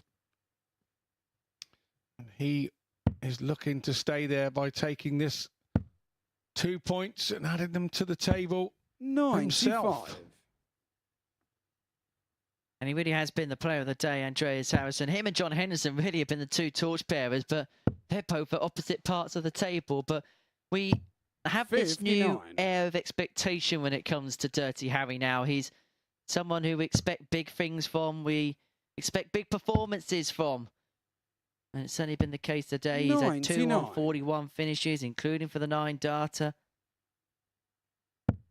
It's Andreas Toff Jorgensen. That was after Toff Jorgensen hit Andreas with a 144 of his own. Indeed, and 60. It's all right starting on a high in these groups. You want to end on a high, don't you? So you sleep well overnight. And Tuesday we know is moving day generally with Group A. But I'm not sure we're going to be any of the wiser if we have the same play that we've had today, tomorrow.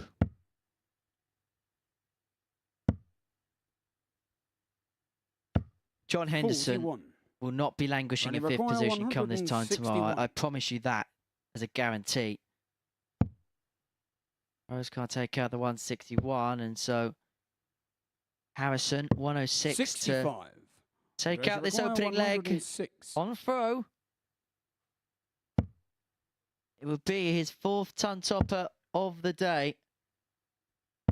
Gonna go, and 43. So Bradley back for 96 to accrue a break of throw in the opening leg. Double 18. Game 1-0 to Bradley Roes. Bradley Roes. Lovely little 96 finish to kickstart the match. Second leg, it's Bradley to throw first. And suddenly, it may well be that the 9 darter was the tip of the Andreas Harrison iceberg. Because since he's hit that 9 darter, to beat Andreas Toff Jorgensen, he's lost in the last leg, decided to Norbert Attard, and finds himself behind the break here against Bradley Roes. Well, that's 100 right in the corner too. I agree. And you know, could it be a poison chalice for him? The fact that he's hit the 9 darter, and he's hit a 141 again since then, but his scoring has definitely dropped off. But what do you do? Just keep doing 9 darters? Is that the only way you stay on it? I don't know. That'd be boring, actually. Give us some jeopardy. 81. It would be boring for us to chat about as well, let's be fair. It'd stop us from flowing with other conversations, I'll give you that. We won't be allowed time to go on tangents.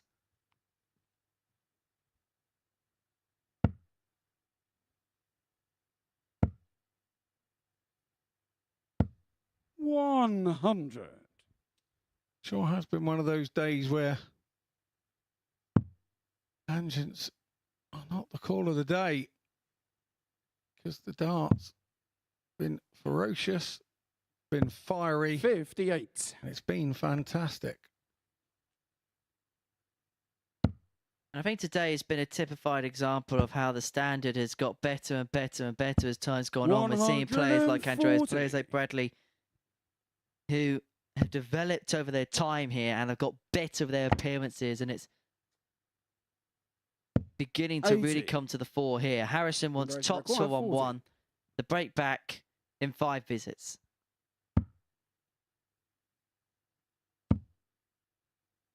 Double 10. 30. And Bradley's back on 127. 27.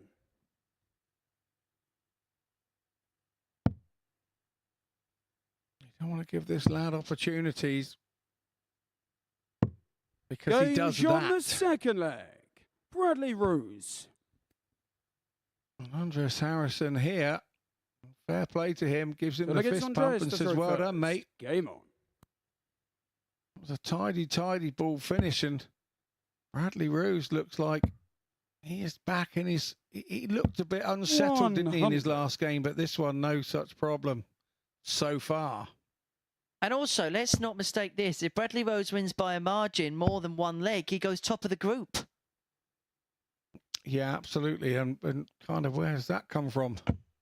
140. Run, Bradley, run. A fallout. Well done, you.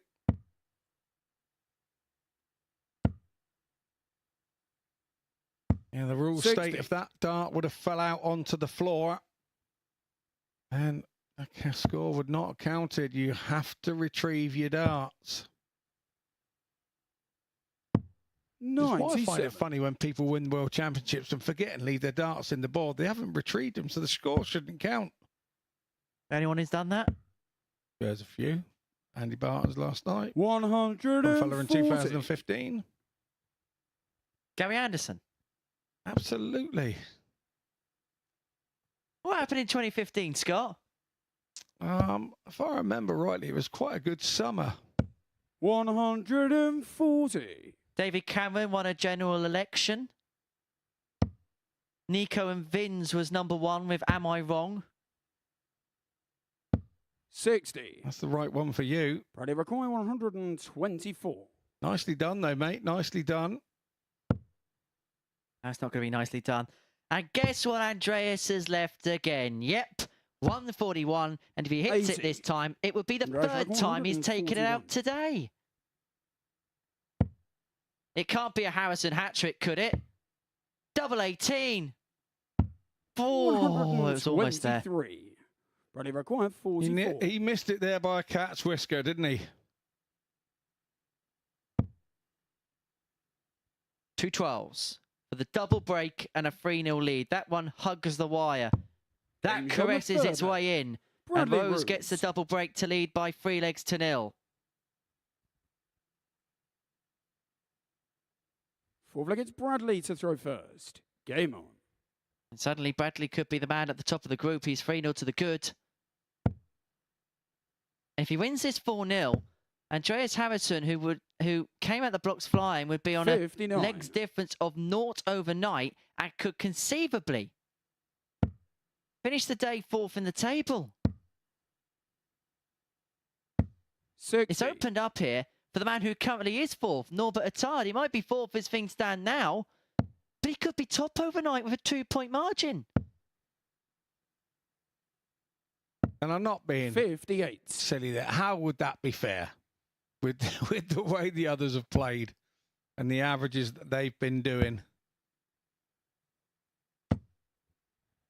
60.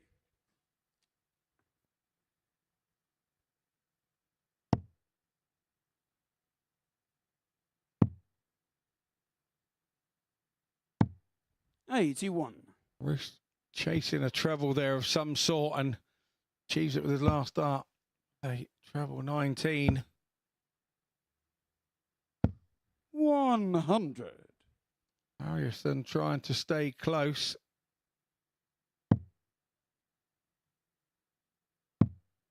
Can't worry about whether you're going to hit the double at the end of the leg at this 41. stage. You've got to make sure you get a chance at a double at this stage and do enough to get yourself down there. 137. Good response, though, this from Andreas against the throw.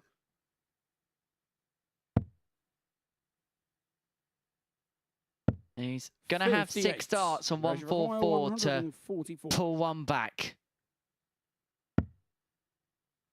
It's gone the 18th route. Same route that Andreas Toff Jorgensen hit the 144 against him before the 9 darter. 84. He's going to return for 60. He's going to return to get a leg on the board. 55. Andreas required 60. Pull one back, and this would also be a breaker throw. Don't discredit how important that could be as he goes for tops. And now double 10. 50. But he goes inside on both require targets, and Bradley has an 149. opportunity to win this game in sumptuous style. He's had a 127 in this game, but he's not going to win it with a 149. 109. Andreas But required Andreas better be on call. 10. Game shot on the 4th. Pins the double 5, Andreas first Harrison. time of asking. Breaker throw, back to 3-1. 5th leg, it's Andreas to throw first. Game on.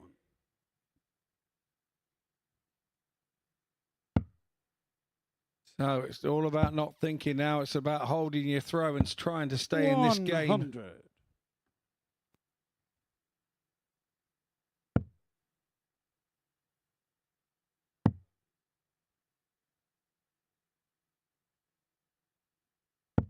$95.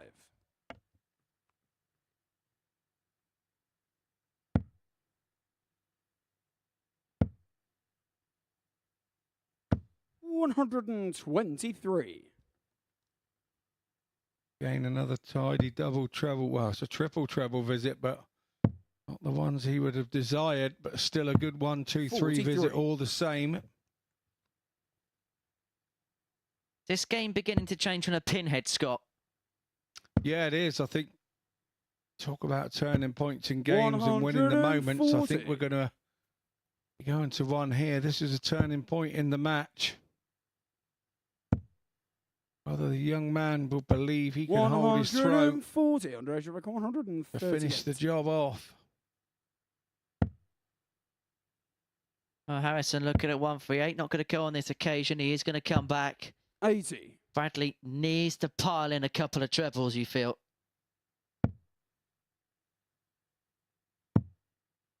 Not going to do it. 59. Andreas, you reckon 58. And he just about leaves the finish. So for 3-2, and to claw another one back. Game shot on the fifth Tots leg. is found. Andreas Harrison. And Andreas Harrison is never beaten until that last dart goes in. Another show of resilience from the Swede. It's Bradley to throw first. But this is the leg for Bradley Roes. This is the leg. He has the throw-in. And it's all about recomposure now for the young Dutchman. 140. But that is a superb start. A mature start, I would call that, from the young man. 100.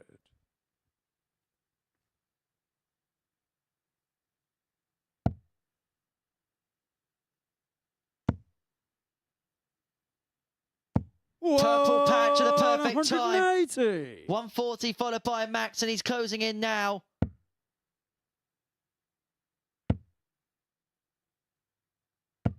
But he cannot keep Andreas down. If he wins this leg, Bradley, he'll temporarily top the pile overnight.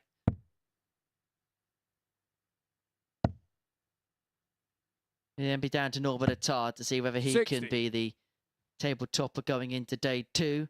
But he can put himself in the clubhouse lead if he takes out this 1-2-1 and takes it out 4-2.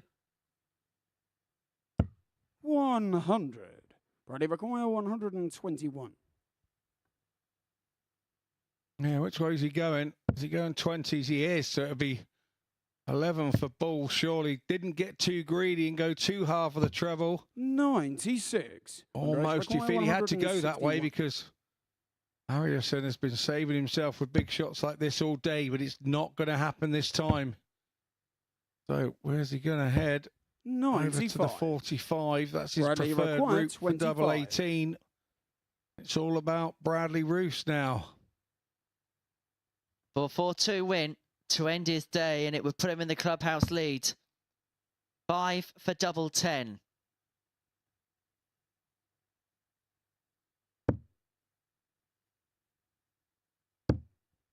And Bradley Roos will head into the clubhouse lead, having won 3 out of 5 matches on day 1. The young Dutchman has saved a good performance for the end, and he's beaten the man who at one point looked seemingly unbeatable in Andreas Harrison. He hit a 9-darter to win his 3rd game in succession, but then hasn't won since. Bradley Roes with an 85-78 average, 4 from 7 on the doubles, a 1-2-7 in game as well. He beats Harrison 4-2 after the break, our last match of the day. Henderson, Attard.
Well, if I'd have told you that the final match of the day would have determined which player will end up top of the table and which one is trying to avoid being on 2 points, you'd have had it the other way around. But it's not John Henderson who's looking to hit the heights and end up leading the league at the end of day one. It's actually that man there, Norbert Attard, the first Maltese player to appear here at the MODUS Super Series. He's had a delightful debut day, winning 3 of his 4 matches. If he can make that 4 from 5, then he will be sitting pretty at the top and will have a big lead over the pre-group favourite John Henderson. But if Henderson wins, it's very nicely bunched. He'll be 2 points off the top of the table himself, despite ending the day in 5th position. Guiding you through the curtain closer is Henry Deacon and Scott Mitchell.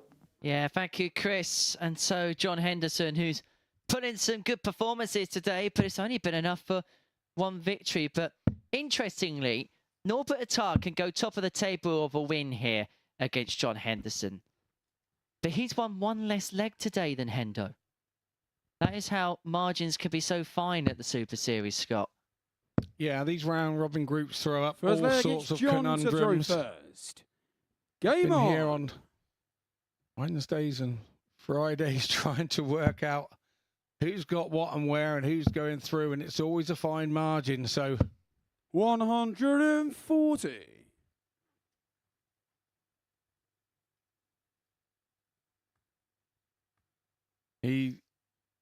John here has been, you could say, the star player of the day, average-wise. 125. Andreas has hit his 9 darter, and he could go away pretty empty-handed, and the group could be away from him if he's not careful. Although, let's not forget, he's more than capable of reeling off a 5 out of 5 both of the next 2 days and saving himself. And we know that John, once the pressure's on, it seems to make him concentrate more, and we see the best of him. But 100. Norbert here, I'll be thinking, I can top the group. And if he thinks too much about that, he won't. 57. One thing a dart player can do without Scott is a brain. Okay. Exhibit A. 85. Life's like a box of chocolates. Swiftly moving on. Should we go back to the darts? You started it. I was at the darts. 37. You're going to get me in trouble one day, you are. Just the one day. Maybe it's more than that. But there we go.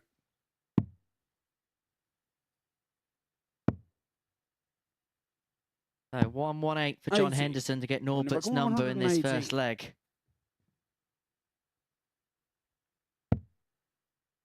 $18 and double top. Game Or shot 118 to the first kickstart leg. for John Henderson, his Henderson. 3rd ton plus out of the day to put him 1-0 to the good. Second leg, it's Norbert to throw first. Yeah, Norbert didn't do a lot wrong there. He'd gone 125, 100, 85, 80. And the leg was over. 125. What's your assumption been of Attard? It's the first time that you've really seen him, Henry. What do you think he brings to the table? 38. I think he brings up the scoring power is most certainly there to see. And when we do our research, we look at numerics in terms of overall numbers, first 9 numbers, and check out percentage. And even though he's raised his standard compared to maybe what we've seen from 61. him in Malta, there's still the same line of where his strengths and weaknesses lie. Scoring-wise, I don't think there's really much to fault. Maybe the one criticism of Norbert would be he doesn't finish legs off first time of asking. And at times he's been able to get away with that today. But as the week goes on, that could become an issue. If he sharpens up on his doubles, he's got every chance of making it through to Saturday night because the scoring power 92. is there in an abundance. Yeah, that's exactly how I see him. It's the way that I've seen him for a while. 60. He's a little bit feast or famine on the finishing, I think is the best way to describe it. He's either out in the first dart, and then the next 2 legs, he doesn't get anywhere near it with 3, and it's something he needs to sharpen up on. I mean, his annual stats, his average for 12 months is 83.81. His first 9 stats are 96.09, and his checkout percentage is 29.31. You look at his stats, particularly for the first couple of games, 287 averages, but they come with 4 from 16 on the doubles and 4 from 13 on doubles. Yes, I know he won those games, but you don't get afforded too many opportunities at the Super Series. But I've liked what I've seen on day one. That of no doubt. Yeah, definitely deserves his place here.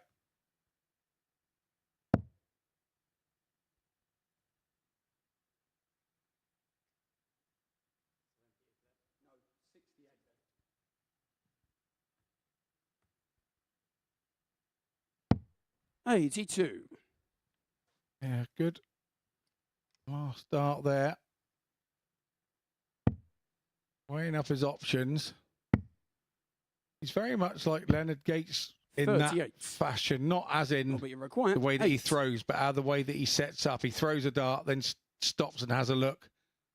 And then he throws his next and stops and has a look. And it seems to be a habit that he's got himself into. Norbert Attard. The same as Leonard has. Whether it's a counting issue, whether it isn't, but it's very similar, and it does stop them. And then it's John to throw they first. throw individual darts towards the end of the game, whereas they flow to score, and then they stop the flow to throw an individual dart. And it must be the way that they normally do it. 'Cause it's a lot more difficult to hit doubles doing it that way. It's much nicer to have a bit of a rhythm and try and feel your way in to hit the double if you're not hitting it first dart.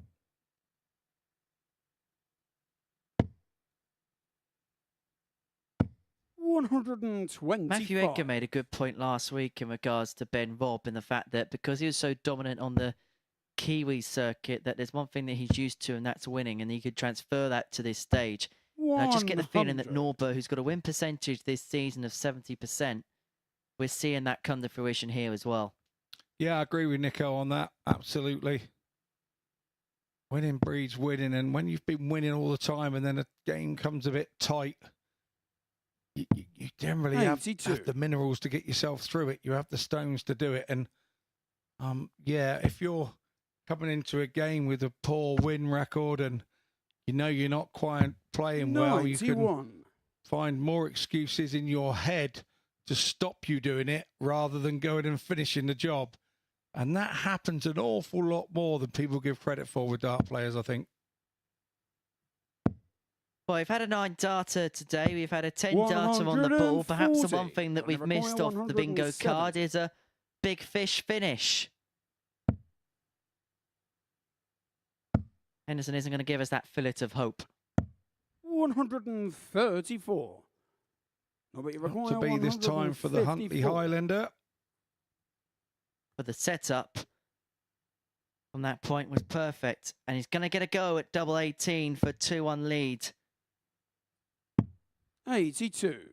Johnny Maguire, 36. Move himself back in front. Double 18. Now double 9. Inside. And Norbert has a chance to break. Norbert requires 72. 72 points required for a break of throw and a 2-1 lead. Another. Double top.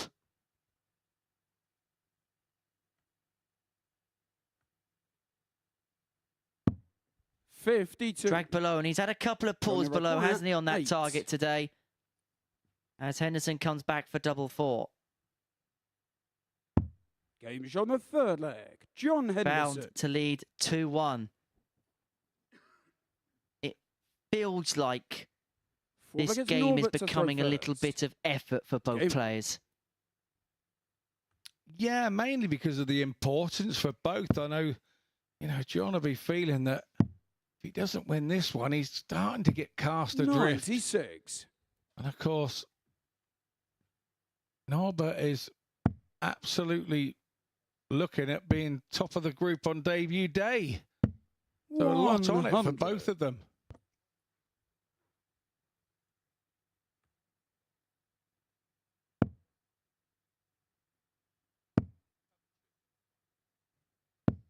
85.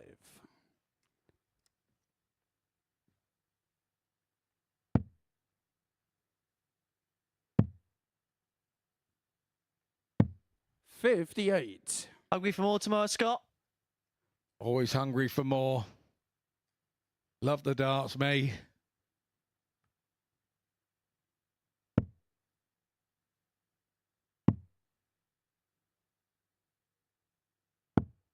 $57.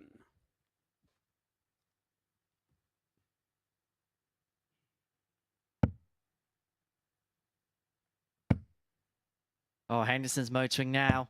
125.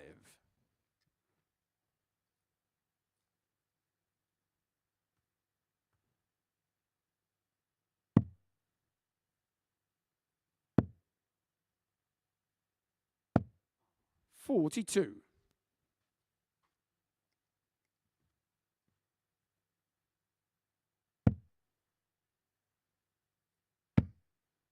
Hendo's hungry for treble 20s. 140. He's severely threatening the break of throw now. To himself 3-1 in front. Put him within a leg of the match. And it would put him on the 4 points. And it would mean that we probably have one of the most evenly weighted Group A's after a first day that we've ever seen. 6 darts from here. Tops. 38. He is gonna come back.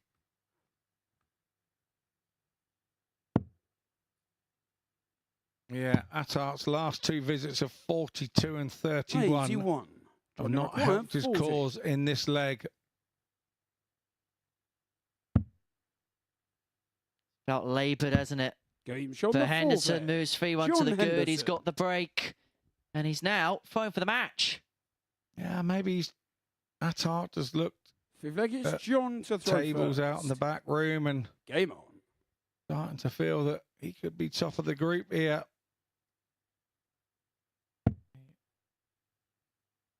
Absolutely overthought this, maybe. I don't know. Maybe I'll get a chat with him 100. after and see where his mind was and what he was thinking. He'll be happy to tell me.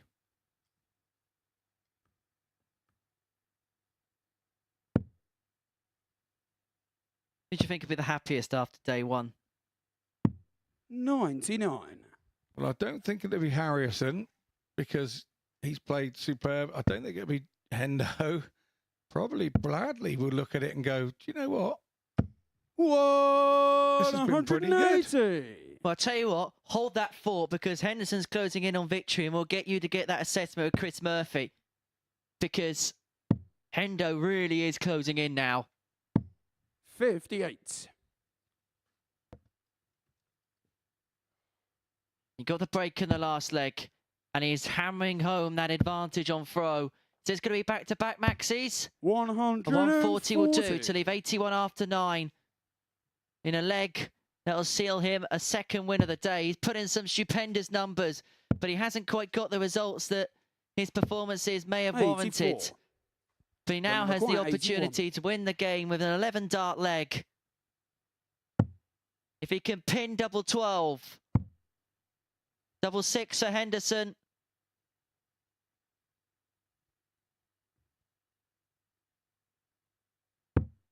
$69. He's going to return. He gets another bite at it.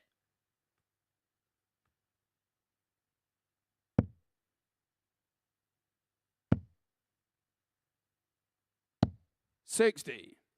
Johnny required 12. He's got as much time as one could want at this double 6. To win the match 4-1. And for John Henderson to finish the day with 2 wins. He'll feel like he should have had more. The performances he's put in today has been up there with anybody in the group. But people have just raised their game against the Highlander. A 4-1 victory for John Henderson. The highlight being a 118 checkout. 4 from 10 when it came to the doubling. He's still in the picture. He's still in the mix. And this is a Group A that is so tight at the end of the first day's action. It's Bradley Roes at the top of the pile, but it's John Henderson who is the last victor of the day. Another average in excess of 90 for the Highlander. For Norbert Attard, it's been a good debut day. He's picked up 3 victories on debut. The player from Malta, who will be very happy with his opening days there, but it's plenty for him to work upon going into tomorrow's action. John Henderson will feel like there'll be a big push of his own going into day 2 as he wins the last game of the day against Norbert Attard by 4-1. Yeah, thank you very much, Henry. Brilliant day of darts, Scott, today so far. We've seen all sorts of stuff, haven't we? 9 darters and really good performances, particularly there from John Henderson. We saw at the end of the day getting over the line, but he won't be happy with the points haul today. Well, I think part of it, he can feel a little bit unfortunate. A lot of the guys have stepped up and played their really good game against him. He's been around that 90 average all day. He's had one off game. And it'll be a little bit disappointed, but the whole day has seen us. We've had 10 100-plus shots. We've had, 11 90 averages. It's been one of those days, 39 180s. It's been a hell of a morning for a Monday morning in Group A. It absolutely has. A lot of 4-3s as well, and we'll give you a recap of the results from today. Henderson's finishing in style, but it was Harrison that started in style, wasn't it? 3 straight victories for Andreas Harrison, capped off with that 9-dart finish, but then goes on to lose his final 2. Yeah, I'm not sure that that's something that he's pretty conscious of. I'm not sure that it's anything like that. I just think once he hits the 9-darter, the other guys know that he's right on it, and they're probably stepping up their game a little bit, as well as his maybe dropping off, and they're meeting in the middle, and then you get the odd leg that is then difficult to try and hold on to. Yeah, and here is that 9-dart finish from Andreas Harrison. He's really good, isn't he, when he's on that bottom wire of the treble 20. He can just build from that. And then he goes this way on the 1-4-1, which we've seen twice today, treble 20, treble 15, and double 18. And he's getting in on the act. It's been raining 9-darters here at the Super Series. I keep telling everybody when I come here, this is the most perfect throw I've ever thrown on. And we're now beginning to see that, and the standard is getting higher and higher. And the more people come back and get more comfortable with the throw, we're only going to see more of them, Chris. Yeah, and we've seen plenty recently. As you can see there, September last year, the first one was hit, but look at that tally this year. Heenahan hit the first 2 here, the last one in March, but then since July, that run of 9-darters. Steve West, who had another one last week. Fallon Sherrick, of course, that history-making one. Darryl Pilgrim, who did it on a history-making day. Sebastian Białecki, the only player to have produced one in Champions Week. He did that to win a match, just as Andreas Harrison did today. Are we going to get to 10 by the end of 2023? Hey, why not? Who would say not? The way that this group has gone today, with the guys that we've got coming into Group B and C, and the guys dropping into there, they're going to be pushing each other hard, and I can't see why not. I really can't. Yeah, it would be 2 9-dart finishers in the same week. That hasn't happened before at the Super Series, but new things happening all the time. And we're just going to show you the table today. It makes interesting reading because in the end, Bradley Roes is top of it. He didn't start particularly well today, but 4 players on 6 points, and one of them that isn't was the favourite to win this group. We don't know anything yet, do we?